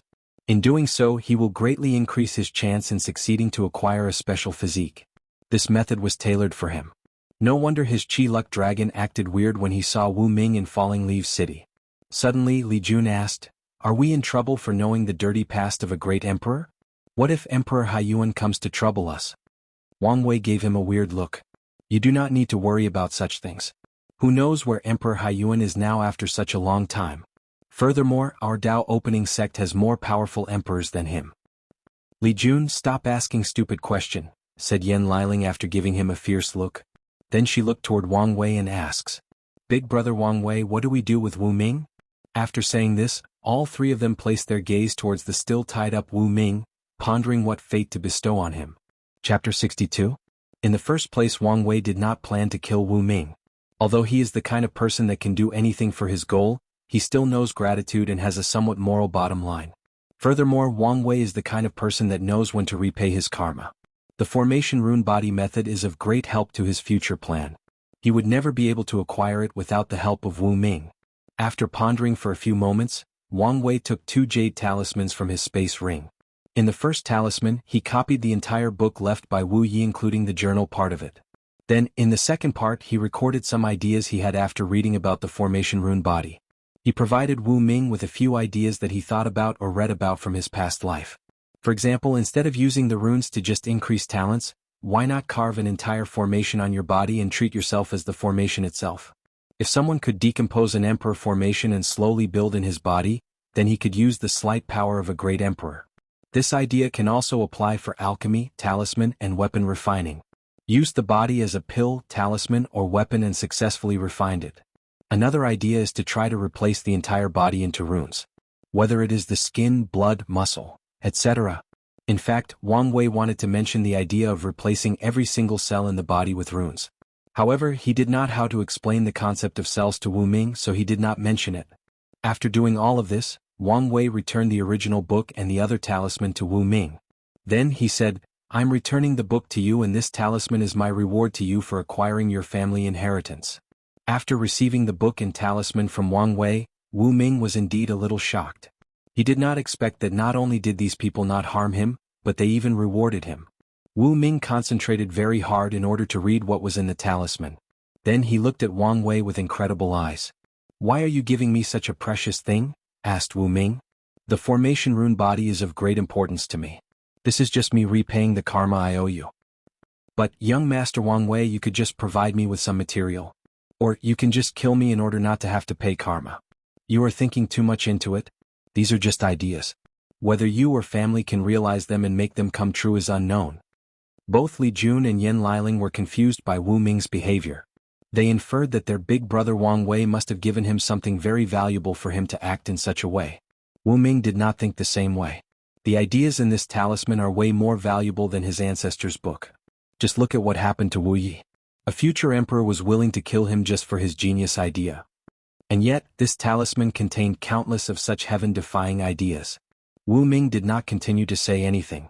He knelt in the ground and kowtowed 3 times towards Wang Wei. In fact, Wang Wei did indeed do something amazing, although he did not know it yet. The ideas he just randomly made eventually created a new profession known as totem warriors. The idea of using runes on the body will eventually create a glorious era for professions like alchemy, formation, talismans, and weapon refining. When the first totem warrior managed to prove the Tao, then the era will reach its peak. This emperor will also be the first one of the Wu family, and a direct descendant of Wu Ming himself. Suddenly Wang Wei thought of something, then he reminded Wu Ming. "You better be careful when you leave here. If I remember correctly, Emperor Haiyuan had created the Origin Rune Palace in the southern Vermilion Bird continent. This place is considered the origin of formation by countless cultivators. Although they only have a total of 2 emperors including Emperor Haiyuan, the status of the Origin Rune Palace is very noble throughout the world. According to your ancestor's journal, his master and a few other disciples should be aware of how to cultivate the formation rune body. Yet, this method has never appeared in the cultivating world. As such, you can imagine their fate and what length Emperor Haiyuan went to ensure that this method did not appear in the world." Upon hearing this, Wu Ming's face became increasingly ugly, then he started shaking with cold sweat sliding down his back. His family is just one of countless low-level families in the southern continent. Although they can walk sideways in the city they live in, that is because there are no other powerful factions competing with them. If they were to offend such big people as the Origin Rune Palace, they would be instantly destroyed without the ability to fight back. What should I do then? Asked Wu Ming with trepidation. Everyone looked at each other while shaking their heads. Yan Liling then suggested. It's better to enter a powerful emperor lineage that focuses on formation. This way not only could they protect you, they can also provide you with the resources to develop and grow. It's better not to easily reveal or mention the formation rune body method, added Li Jun, or better yet, wait until you reach a certain cultivation level before bringing it out to get the support of the sect you choose to enter. In fact, they could invite him to the Dao opening sect. However, their sect was not really focused on formation, although they still have many grandmasters in these fields. Furthermore, Wang Wei believed that Wu Ming's appearance would shake the water in the southern continent. Wang Wei hoped that there was a fight between the Orthodox Way and the Rune Body Way in the southern continent and reached the point that they could not properly train a heaven chosen for this generation's heaven mandate battle. Of course, there is the possibility that this method backfired and their constant infighting creates a truly powerful genius that rises through countless slaughter. If that becomes the case, Wang Wei just has to accept it. Anyway, he did not fear any challenge.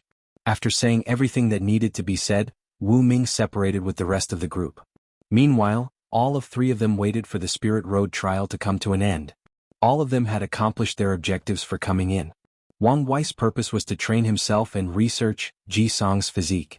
Li Jun's goals were to also train himself both his fighting prowess and commanding ability and to plunder luck. His Chi Dragon finally changed from red to deep purple. Heaven knows how many people he killed to do such a feat. As for Yan Liling, only herself knew what her objectives were. While the gang of three were chilling and waiting for the time of exit, Du Bo, the devil cultivator from the Beating Heart cult, was currently in a very difficult situation. He was limping while running away. One of his arms was missing while the other had many deep cuts on them. His clothes were tattered, his hair disheveled, and his complexion pale. More importantly, someone was tracking and hunting him. Jian Wushuang, why do you keep following me? I have not offended you, screamed Du Bo out loud. You should never have killed my big brother and eaten his heart, said a deep and powerful voice. Then a teenager holding a sword walked behind Du Bo. Just by looking at him, you feel like you are looking at a sharp and upright sword. He was more than 7 meters tall, had what one would call a sword eyebrow, and he always walked straight. Although he was not overtly handsome, he had deep and profound eyes that could cut through anything. In essence, Jian Wushuang was an unpolished sword. After finishing this sentence, Jian Wushuang immediately plunged his word into Du Bo's heart, trying to kill him. Unfortunately, he did not succeed. Right after his sword pierced Du Bo's heart, an unknown power manifested and blocked the sword from going further in. Then, a spatial fluctuation came from Du Bo's body and transported him into another safe region to recuperate. Before leaving though, he yelled, "You wait for me, Jian Wushuang. My Beating Heart cult will track you and your family from the lower plane and annihilate all 9 generations of your clan." Soon after saying this, Du Bo was transported from the eastern domain all the way to the western one, while passing through the central domain. Then he plunged deep under the earth, where he entered a state similar to hibernation in order to heal himself. Meanwhile, Jian Wushuang was frowning while thinking about Du Bo's last word. He did not expect this guy's status was high enough to have a life-saving method secretly implanted on him. Before coming to this trial, his family had warned him not to offend the emperor lineages in the upper realm. However, anger got the better of him when he saw his sworn big brother lying in a puddle of blood with his heart missing. Jian Wushuang started thinking about a solution to his problem. Then he realized he was thinking too much. As long as he became the first in this Spirit Road trial, then got noticed and accepted by an emperor lineage, then everything will be fine. This was his original plan in the first place. With his talent, he has a high chance of succeeding. By then, the Beating Heart cult will not be a problem. Even his family might have a chance to migrate to the upper realm. After thinking about this, Jian Wushuang started hunting more fiercely, thus bringing a reign of terror in the eastern domain. Soon, more than 4 months passed by. The Spirit Road trial had ended. Wang Wei and all the surviving participants were then sent out of the trial. Chapter 63. After exiting the Spirit Road trial, Wang Wei felt a sense of relief. In the past year, his nerves have always been tense. He always had one eye open when he slept in order to prevent any sneak attacks. Even when Li Jun's subordinate appeared, he did not let his guard down. Soon Wang Wei, Yan Liling, Li Jun and his subordinate found the people of the Dao opening sect waiting for them. Great Elder Wang Fu strode over to greet them. He looked at the long disheveled black hair of Wang Wei, then took notice of all the scars on his body. Then he said with a wry smile, "It's good that you are back safely, young master. However, Sect Madam will not be happy to see you in your current situation." Wang Wei also smiled wryly. He knew of the overprotective nature of his mother. If it was up to her, she would lock him inside the sect and never allow him to take a single step outside. After a brief conversation, Wang Fu also looked over at Li Jun and Yan Liling. He could also notice the subtle relationship between these two, but he did not say anything. More importantly, what he cared about most was the fact Li Jun has greatly increased his chi luck. As a Saint Realm cultivator, of course Wang Fu has a way to see illusory kinds of things such as luck. Although this ability is not as detailed and easy to use as Wang Wei, it can still get the work done. As for Li Jun's subordinate, he did not mention them. While Wang Fu was talking to the group, both Wang Ju and true Monarch Yan Qin arrived and joined the conversation. Suddenly, a great commotion arose not far from the Dao opening sect. When they turned around to see what had happened, Wang Wei noticed that the devil cultivator and his entourage had surrounded someone else. "That's him, cult elder, that's the kid that almost killed me," said Du Bo to a very ugly old man with red skin and red eyes. The red-eyed old man looked at the sword eyebrow-like teenager, then said, "Boy, are you Jian Wushuang? A lowly person like you dares to injure the cult leader's son. Do you think that our beating heart cult is easy to bully?" Jian Wushuang's face became increasingly ugly as he heard the insults said towards him. He wanted to do something but he was powerless. He looked in different directions hoping that some sect or faction would stand up for him, but no one did. They just stood there like they're watching an interesting show.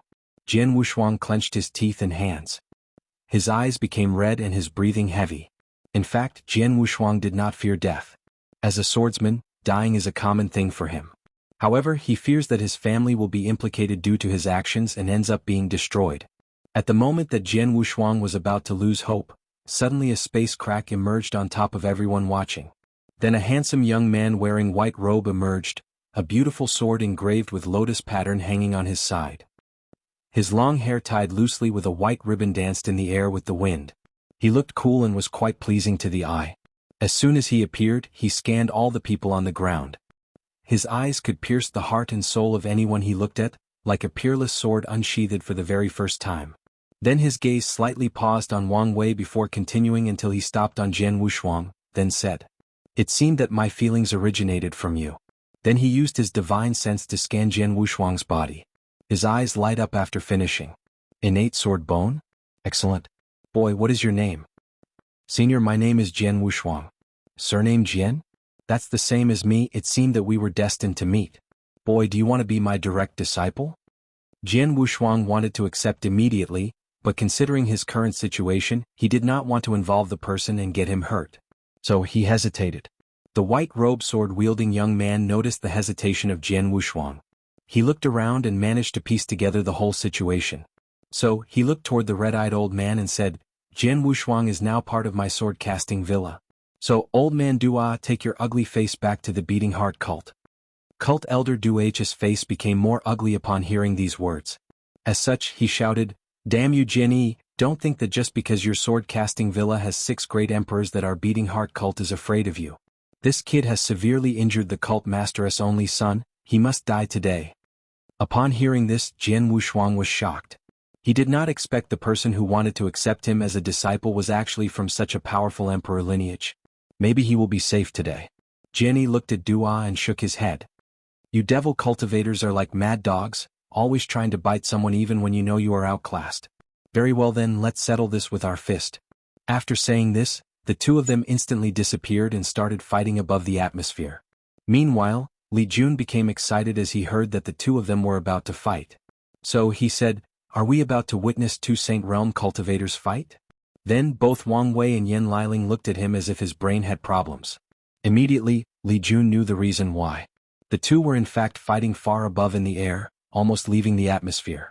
A height that mortals like them could not even see, let alone reach. Additionally, the shockwave from their confrontation was enough to kill most of the people here. Li Jun then became dejected, so he asked, "What exactly is an innate sword bone anyway?" So Wang Wei explained. The innate sword bone is actually someone born with the ultimate talent for cultivating sword Dao. This talent is in fact compared with the number 15 heavenly physique, the exquisite sword heart physique, and it might even have surpassed it. While Wang Wei and his groups were leisurely chatting, everyone else waited with bated breath. In fact, the people most worried were in fact Jian Wushuang and Du Bo, as their fate can be determined based on the result of this fight. Many people thought that the fight might last quite a while, but they were wrong. A few minutes into the fight, everyone felt a majestic sword will in the sky, then they saw a burning meteor falling straight down in their direction. Before most people could react, a boom sound enveloped everyone, then the earth started shaking. The meteor had landed not far from Falling Leaves City. A massive cloud of dust in the shape of a mushroom was formed in the place of the landing, then the ripples spread out.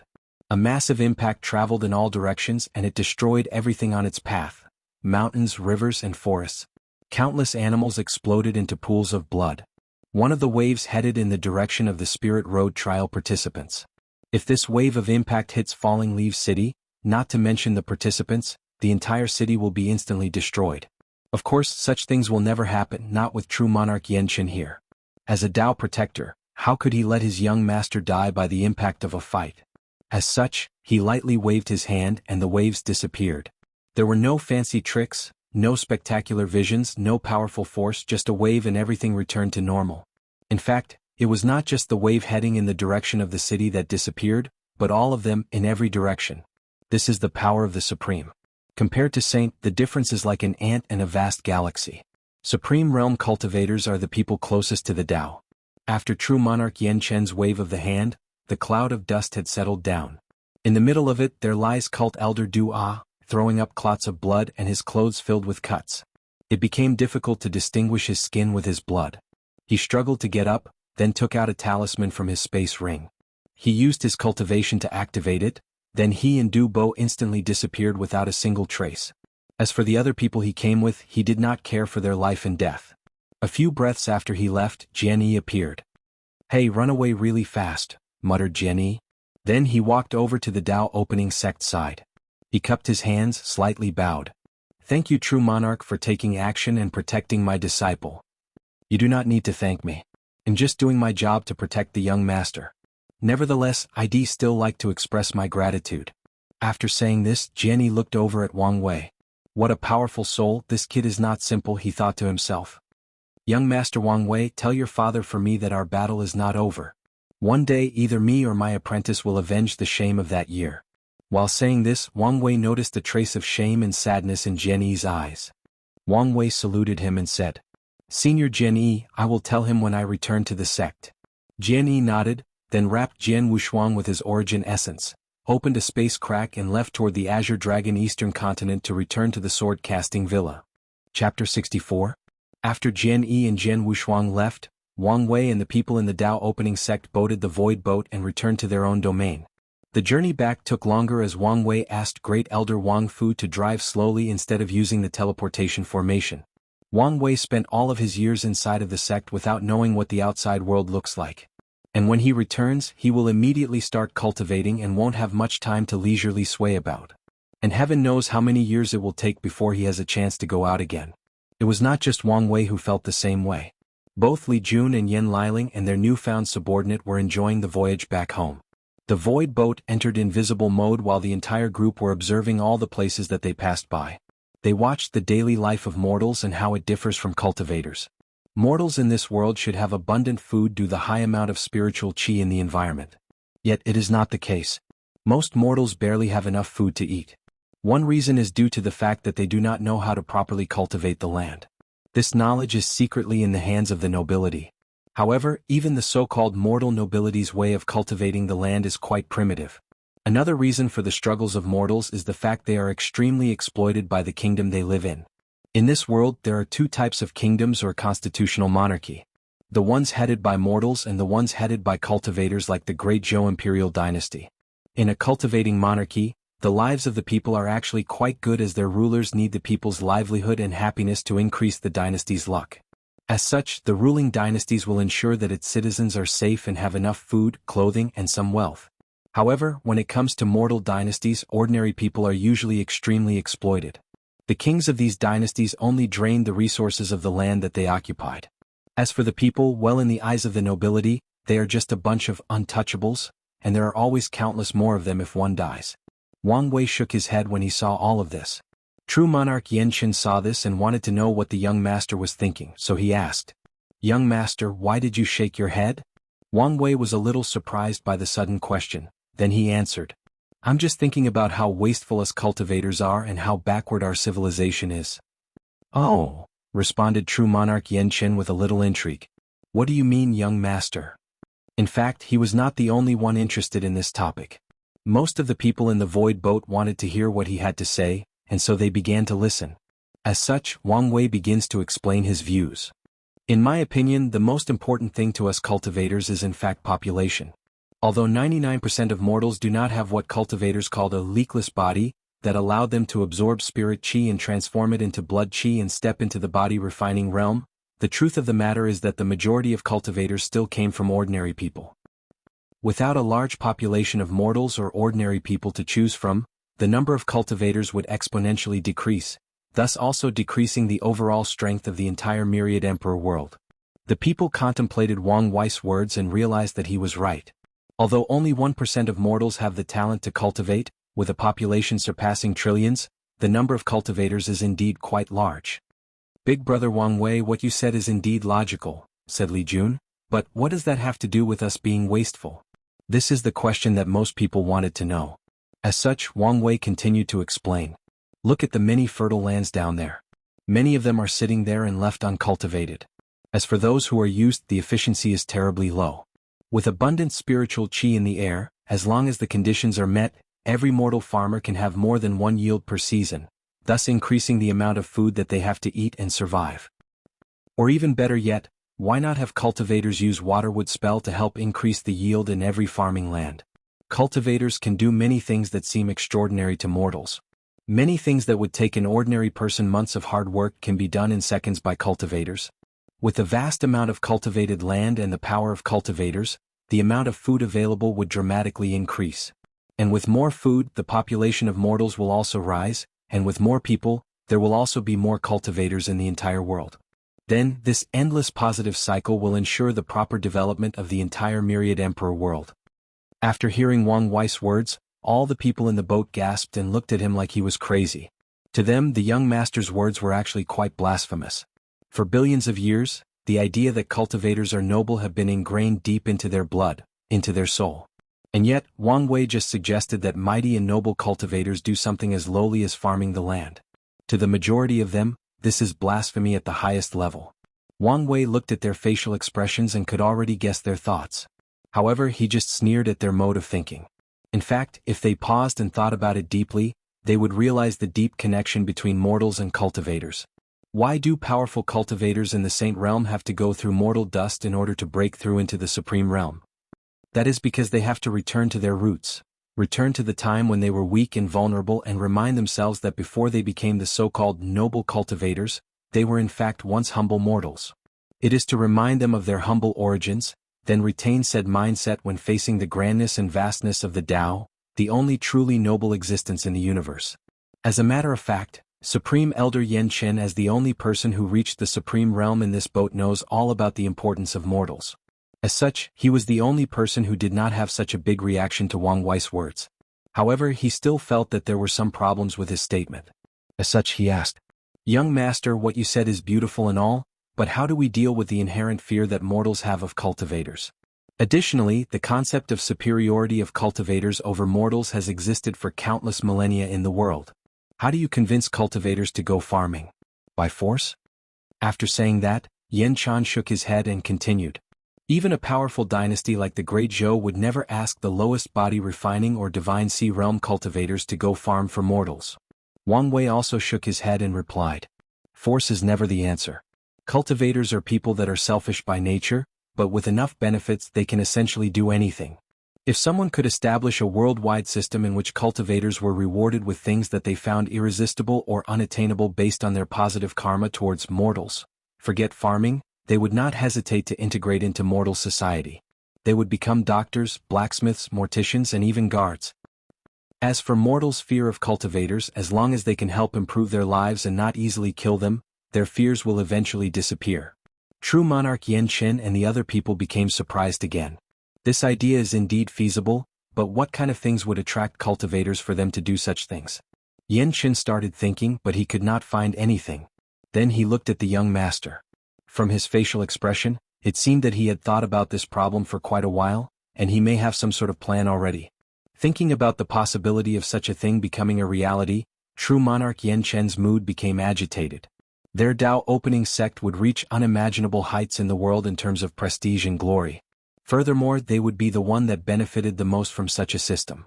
While everyone was marveling at the possible future described by Wang Wei, Yan Liling was the first to calm down, and asked an important question. Big brother Wang Wei, how do you deal with the problem of resources? With the increase in cultivators, the amount of resources used will also increase. It will be a matter of time before things like medicines, ores and origin sources are all used by such a large number of cultivators. Yes, she was right. With the young master's plan, the consumption of resources will become a huge problem. Sooner or later, the entire world will not be able to support such a large amount of cultivators. Upon hearing this, Wang Wei smiled and looked up at the sky. Although it was daytime, you could still see some stars light up. The reason for that is because these stars are actually countless worlds of various sizes floating in the endless void. The majority of these worlds have life on them that have formed their own society, their own civilization. Wang Wei said, I will not talk about the concept of renewable resources. In fact, there are countless ways to acquire the resources needed for our civilization to grow and flourish properly. So, that's how it is, muttered Yan Liling, being one of the few people that actually understood Wang Wei's meaning. Chapter 65. Although the majority of people did not truly understand the conversation between Wang Wei and Yan Liling, they can still infer the fact that the young master has a solution to the question asked. All of them became excited at the future prospect described by the young master, especially the new subordinates of Li Jun throughout the Spirit Road trial. Li Jun has insisted many times that Wang Wei was their true boss. However, not all of them agree with this, even though they did not say anything. They have been serving Li Jun for a whole year. How could they just accept the fact that some random guy is their boss? However, now, although their minds have not changed, a seed of hope has been planted in their hearts. Maybe if they follow the young sect master, they could one day change the entire world, that their deeds will be forever recorded in the annals of history. While most of the crew was slowly losing their grip on reality, true monarch Yan Qin warned Wang Wei. Young master, you better not easily say these words in public until you reach a certain level of strength.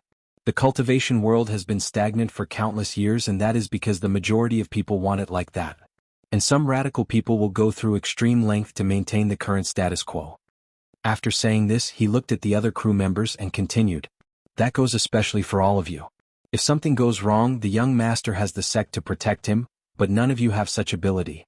So, for your safety, better forget you ever heard any of this. After hearing the Supreme Elder's warning, the people nodded and swore to keep their mouths shut. In fact, true monarch Yan Qin considered erasing the memories of the crew. However, considering the fact that the young master's word has just brought a new level of cohesion to this group that has just been created, he did not do so. Wang Wei just smiled and nodded to Supreme Elder's Yan Qin words. These words he just said were just random thoughts he had long ago after reading about the world from the library. He decided to turn them into plans only after seeing the situation with his own eyes. As such, Wang Wei knew that his plans had many flaws before being able to be executed. More importantly, without becoming a great emperor, all of the so-called plans are nothing but empty words. The voyage back home has been going on for a whole week. One day Wang Wei decided to take a walk, so he asked Great Elder Wang Fu to stop the boat and went exploring on his own. Of course Wang Wei could guess that true monarch Yan Qin was secretly protecting him, but he did not say anything about it. With his current mortal strength, there are millions of things that can easily kill him. As such, he needed such protection. Wang Wei walked around a nearby village and enjoyed the sight of nature. There was a small forest full of planted trees, weeds of grass grew wildly in the outskirts of the town. The air in the atmosphere smelled sweet and gleeful, just like waking up to the sound of grandma's home cooking on a Sunday morning after hours of work. At first the villagers were afraid of him due to his clean and expensive robe, but when they realized that he was the kind of person that is easy to talk to, they invited him into the village and even offered him the little food they had saved. Some bold aunties even presented their daughters in front of Wang Wei, asking him if he was interested in getting a new concubine. Wang Wei accepted their gratitude and stayed for 3 days in the village. On the 4th day, Wang Wei had a whim and decided to plant a tree near the village. After planting the seed, he watered it with spiritual water, which is just water that has spiritual qi in them, for the next 10 days. In the process, Wang Wei watched as the roots absorbed the spiritual water and firmly planted itself in the ground. Then the roots slowly start to grow high and tall. Wang Wei watched as this seed, under his care, grew up into the strongest and firmest tree in the entire area. He watched as the tree grew up able to withstand any wind and rain. He watched as the tree grew to be the tallest of trees in the entire village, able to shelter anyone who wishes from the sundering heat of the sun. Although Wang Wei only spent 10 days with this tree, he hoped that it survives the long years and keeps on growing so that one day if he came back he will see it again. Before leaving the village, Wang Wei had Great Elder Wang Fu set up a feng shui formation deep underground of the village. The purpose of this formation is to bless the village with good luck and fortune. With this formation, the crops of this village will always be fruitful, the villagers will be healthy and live long lives. Additionally, the villagers will also be able to easily gather wealth without arousing the jealousy of other people. In general, it will be easier for them to find success and happiness in their future endeavors. After doing this, Wang Wei left the village and headed straight back to the sect through teleportation formation. After arriving home, Wang Wei was received by his mother Yu Yan, who almost smothered him with a hug.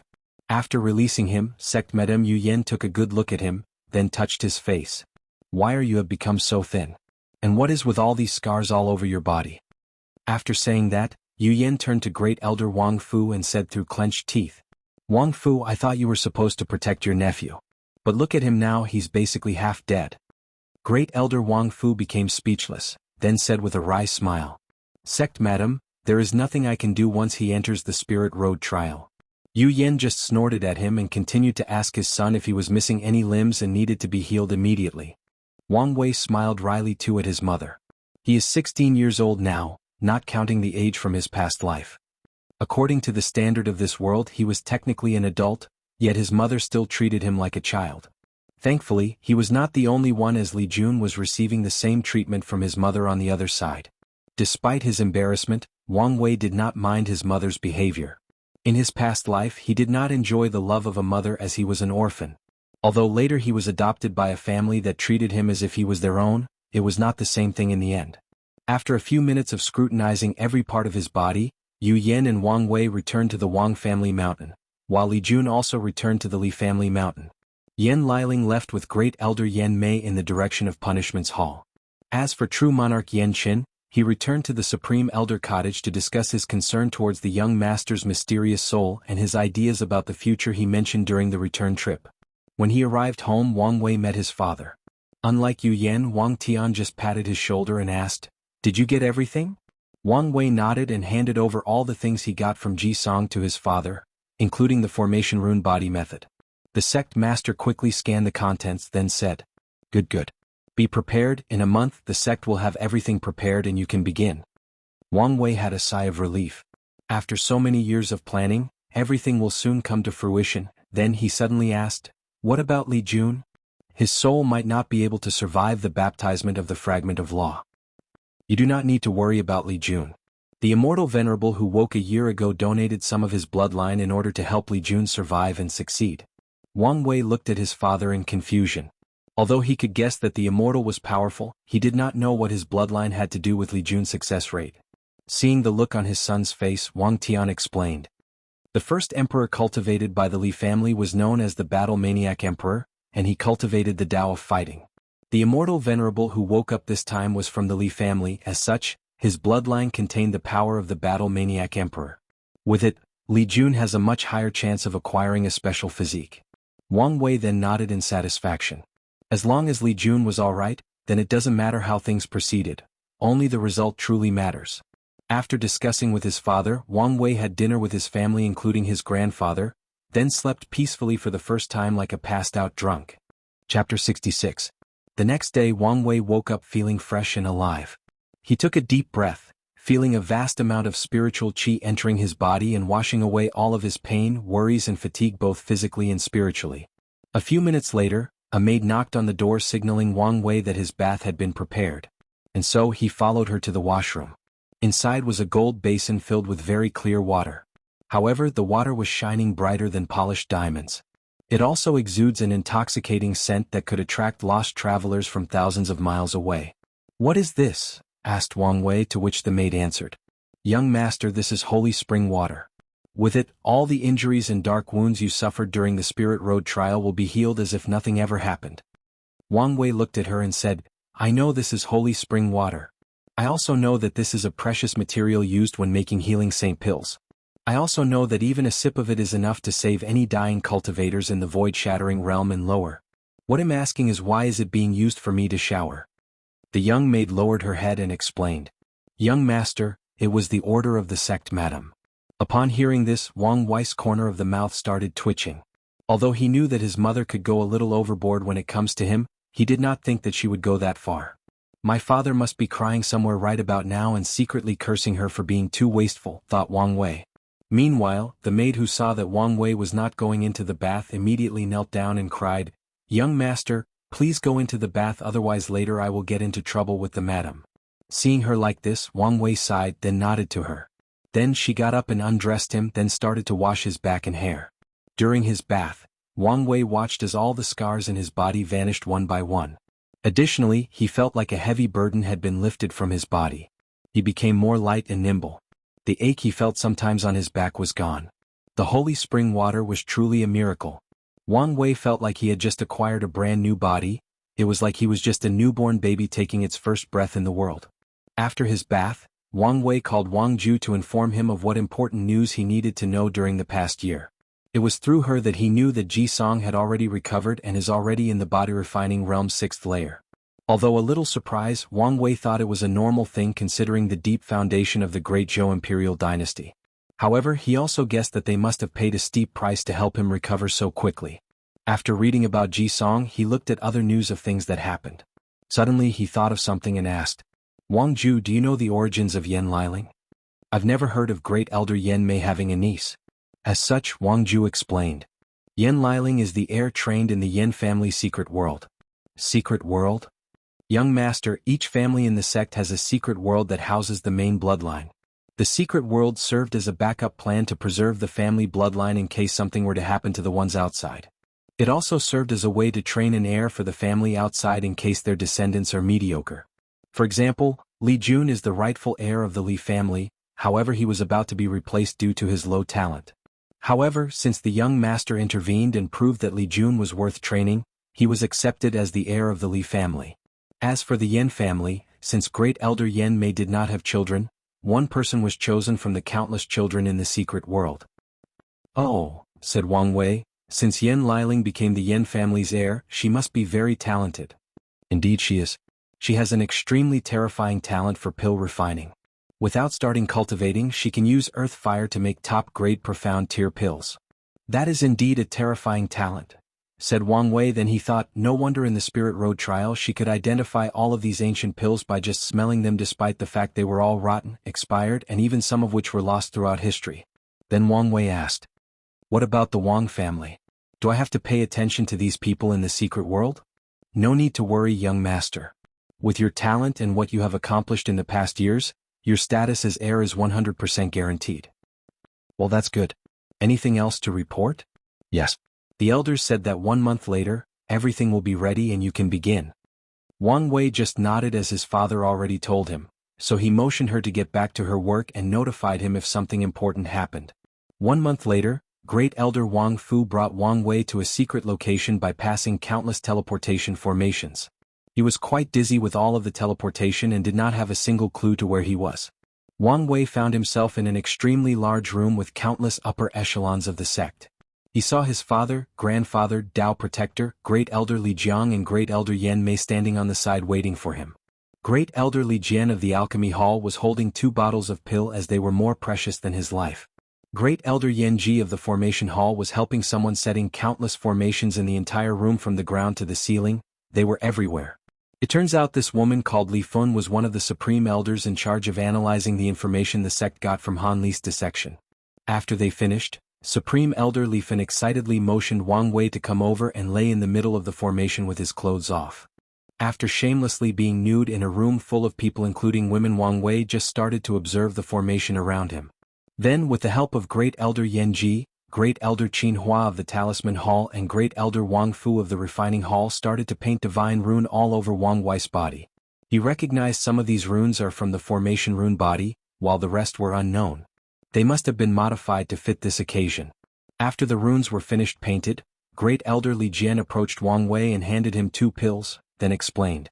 This pill is the Vitality Protection Pill, which will protect vital parts of your body like hearts, brain, and organs. The second pill is the Soul Protection Pill, which will ensure that nothing happens to your soul in case of an accident. Wang Wei took the 2 pills and swallowed them.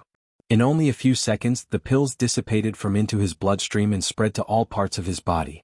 After everything was ready, another Supreme Elder who was responsible for Han Li appeared in front of Wang Wei holding a gray-white turtle shell. His name was Xin Dong. "What is this?" he asked, to which true monarch Xin Dong responded. "This is called the Nate Trigram Turtle Shell.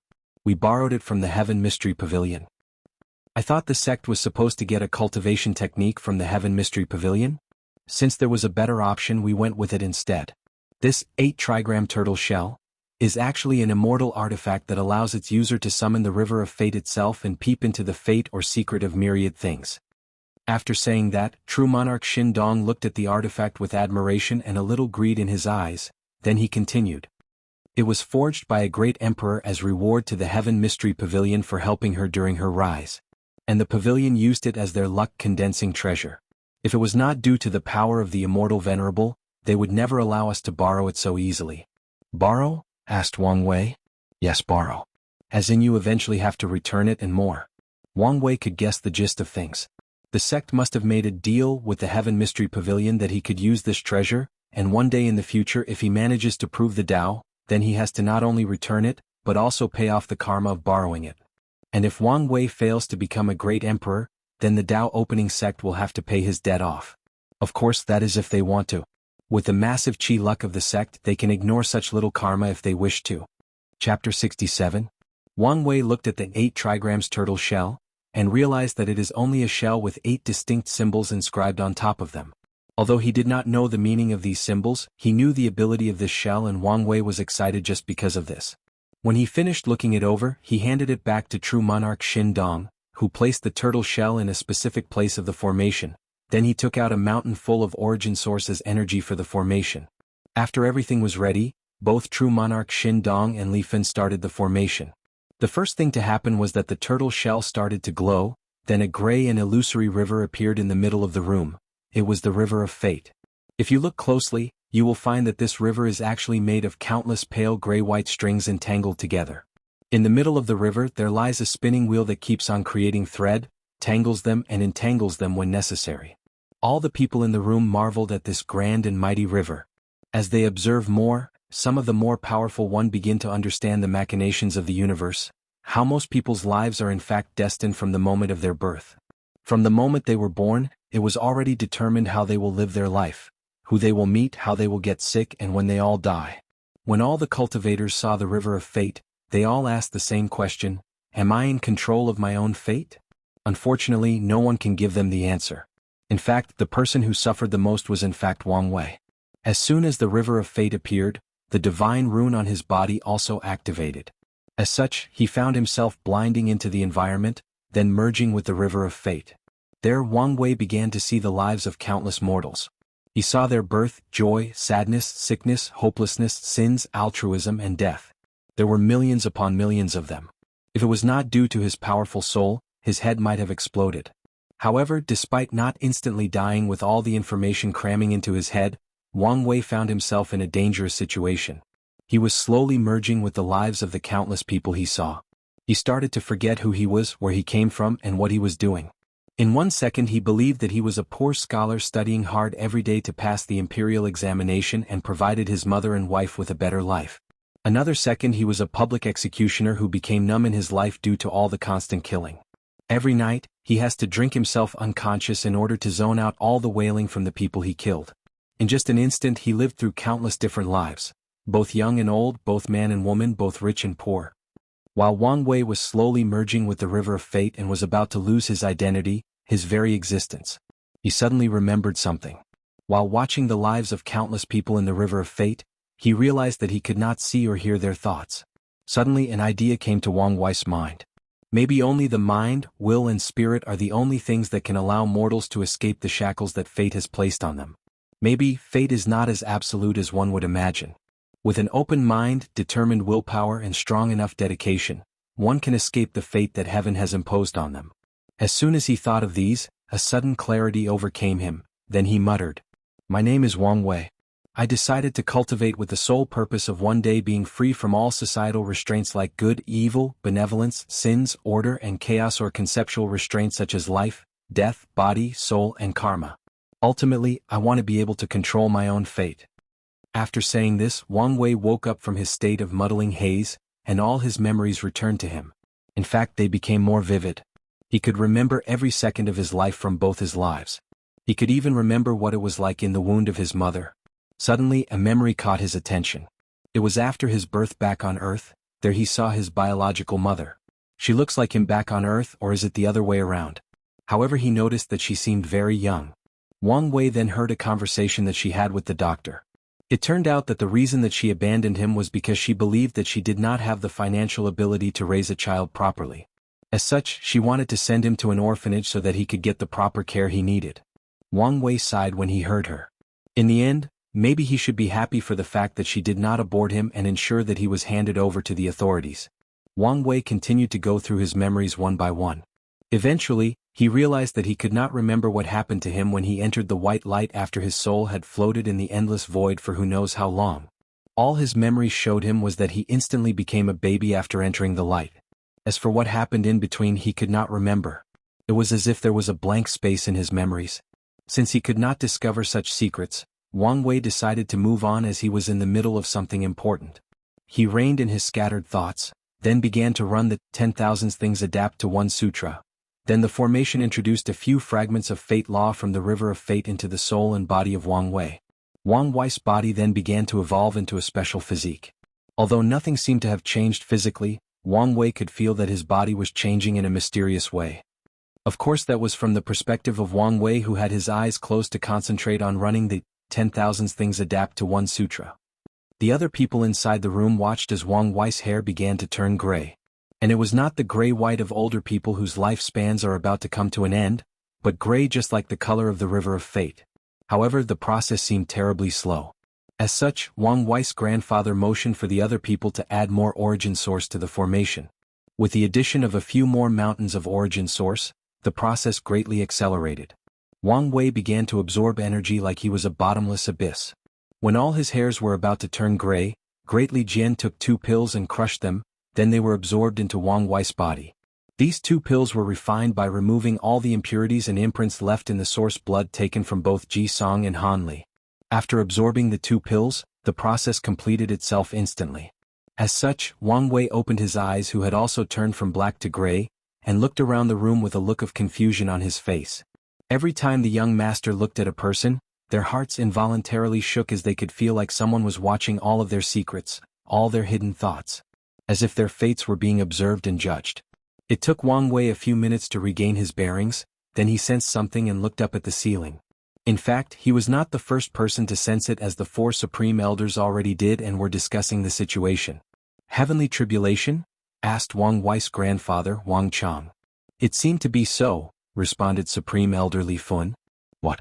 Father, you mean that heavenly tribulation is coming for Wire? What should we do now?"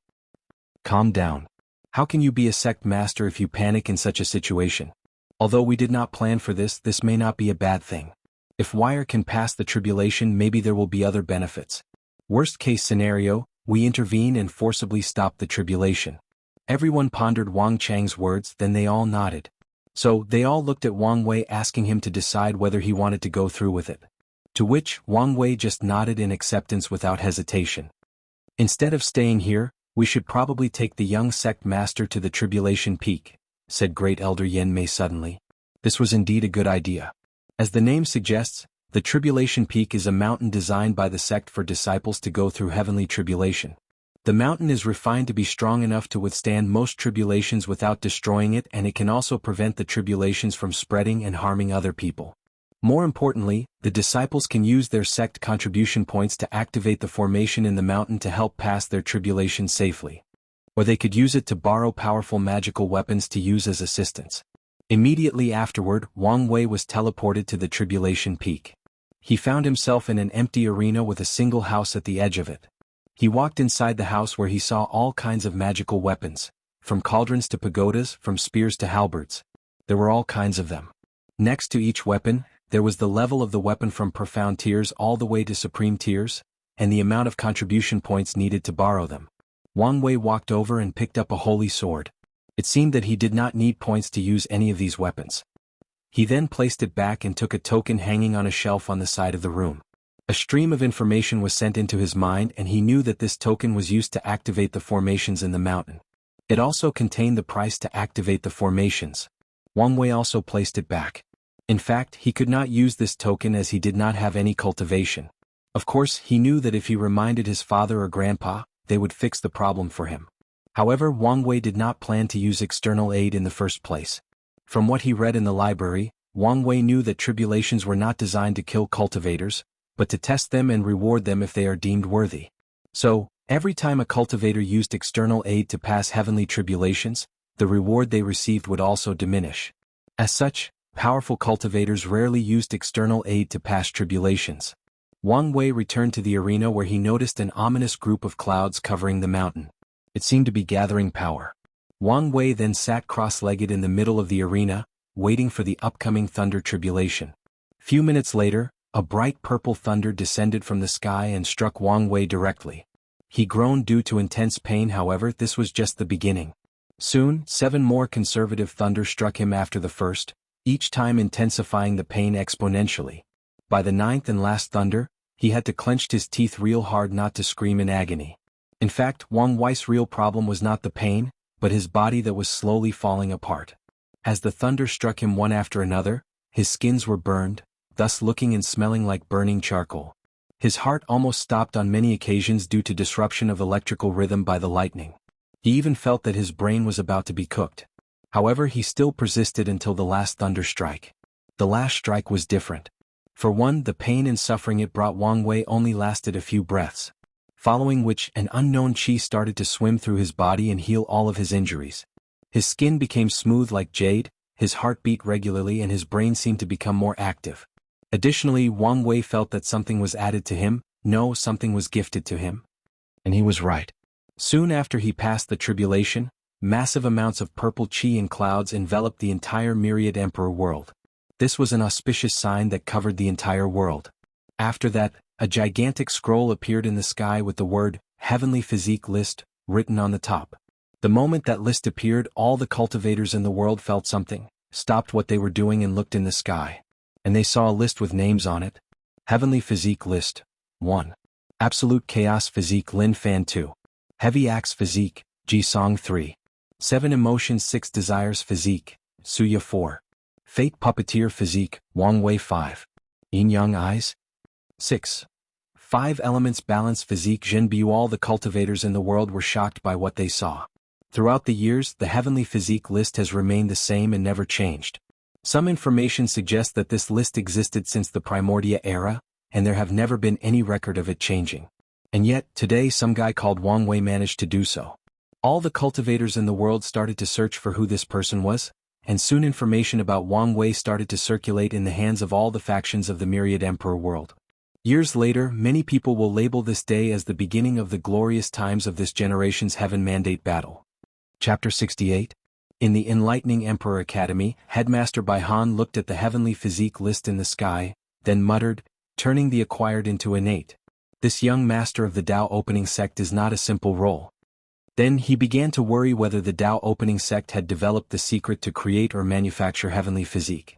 His worry further increased when a few days later, the list changed again with Li Jun having the number 20 Battle Maniac Physique.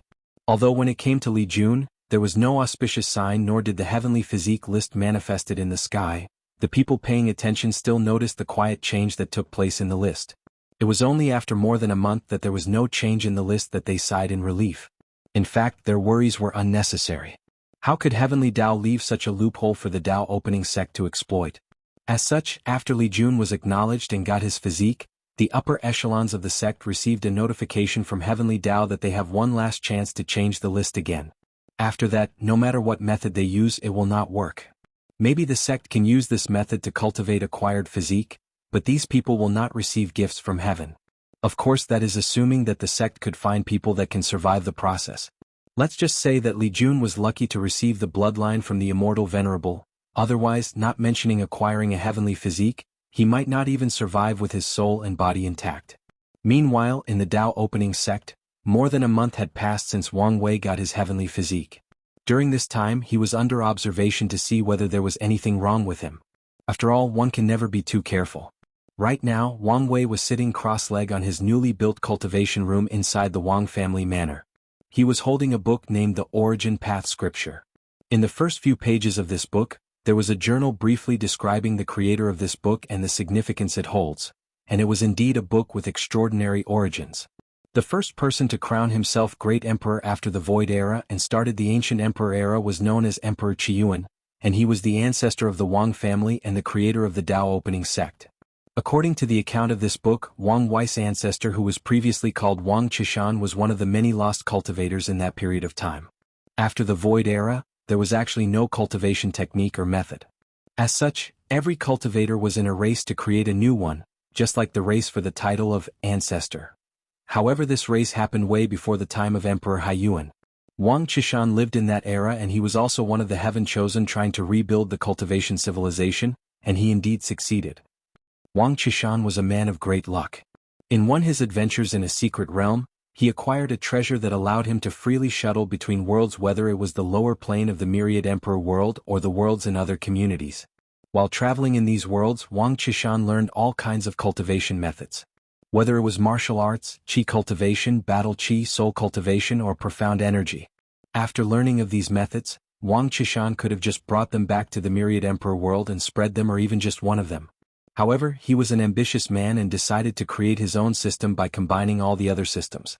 With the help of his two sworn brother and sister, Li Ming and Yan Ai, he used martial arts and qi cultivation as the basics, then added a few other systems to create the Origin Path Scripture.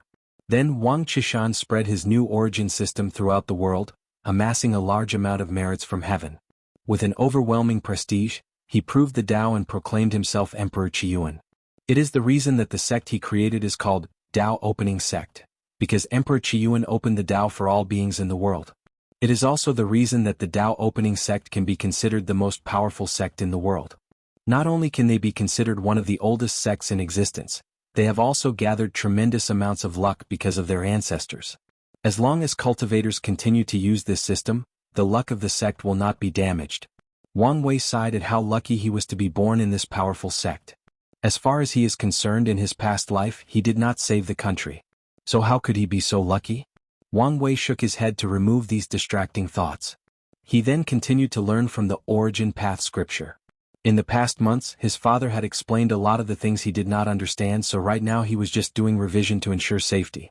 He closed the book after finishing, then he began to do a bunch of strange movements that looked like yoga while reciting a bunch of mantras. After repeating this action 3 times, Wang Wei suddenly felt the spiritual qi in the air enter his body and blend in with his blood, creating a form of energy. In the cultivator world, this is referred to as blood qi, and it is the sign of entering the body refining realm first layer. The blood qi felt like a part of Wang Wei's body, and he could control it like it was just another limb attached to his body. He gathered the blood qi in his body and threw a punch in the air. He could hear the sound of the air whistling during his punch. He frowned as he estimated that his punch had about 4,000 jin, 2,000 kilograms, of strength. This number is actually twice that of the typical 2,000 jin of regular cultivators, and this should be the result of his newly acquired physique. This number is quite good, especially compared to Han Li's 2,700 jin. However, compared with Ji Song's more than 3,000 jin of strength without cultivating blood qi, Wang Wei's number cannot be said to be heaven-defying. As such, he was not really satisfied. However, he soon stopped thinking about such meaningless things. He knew that the heavy axe physique would give Ji Song an advantage in the body refining realm. However, the same cannot be said for the divine sea realm. In this realm, cultivator strength is not determined by the number of jin. Furthermore, he still has the opportunity to make up the gap and exceed it as long as he successfully cultivates the ancient desolate body refining scripture. Soon more than 6 months passed. Wang Wei had already reached the body refining realm 9th layer. At this stage he had about 36,000 jin, 18,000 kilograms, of strength.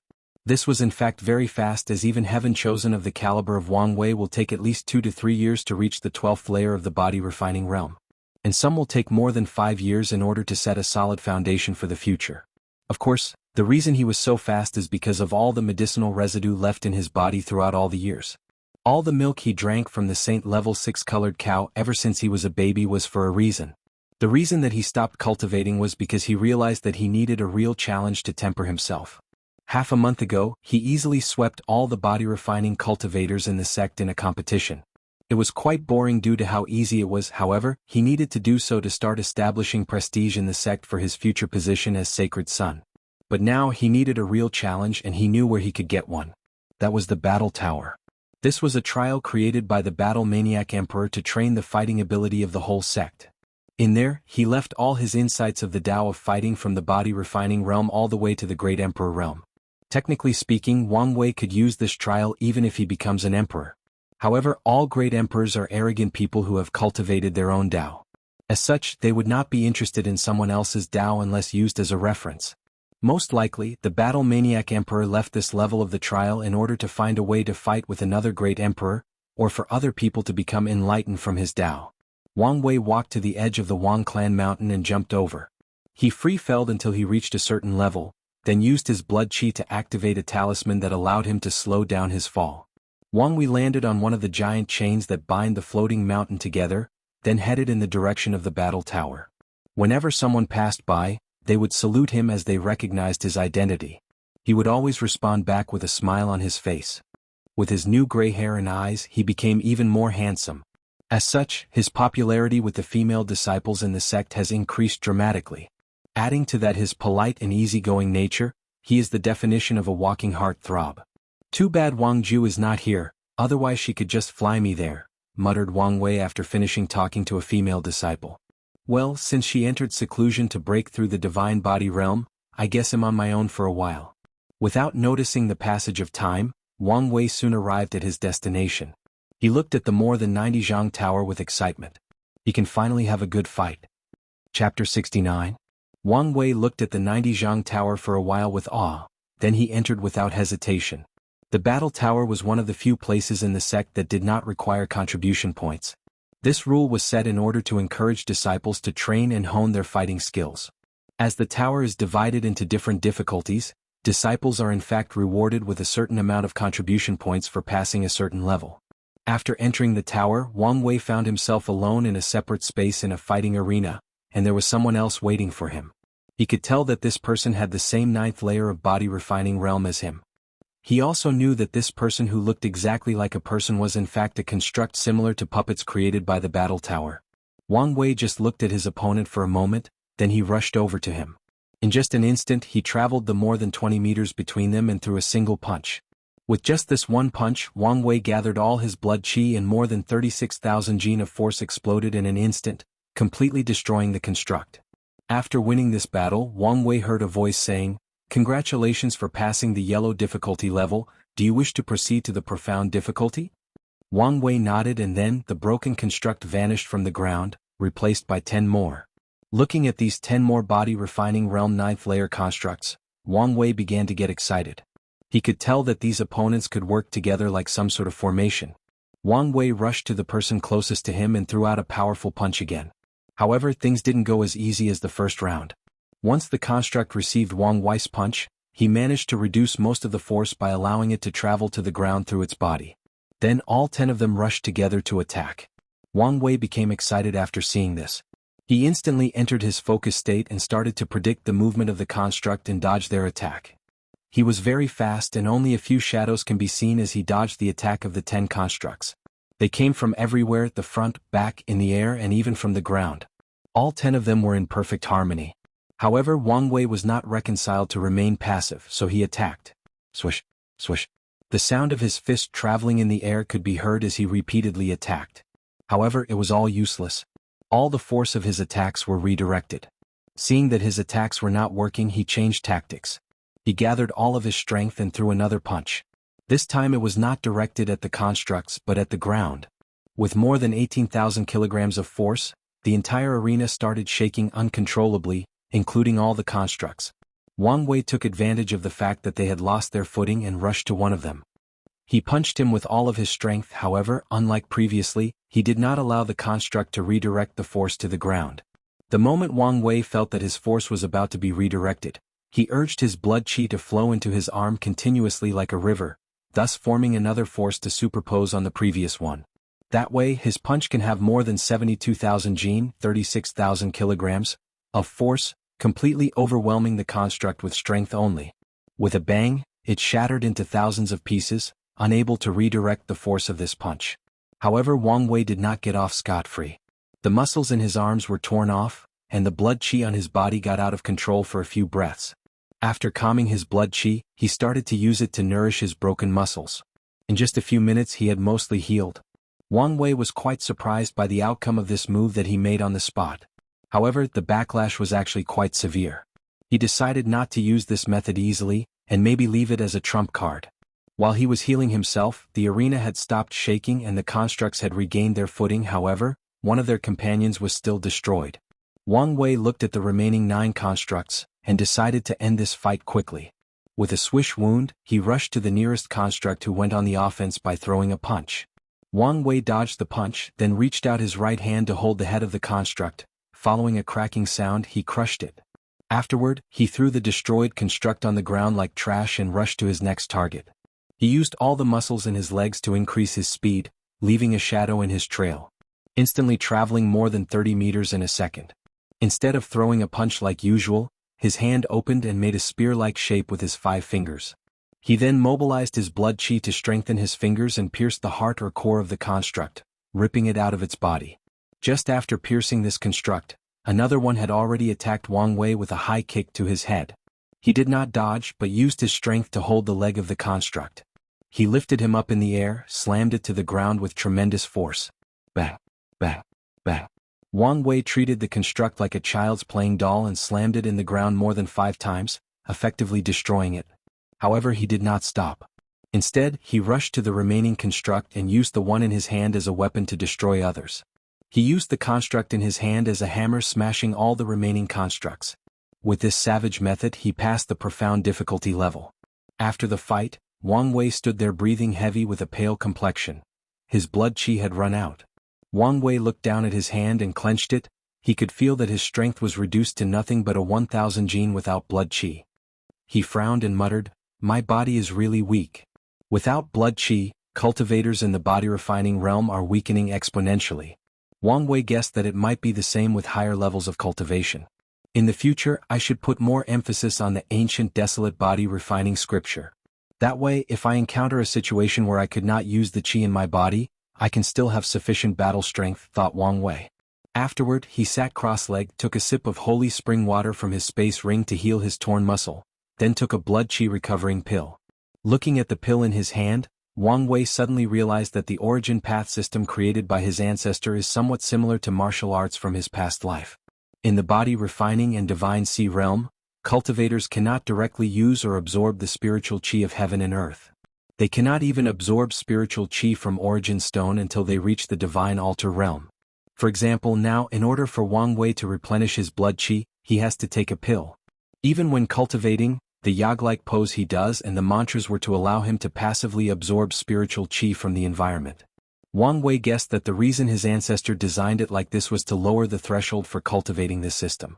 As long as someone has a leakless body, a body that can hold energy, he or she can start cultivating the origin system. And in the process, the person can step by step build an affinity with spiritual energy and be able to properly sense it and control it by the time they enter the divine altar realm. Although the origin system is not all-encompassing like some martial arts system that can be used by anyone who has a body both weak or strong, it is more complete and more powerful in the later stages. No wonder the myriad emperor plane is so powerful, thought Wang Wei. With this origin system, the number of cultivators in the world would be terrible. As they fight and kill each other for the heaven mandate, the whole world in general or the entire civilization will advance or strive through battle and conflict. Suddenly Wang Wei realized the true nature of great emperors.